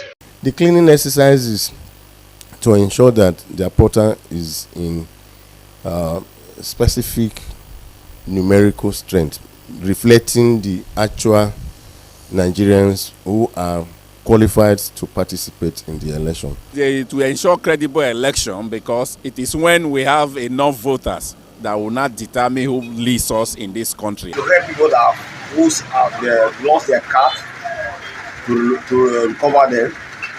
Then the second reason is that it helps individuals who have attained the voting age of 18 years and above to be captured. In their counter opinion, a public affairs analyst, Comrade Austin Nwahu, and Chairman Center for Defense of Human Rights, Lagos State, Comrade Adewale Ojo, said the exercise should be rejected by Nigerians, alleging that it is a calculated plan to disenfranchise the public. All these are strategies where politicians, irrespective of the party that are concerned, where they use it as an advantage to ring election. Is a gimmick to say, because a lot of people are going to be disenfranchised again. Some people who have taken a lot of stress, time, and even money, spending money to go and register, to have a voter's card. The rigorous side they go through to get it. Now you are now saying that you want to revalidate. What is the meaning of that revalidation? It's purely an arrangement to disenfranchise Nigerians. Although the National Voter Register has been continuously updated and deployed for successive general, off-cycle and by-elections, its credibility should be periodically reinforced to reflect current realities and meet public expectations. From Benin, Jonah Omowa, ITV News. On a sad note, reported during Wekonda review that shock and confusion gripped the Federal High Court in Benin City on Tuesday morning after 52-year-old Madam Titilayo Akindele collapsed and died during a court session. The incident was linked to alleged negligence by the National Drug Law Enforcement Agency, NDLEA, in attending to her medical needs while in detention. Management of ITV and Radio, led by the Managing Director, Engineer Elvis Obaseki, on Tuesday last week received contestants of a 23rd Miss Finest Face Nigeria Beauty Pageant 2026 during a courtesy visit to the station's corporate headquarters in Benin City. The contestants, led by the organizer, Ambassador Andy Dafewere, solicited the station's support for the pageant scheduled for April 6, 2026. Addressing the management of ITV and Radio, the organizer of the pageant, Ambassador Andy Dafewere, popularly known as Blue Bone, commended the station for its sustained support for youth development and entertainment initiatives. He said the visit was aimed at seeking partnership and media coverage for the forthcoming pageant and appealed for the station's continued support. ITV has always been there for us. 23rd edition, which is going to be taking place in Benin on the 6th of April, which is Easter Monday, starting 6 p.m. and the event ends by 9. And we have more than these contestants. Some are writing exams, while some are on their way to Benin. The camp opened yesterday. Responding, the Managing Director, Engineer Elvis Obaseki, advised the contestants to maintain discipline and good conduct throughout the competition. He noted that although all contestants are queens, only one will emerge as winner. Engineer Obaseki reaffirmed the station's commitment to promoting talent and pledged support for the pageant. I want to congratulate Lubon for the tenacity and the resilience in taking this pageant to this point. So if you are in this camp, don't see it as I must win on the 6th of April. First of all, nobody forced you to be part of this. It's a passion thing. It is what you think. Let me go do it, and I think I'm the finest in Benin or the finest in Nigeria, and you want to express yourself through Miss Finest Face. Go ahead, give it your all, and always see yourself in anything you do. Don't see it as an issue of I must win. See it as a platform to express yourself. Those present at the courtesy visit included the Executive Director, Finance and Administration, Lady Celerina Ojomo, Executive Director, Operations, Chief Elder Ogbedo Unwose, Director of Radio, Pastor Dan Omozuse, General Manager, Group Commercial Services, Mrs. Odun Balogun, General Manager, Special Duties, Mr. Abiodun Mudashiru, Assistant General Manager, News and Current Affairs, Mr. Igosa Agbonlaho. From Benin, Patience Osaugiwa, ITV News. The member representing Ovia Federal Constituency at the House of Representatives, Barrister Mosede Gabriela Igbinejum, during a week on Review, publicly distanced herself from recent protest activities carried out by one of her aides, Mr. Lugard Yenoma, in Edo State. In a statement released during a week on Review, the lawmaker clarified that Mr. Lugard Yenoma, who has been staging protests across the state, is acting solely in his personal capacity and exercising his fundamental rights as a citizen. She emphasized that although Mr. Yenoma is not to be associated with her office, his actions were neither authorized nor endorsed by her. According to the statement, she has at no time directed, encouraged, or approved of the demonstrations. The federal lawmaker reiterated her commitment to peaceful and lawful engagement in addressing the concerns of her constituents in Ovia North-East. She stressed that any actions taken outside the framework should not be linked to her office. She also reaffirmed her loyalty to the All Progressives Congress, expressing respect for the party's leadership at both the state and national levels, including the governor and key party structures. The statement concluded with a call for the public to seek accurate information through official channels and to remain responsible in civic engagement. Right Honorable Igbenedion says the disclaimer is necessary to prevent any misunderstanding regarding her position on the ongoing protests. Students have been urged to shun social vices and make responsible life choices as part of activities marking the 2026 National Police Week in Benin City. This was the focus of an interactive session with students of Igbenedion Education Center attended by the Commissioner of Police, Edo State, Monday Agbonika, the Deputy Chairman of the school, Lady Cherry Igbenedion, and the Director of Administration, Pastor Angela Igbenedion. Addressing the students, the Commissioner of Police, Edo State, Monday Agbonika, emphasized the need for discipline, warning against involvement in cultism and other social vices that could jeopardize their future. Edo State is a place where cultism is on a high level, and if you are not careful, you get entangled in the work. So you got to know how it starts, when they are bullying you for cultism, you get to know so that you know how to keep away from it. And the first thing, you tell your parents when you are having, you don't give secrets to your parents, and because they know better and they know to protect you. And your teachers also, let them know, and they will help you come out of this and they will protect you. Also speaking, the Police Public Relations Officer, ASP Eno Ikoidem, and the Coordinator of Police Campaign Against Cultism and Other Vices, POCACO, in Edo State, ASP Kingsley Peter, stressed the importance of discipline and self-control. They highlighted career opportunities in the Nigeria Police Force and cautioned students against peer pressure and other negative influences. There are some persons here who have a right sense of right and wrong, if you understand what I mean. If you are that person, believe me, policing is the best career for you. Program is not about arresting people, it is about guiding, educating, helping young people like you. Because what you become in life starts from this stage of your life. The interactive session featured a question and answer segment, during which students were recognized and presented with souvenirs as ambassadors for positive change.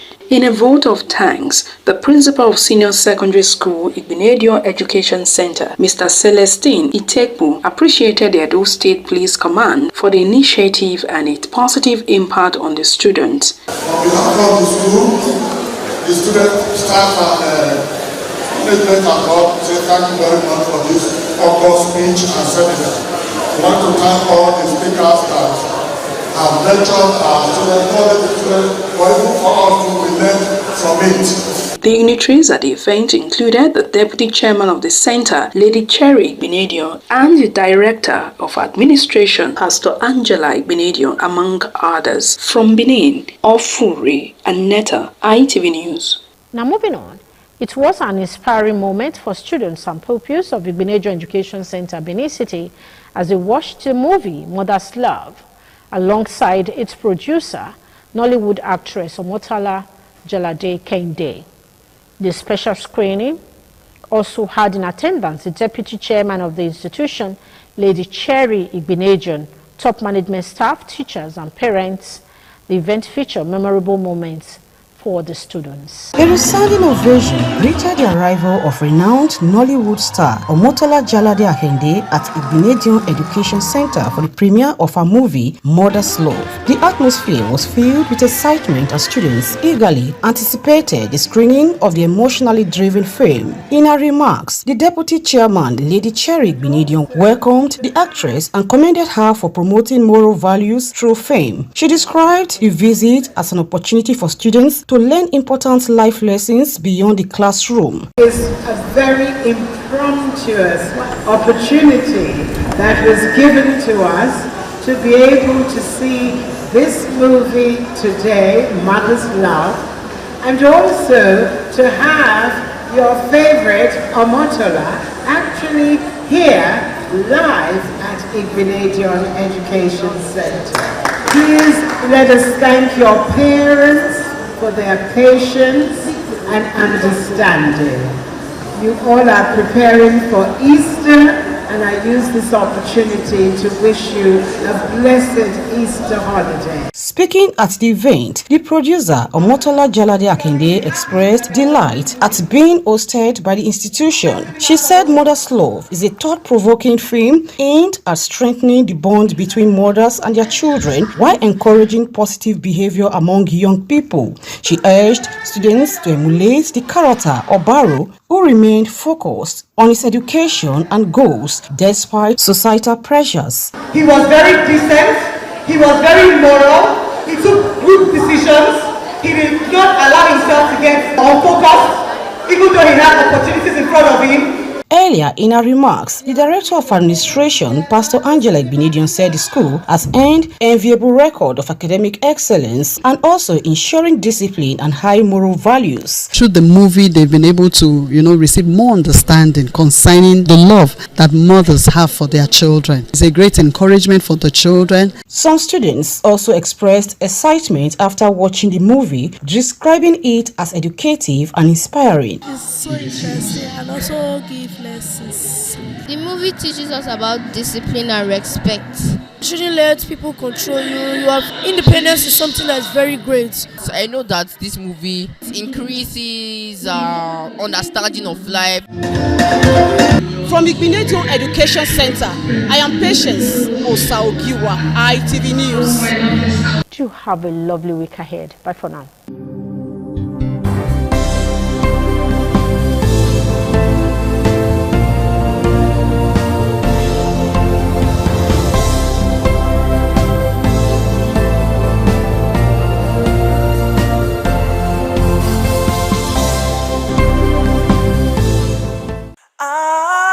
ITV, certainly the best.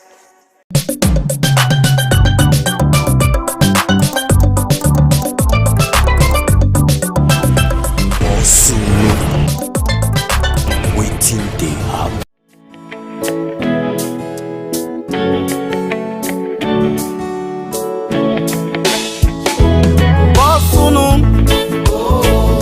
Now waiting they have.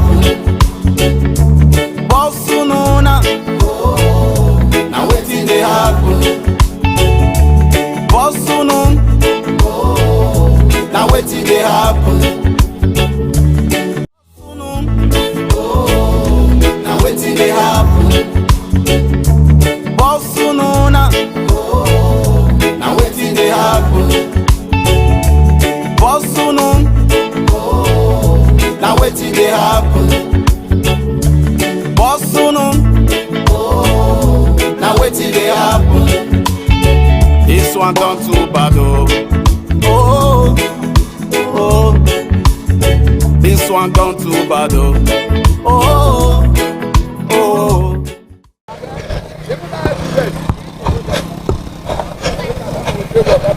No be moto na gully for Igwebe. No be moto na gully for Igwebe. I just State government send your engineers come here. Hey wo, they say oh yeah before how's this day?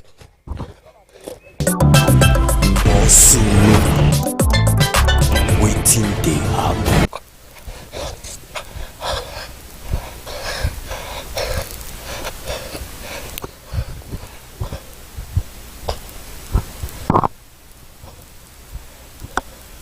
But the people for the area, they don't try some palliative. But that palliative is not good enough.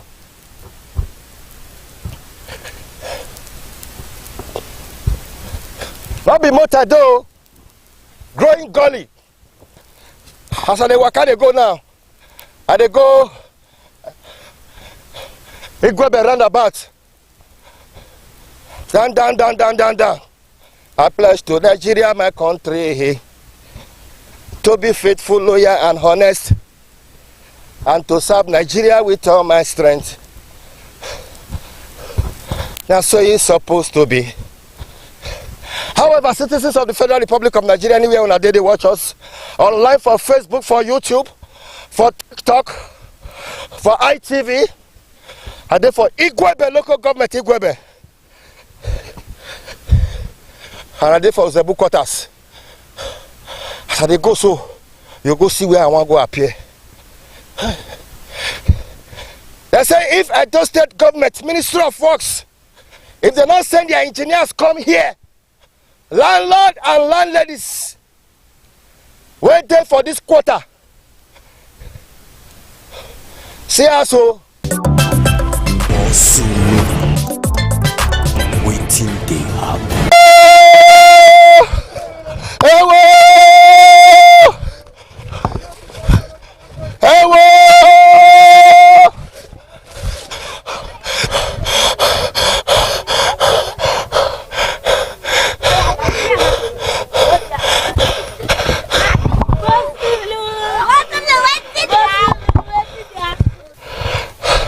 Okay, where with this? With the Zebu for Igwebe. For Igwebe local government. Igwebe local government, Igwebe. Yes. I stopped for roundabout near that Igwari primary school. Okay, now what be this have been now what happen here? What happen here? Not be moto. Na gully. When I be small pikin, this thing never start. Now I don't have the wrong person now. When rain fall, erosion will just pass because God designed Igwebe. All the water went there from Afuda, Uhe, Oyomo, Idiglogo. All of them are here, they come. So they pass freely. So when we small, that's late 70s. All of us the wrong person. Before this thing can develop. It is surprising. Because this, where we did so, it is very risky because a lot of things even they live inside this gully. If you look now, this gully is at least 12 to 15 feet deep. Look, see the width. So we they call on our governor, able governor, may come help us. This thing actually start when they do that Igwebe Uromi Express Road, 1977. When they do that 1977, they can put two small covert. And we as children for primary school, we they pass the covert to cross the express under. Now we tell they go school. You they talking about like 40 years ago because they see what there for your help. 1977, I tell you so. 1977. So when rain fall 3 times, that covert block, the water can't begin return. As the water they return, it can't begin pursue people for houses. Can't begin kill house, kill. In fact, here now this gully put for you. If you go down, it don't scatter everywhere. Don't pursue people for house. It don't. Then, if the water that road because as they take down when they take high, water no confident they cross them. The water can't they return. If the water manage cross them, it will spread. People farmland. Why? Hey, why? So with the big governor, if they come, make them look because that express, God to help us. The guy river Ogbodu, where this erosion they go. Okay, as the water they call you water. It they go straight to Ogbodu. So as they do that express Uromi to Agbo, they block them. They can't put those small covert. When the covert block, the water could they return. Can't begin pursue people. I'll go see Amo. Where you go? I go follow you. So up till now, if they want help us, that road they go first cut and put better gutter, make the water take go. But if they live here like this, it go tell they go, you never see some gully where I don't show. No. See this front here, where this pole they so. House they here before. This pole when bent so. House they there house. This electric pole so. Somebody house they there. You see where this banga tree they so? Restaurant they there. This one they tell you so 77, 78, 80. Restaurant they there. From that place go now be the old Igwebe market. Why the landlord is waiting this area for over years? Why we not shut? Come out! What did they know? Not what did they sabi they will do? Not be who know road will show person road. We thank God say we they see you here now. May you help us cry out. May they come to our rescue. Because body don't pee. Hey, body don't pee. You don't see where we do so. You get one of my friend Alice Imwesili. Yes. In all me rest. Go see Papa has here. If they feeling like me. None of us grew up for here. Alice. None of us grew up for this. Hey. That old market so. You know say the market, they don't desert them now. They don't carry market go on that place. Because people come begin fall for gully. When you want, simple one cross with bike, you go fall, you don't die. May you different. You know where you dey go to? You know where you dey go? You don't see this gully. You won't go come out for garage. Now garage you dey go now. So, Oga, waiting you to say Edo State government if you can do for this place. Yes, Edo State government get a lot to do. When the last administration come, the road from Express, they come do C4, they come do and pass back of the market, go join Bank Road. The major here, where me are you this one a major road? When soldier they here in the 70s, after the war, here na major road. Now that same place, so where soldier they now they put college education now across the road. So make them come help us. If they want help us, as in that road, don't first break that road, put a better gutter to take the water go river. Then this gully, they go that to put gutter both sides, channel and go. Big one. All this water storm when Baba should do for Ewa Road. If you do it here, it don't finish. Okay, those type. If once you put that water storm Baba do for Osho, those drainage, when do for Ewa Road there, the water don't go. Now just that road, they need to cross them. If they don't cross them, and when they like me they do here, the water will return. Because that major road was the barrier. Now it's start them. Otherwise, everywhere, God arrange them. As the water they flow, you get where they pass. By the time this one they flow past here, small with they play inside, small sand, they find. When that road come cross, water don't feel pass. God, come begin the water come begin keep it. As you dey watch them, drop your comments, share them, like them. However, Edo State Ministry of Works, Edo State Watershed Water Agency, Erosion Control. Huh? Waiting they happen.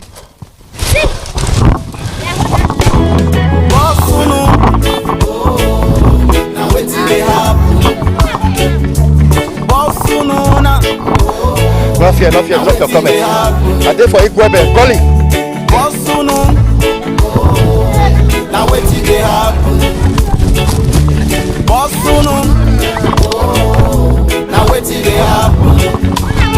This one done too bad.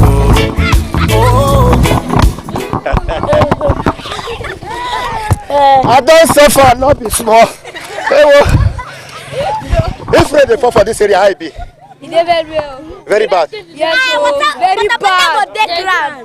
If you full for water full everywhere for you. You almost full safe. You can't want big boot for there. You also have for there now. They shake the area. You see, they shake away.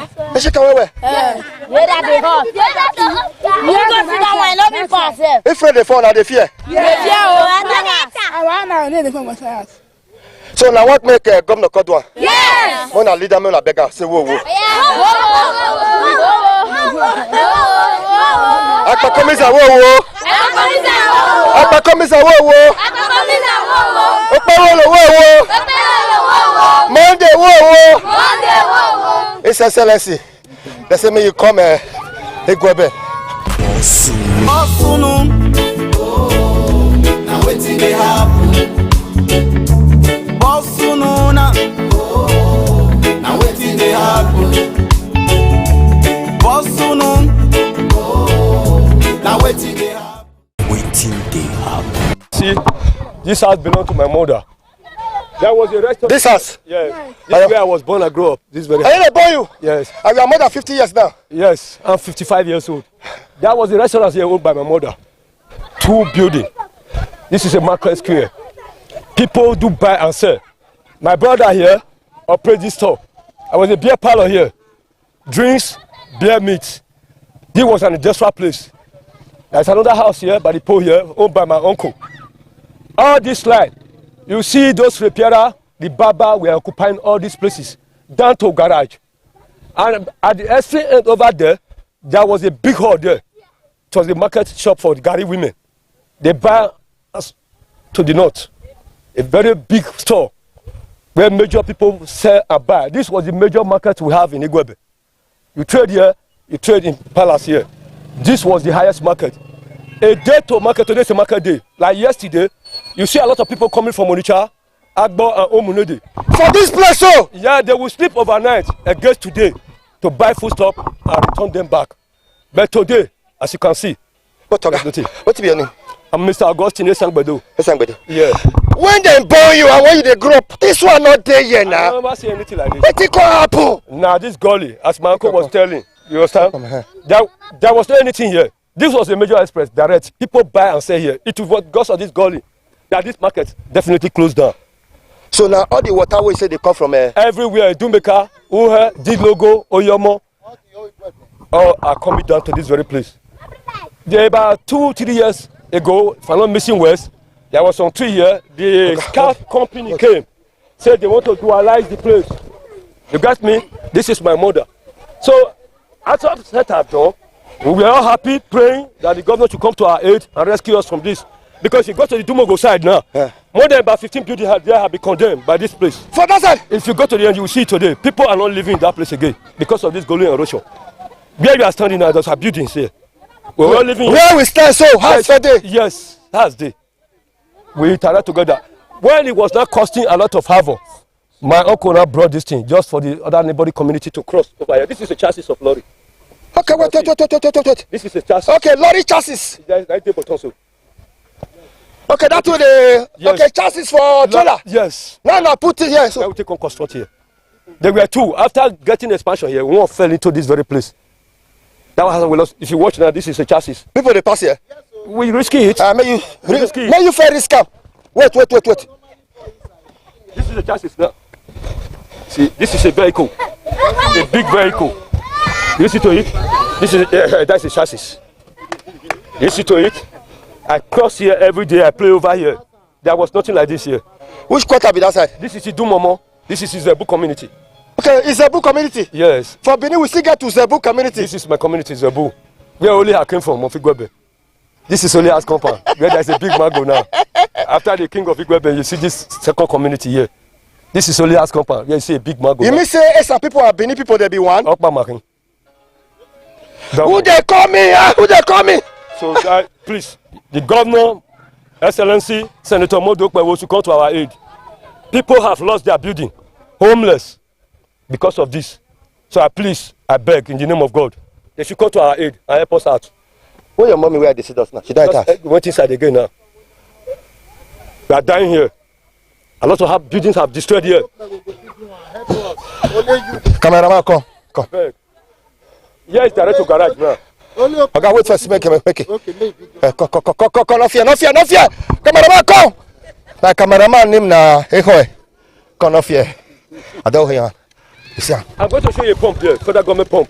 It's inside the hole now. Where we are very small, with fresh water at the pump. If you go front there before the plant food journey. So from town road now, from Egbore primary school now, from that on Abaso. Yes. Now they go so. Like this. Now see they go road to that side. Exactly. Hey, whoa. Has been a long time. Any government will call, they will promise, no one will turn back again. I beg in the name of God, Modokwe with Sanishama, he should come and help us. You say talk to an idea. Why? Your Excellency, sir. Mr. Augustine Esangbedo Igwebe, the book quarter. We are able to say, Nata, Your Excellency, Uwane will bonevena, Kakabo, whatever destroy. Wakari again, Mary Woka. Enama Reka, Akivena, Edmamudi, Uari, Ada do a Kivena, and I owed Igwebe market. Because I know you're not Arivena. At the end of the day, that was Kisivenari. Master Rivena, Governor Vai, Eya Dioma, Enikigopano, Eakibobai, Municatapilla, Ekigopano. And why, whoa, Maimia, Donoman family Uyona. Amiaro, Robovania. I will manage to want to say Canon or Yakari. I will manage Ariveni, Amiakibo Muhe, Ekigo in a Bowa. Any school need to the express education of Riveni. Amiarana, Madame Scooby. So let him alone. I did what Dr. Coy. Let him out the normal village. Namereka, and not drinking. I think maybe a governor, yes, and I talk by Abu Baba. Waiting they happen. I was born and brought up here. My mother had a shop here. Your mother fake a shop here? Yes, this girl place destroyed it. Then I say area journalist was here. Mama. Nene. Nene. Over for. Koye. I call your area. They say you first get store before for them. I'm not the parking store. But mommy, this thing first day here before. I'm a car. Mama, I bought ya so hell. A new funa. Oh, Hamayo. Now, they are mega. You got to me to it.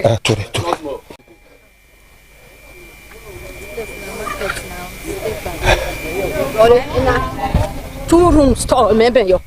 Or Menahiba. In a 2-room store, Menahiba. 2 rooms? Or maybe you. It's sorry if I will not get to the Menahiba, I'm not back here. Oh, tell Menahiba. Mommy, this hole when I see for you. This hole here. This one. He fed there here before. I'm a car, my man, and Boyati. A new Vuna. Or my car, everywhere in a hand doorway. Or in a dot tonwa, and then. My man bought another Diana. My American, my goody. Get here, I know. Man, you want make governor come do. Me when the governor don't know you, man. No salo by no trouble, no harbor. Or I went in my bed with Fuere Boule. Now, then, Mamma got a new Vuna here, and I hear even my mouth there. My mouth then I like better. And I like in my door, my make my like better. And I may not be stopped or in a here, Mera. Mommy, now true they say this bush na market before. Na market na. Na market. Yeah, this say you know some speak pidgin, you don't knock on the market. Egbera me would talk here me. Call you ma. I go pass your message to governor. Okay. Make governor make the contour. Say friend they fall you go they fear. Na. I look at the man got shake you. My make my teta. Call you. You go reach 100 years. Bye bye. Oga. TV. How you dey? Boss no. Na this area you dey. Now that has a day. If I want to go garage now, I'll go past this journey. The worst part today, na person even fall for this thing. Hi, not be lad. Yeah, una call this is there before this thing come chop like this. We not see una na total who go there. No, who go there? As I don't see you now, I dey tell Baba God thank you. As I don't see you today, I dey happy. So the water, where they come from Igwebe? As that has go even the sometimes he go climb up. Ibo say Makachuku. They tell you. Thank you, sir.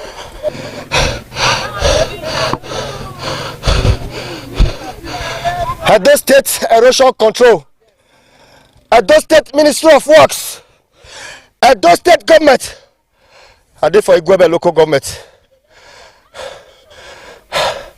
I did for Izebu quarters and Idwogo. Now wetin dey happen? Bosununa. Now wetin dey happen? Bosunun.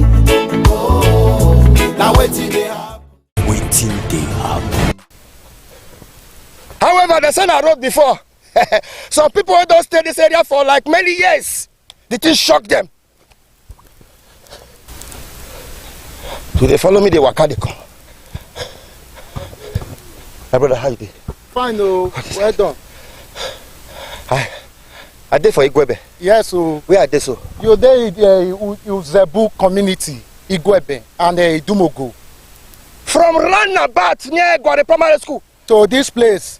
Thank God say you don't see as the place be. This if rain dey fall. With now more to be this Sabina. See, here was formerly a road, a major road. Major road? This major road, what you are seeing now, it was a former major road.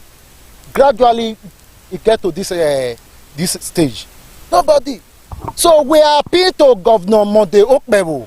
Look my eye. Governor Monday Okpebo, I beg, rescue us for this gully. He has taken many souls unaware to government. So please, we are apologizing. Please, sir. Modokpebo, Akpakomiza, you have been doing it and you will do it. And you are God sent to rescue Edo people. We believe you. You are not just there to speak English for 8 years. Those who spoke English 8 years, they have done. What they go do here now? What they go do? Yeah, now they apologize. May help us do one.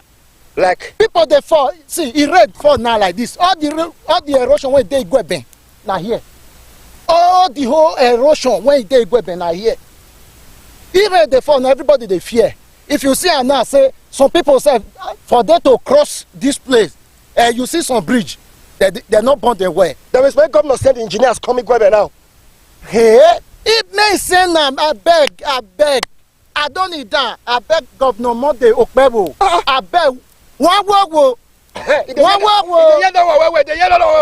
Monday Okpebo. Wo rekpa mai.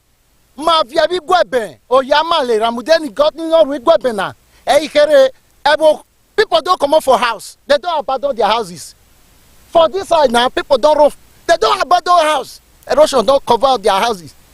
So please, Monday Okpebo, we believe you. We believe you. Thank you, Shop Loco. Thank you.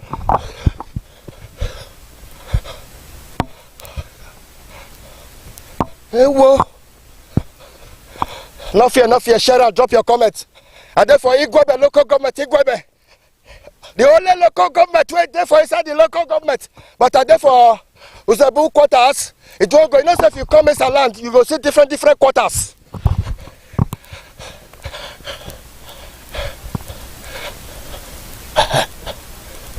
Hey, whoa.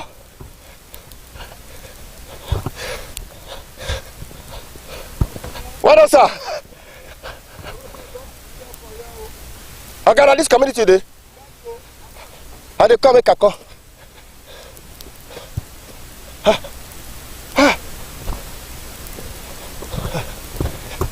Na road before. Yeah, na road. Yeah, na road before. Yeah, na road. It's coming from west. From west. Yeah, na road. Now because of the erosion that cut it. You see? You see?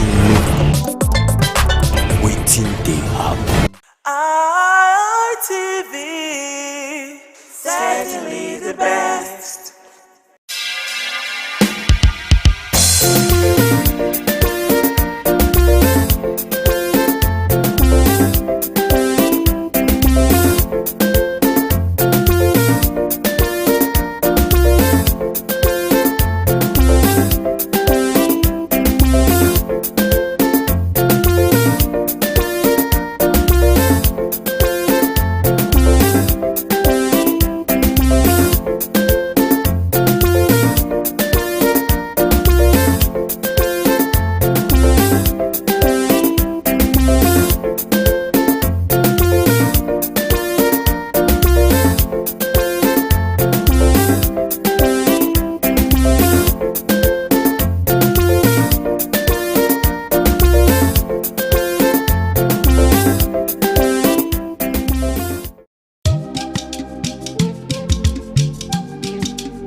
ITV, certainly the best.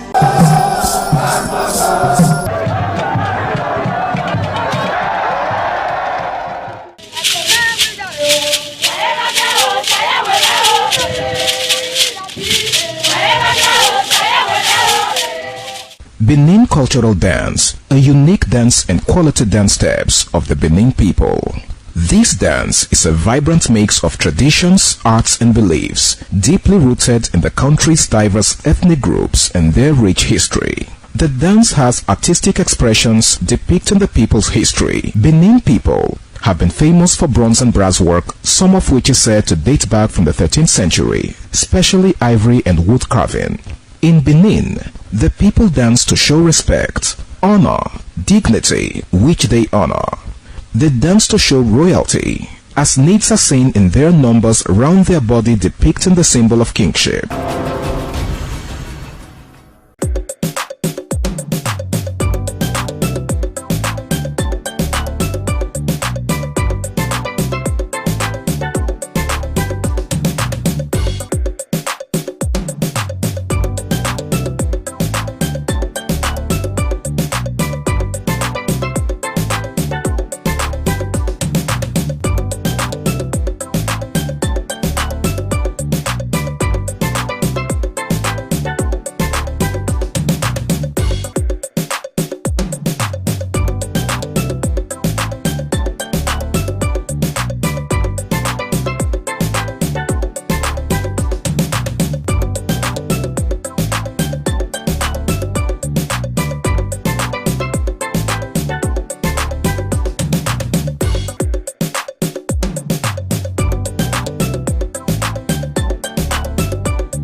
Hello and welcome to WIC Women in Conversation. It's a table where women sit and discuss things that are pertaining women, but not just the women. Anyways, we talk about men because without men we can have the women, and without the women we can have the men. So there must be discussion going around both women and men, and of course the children too. We'll also talk about the children, but we made it just a women affair so we can be free to talk about us really. Anyway, welcome to today's episode of WIC. I am Patricia Urim Gabriels. And with me today to discuss some of the things we'll be talking about, I have to my left, Ayo Alibalugu. Ayo Alibalugu, you're welcome to the program. She's a consultant. Don't let me forget that aspect of her. She's a consultant. Welcome to this program. Thank you for having me. It's good to have you. And to my right, I have Princess Edith Madejemon. Princess Edith is the CEO of Africa, Fredet Gold Collections. Okay, so she's the one that beautifies us. Anyway, let me put it that way. So she makes everything that we wear happen, and she makes us look this good. Edith, you're welcome. Thank you. Thanks for having me. And then to my far left, I have Mercy Emmanuel.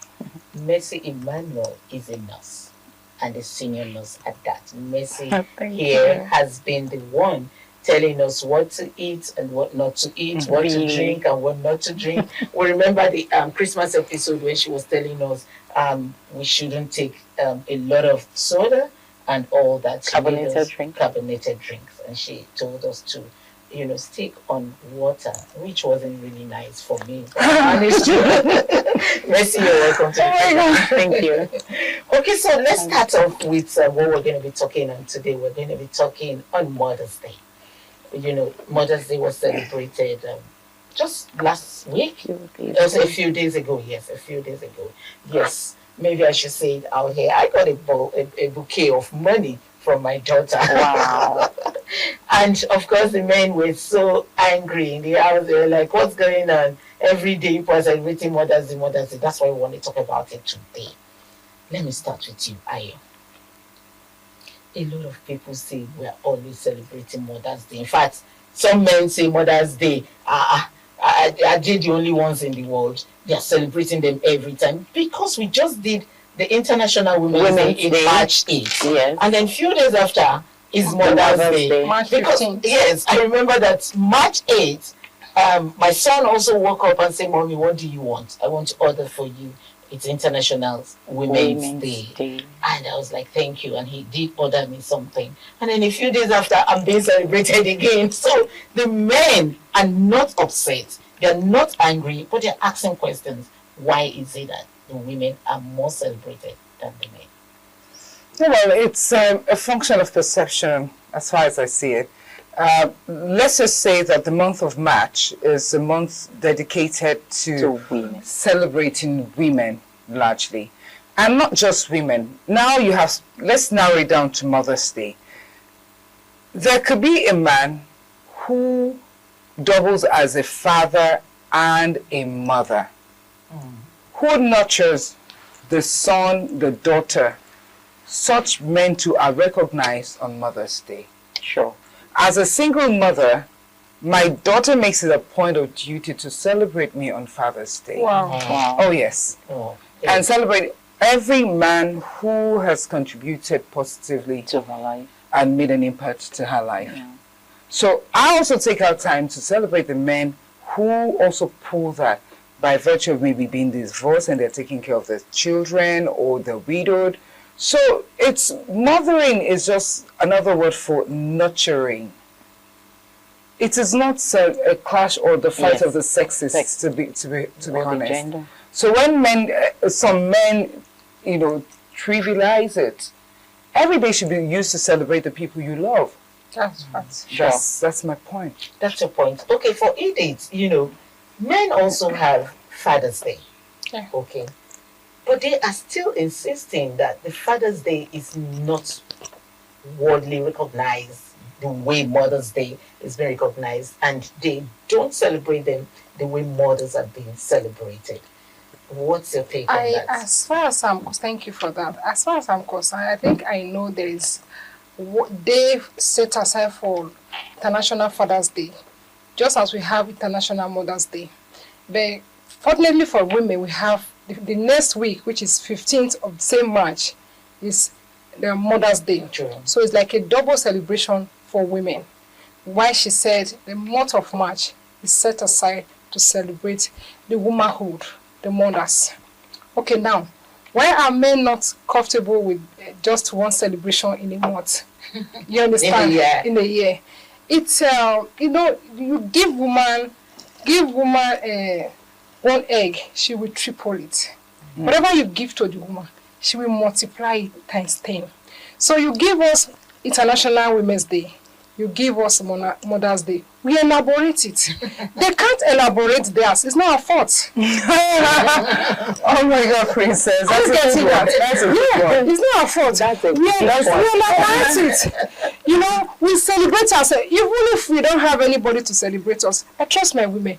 We learn to celebrate ourselves. Yes, we have learned that. We have learned before. Over the years, we look for people that will celebrate us. Exactly. We wallow in the pain and wallow in pity, self-pity, looking for who to celebrate us. I just give it to my women. These days, we have worn the garment of celebration. Whether it's our birthdays, whether it's Mother's Day, whether International Women's Day, we are celebrating ourselves. I think I will tell the men, also learn to celebrate yourself. They should loud it. They should amplify it. If you can amplify it, they should amplify it. Not it to obvious. That's it. Mercy. Okay, so the men says that their celebration is not as elaborate as the Women's Day celebration. Just like Edith said.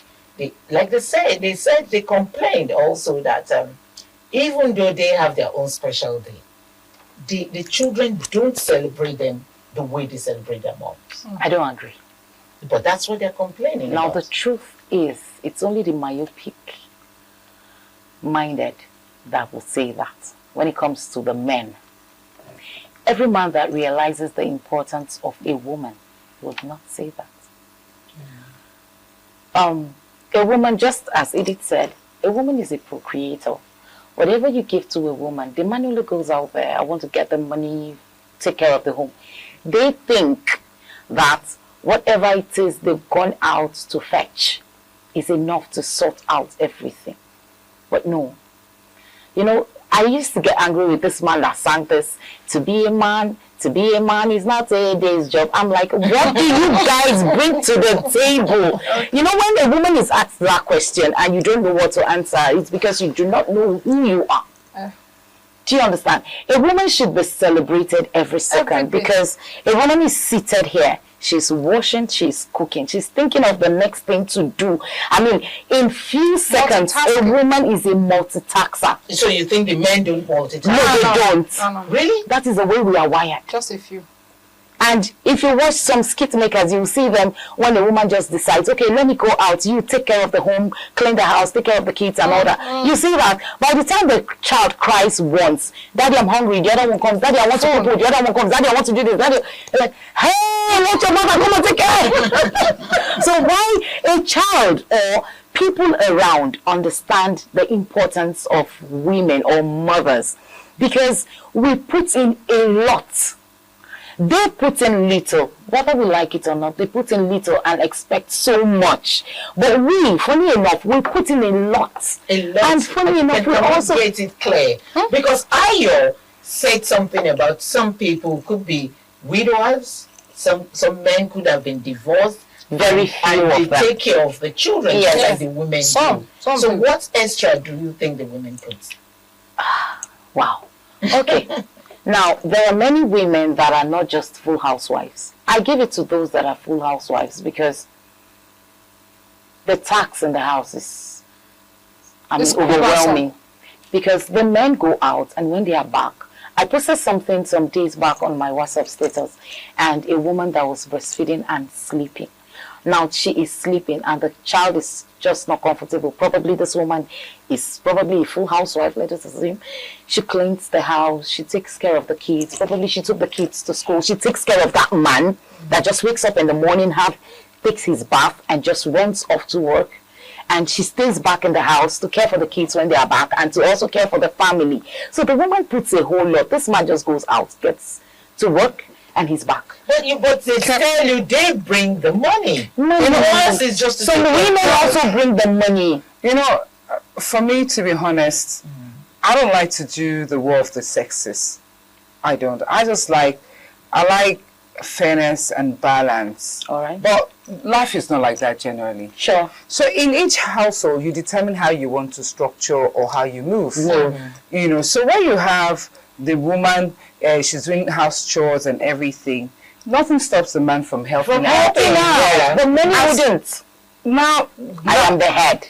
So because I am not in their home, I can't say. You understand? These days, we look at things from the periphery and we reach a lot of conclusions. Until you walk in that person's shoes. Before you understand. So for a man that goes out to bring the money, he's done a lot. Let's assume this man wakes up lives in the Ikeja and walks on the island for work. And, you know, wakes up at 4:30 or 5, says his prayers, leaves the house by 6, has to get to by 6 o'clock on 3rd Mainland Bridge. There's traffic. By 5:30. Exactly. So the guy gets to work at 7:30, goes through all the work process, the office politics, the stress, the disappointment, the joys, the wins, comes back home. At least he's sure that he'll meet a warm house, a house where there's food, love, and all of these things is also premised on their relationship. The children, now the world might decide to celebrate the man only once a year. You as a wife or as a girlfriend, as a partner, is your decision how often you want to celebrate him. Yeah. And appreciate him. For me, whether my husband or my boyfriend or my son or my children or my relatives, my co-workers, I have seen that nobody knows, tomorrow. So therefore, I'm going to celebrate you as much as I can at every point that I have. Okay, Ayo, let's look at celebration from your own angle. You want to celebrate them as much as you can. How do you want to celebrate? Or what do you mean by celebrating them? Okay. Because these men are complaining that when his mother, like I just said, I got a bouquet of money from my daughter. I do not think, I don't know. I'm just saying here, I don't know what my daughter would do. But I don't think she would want to, give a bouquet of money to his dad. To her dad. To her dad. Because she might be thinking he has enough. Yeah, but I don't know if you understand. We mothers, the moment I saw the bouquet of money, it all boils down. I was like, woo! It all boils down. Thank you. Relationship that has been created. Thank you. Between either the man and the people around him. And the children. I want to broaden it to the people around him. Trust me, if that man fits in to be celebrated, he needs not to blow a trumpet. It will just come naturally. So for me, you asked me a question. Yes, I asked you a question. Please go ahead. So you said, how would the man be celebrated?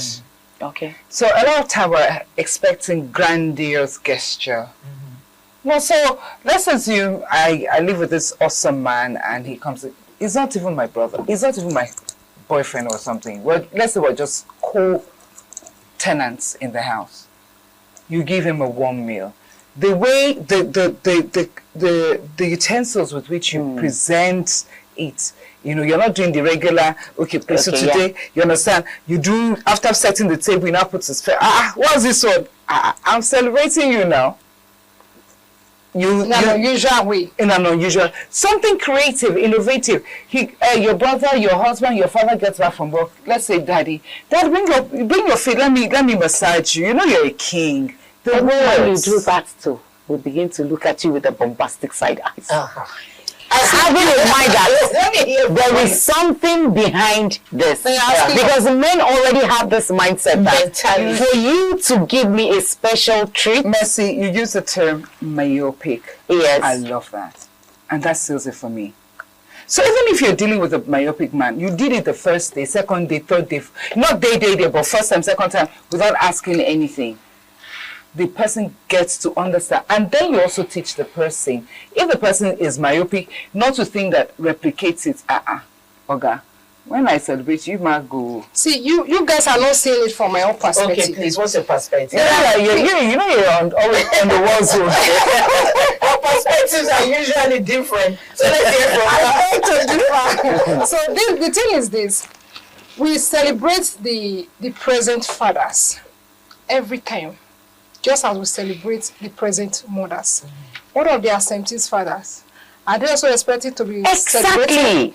And these are the men that you hear out there, or you see out there complaining that my children are not celebrating me, nobody's celebrating me. No. When you have not, hold on please. When you have not built any bonding between you and your children and your relations, it is the bonding, it is the seed that you sow that will germinate. Let me come in there. Why I want to come in there is these complaints from men, why I decided to choose this topic, are fathers that are present with the children. They are saying on Mother's Day, the children go all out to at least get a gift for because the mothers sacrifice. For them, someone told me. Someone told me and said, for him, the children will just come, oh, Daddy, happy Father's Day. And everybody's off. That is for that the children go far to get gifts for the mother. That during the year, for the small children, you see them putting monies together and say, Mother's Day is coming. Mother's Day is coming. We'll buy present for mommy. So that is the argument. That's their not anger. That is for everyone in particular. That's not for general. Does he want material gift or emotional gift? Good. Something happened this last, so American Father's Day was Valentine's Day. Valentine's Day, yeah. So on that Valentine's Day, a friend came to see me. And so whilst we were together, his son in America sent him a message, about 13 years old. And, sends, so something, happy Father's Day, I love you, Daddy. I love you. Happy Valentine's Day. The guy just went, don't tell me you love me. How can you tell me? Don't. I said, hold on a second. Your son told you he loves you. That should not be a problem. He has never felt love. He has never seen love. No. So, he said, well, if it's... I said, no. Now that brings it down to few years down the line. I said, don't train this boy not to be able to express emotion. Yes. This is you, his father. Yeah. He's saying that, I love you, Daddy. It was like, if it was just there to hug him and everything, that would have just been okay. And I said to him, now, if this was close up years down the line, you begin to complain. Yeah. So what do we do? This is exactly the point I made, that you're expecting from what you've not built. I just said you can't There is if there is a relationship, or if there was a relationship, I don't think he'll be overwhelmed by Daddy, I love you. Yeah, because he has already laid that foundation. But this boy, trust me, for that boy to send that message, this is what he has been nurturing inside of him. And this is what he wants. Probably he has seen his friends exhibit that, and I want to do this with my dad. And he's understanding that it's to your loved ones. It's your loved ones. Exactly. So I now have to coach him. That Valentine's Day, so once he was there, my daughter sent me this beautiful cake, very cute and everything. My daughter is not gay. Exactly. You understand? So he was like, it's okay if I get... No. You see how they reach. And this is why we celebrate her. He said, why is this on Valentine's Day? You can search for your... You say your mother. I'm telling you, I want to send him this clip so he knows that I spoke about it. On the long run, it's also good to celebrate our father. It is. My dad was an amazing guy. Men also deserve to be celebrated. Oh yes, my dad was an amazing guy. Because most often they don't get gifts. To be frank, that's what most often they don't get gifts either from their partner, from their children, or from their colleague. The wives, it's good to also celebrate them. Yeah. The partner you have a should father learn alive, to you train have them. an uncle alive, you have a good support system, you have a destiny helper. That is a male. That is a male. Go out there to celebrate them. Look out for their big day, for their anniversary, celebrate them. And if you don't know any of this, their big day, anytime, any day, please celebrate every good man in That's your life. That's it. Okay, we're going to go for a short break, and when we come back, we're going to continue this conversation. Ayo just did a shout out to Dele. We would like to have the Dele in the studio, even though we don't accommodate men, but we would like to have him and see him when he was in. Dele, this is for you. You're coming on the show. Let's go on a short break. We'll be right back. Please sit. Okay.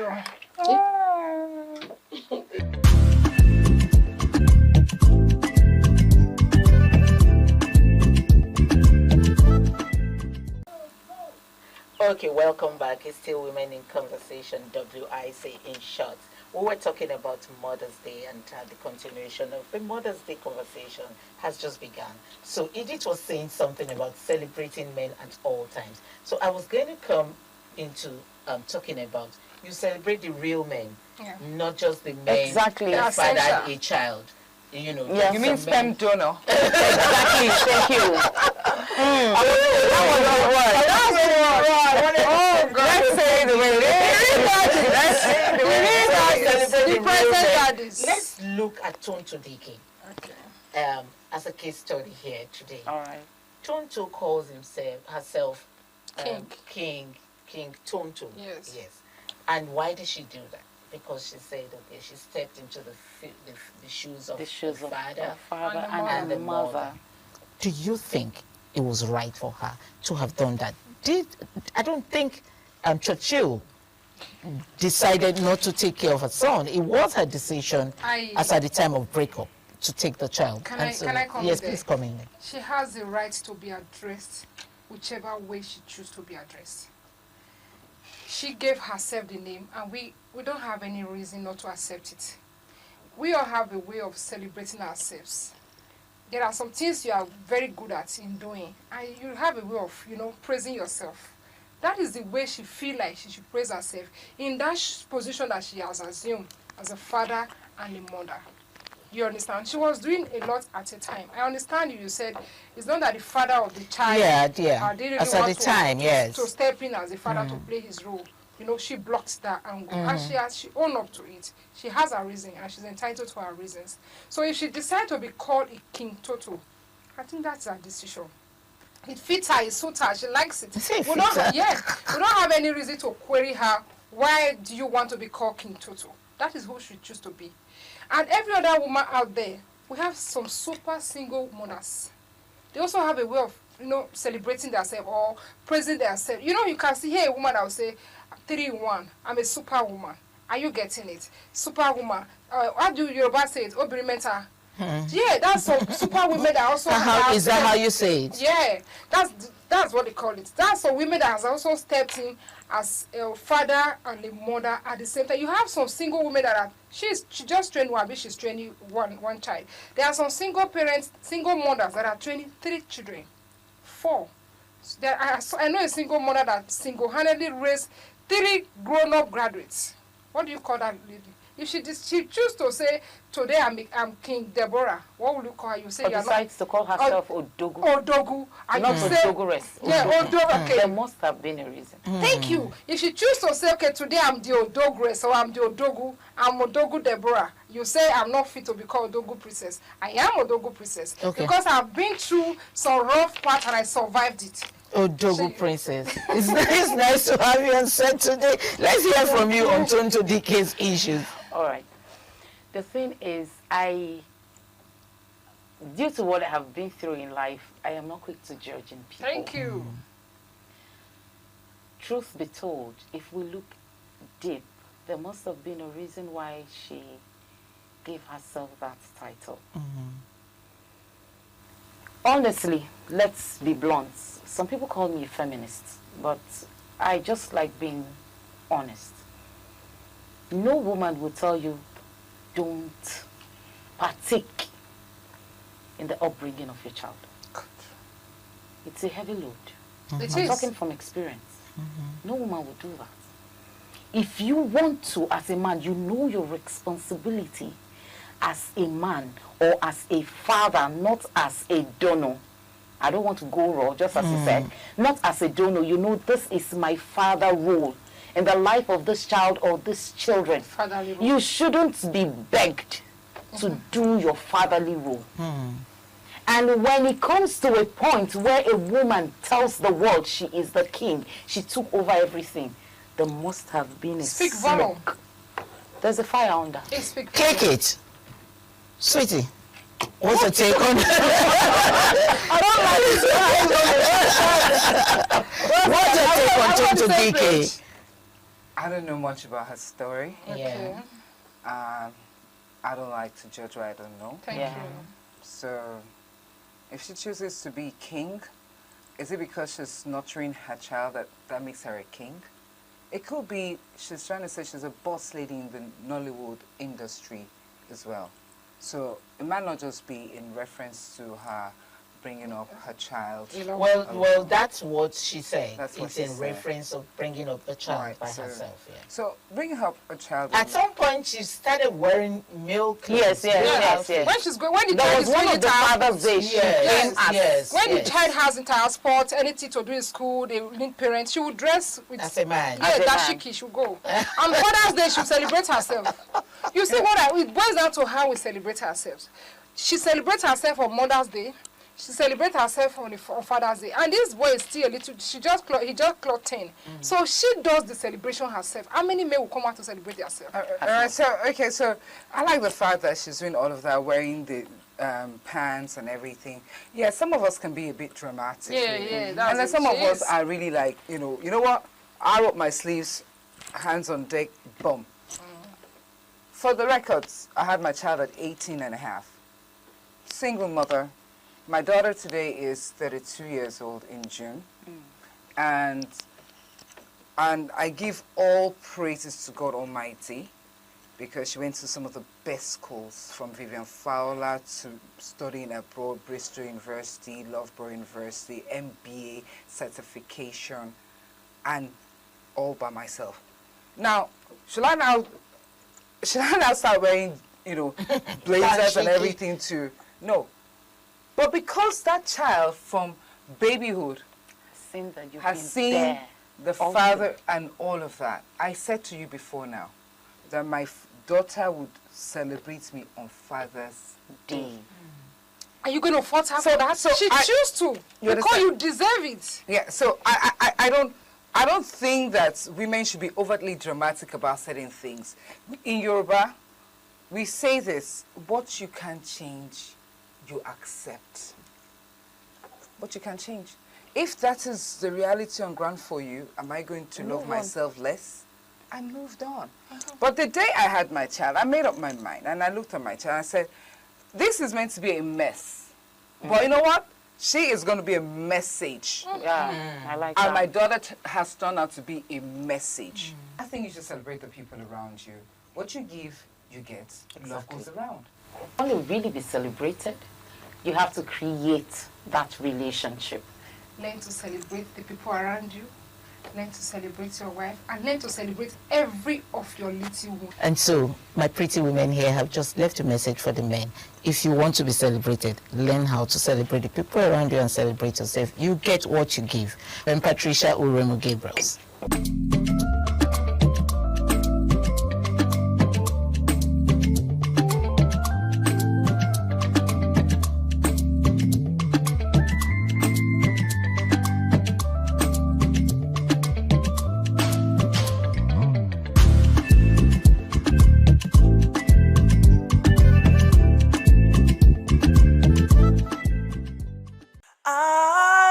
RTV, certainly the best.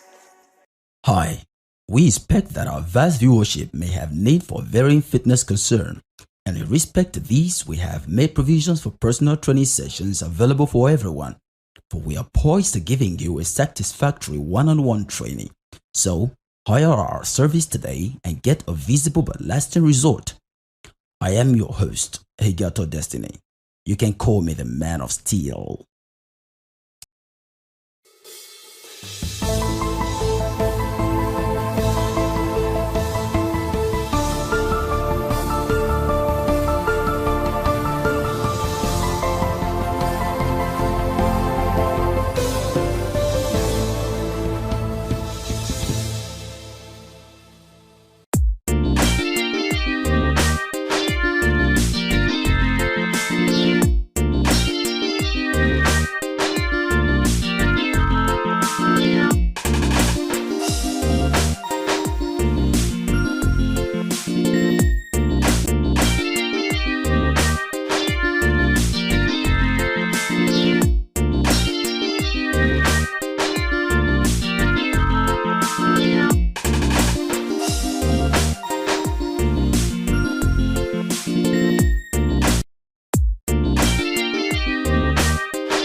certainly the best.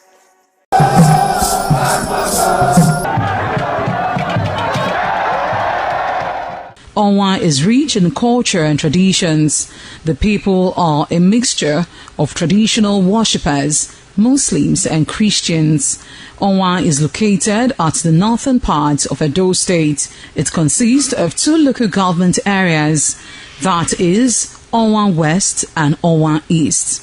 It has a total number of 13 clans and 21 political wards, according to National Population Commission 2006 census. The population of Onwa people is put together at 251,686. The people love tradition and culture. Historically, the people ancestors in deep quest to hand down on their future children a society of love and friendship.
ITV, certainly the best.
The Ugiawe is the final ceremony of the series of festivals. It is one of peace and lightheartedness, following the more solemn of the ritual year. Ugiawe is the festival of the Ewe leaves, a symbol of good luck and joy. It is the most popular of all that heralds the dawn of a Benin New Year, new vow, newness of life and freshness of life, and a new hope for the future. In the evening, the Ewe leaves are presented to the Oba of Benin in grand style in a colorful ceremony. The Ihogbe Society, amidst singing and dancing, bring the sacred leaves that symbolize good luck, blessings, peace, and prosperity. Each of the senior members of the Ihogbe proceeds to give the sacred leaves directly to the Oba of Benin, and others put theirs at his feet.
TV, certainly the best.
Abala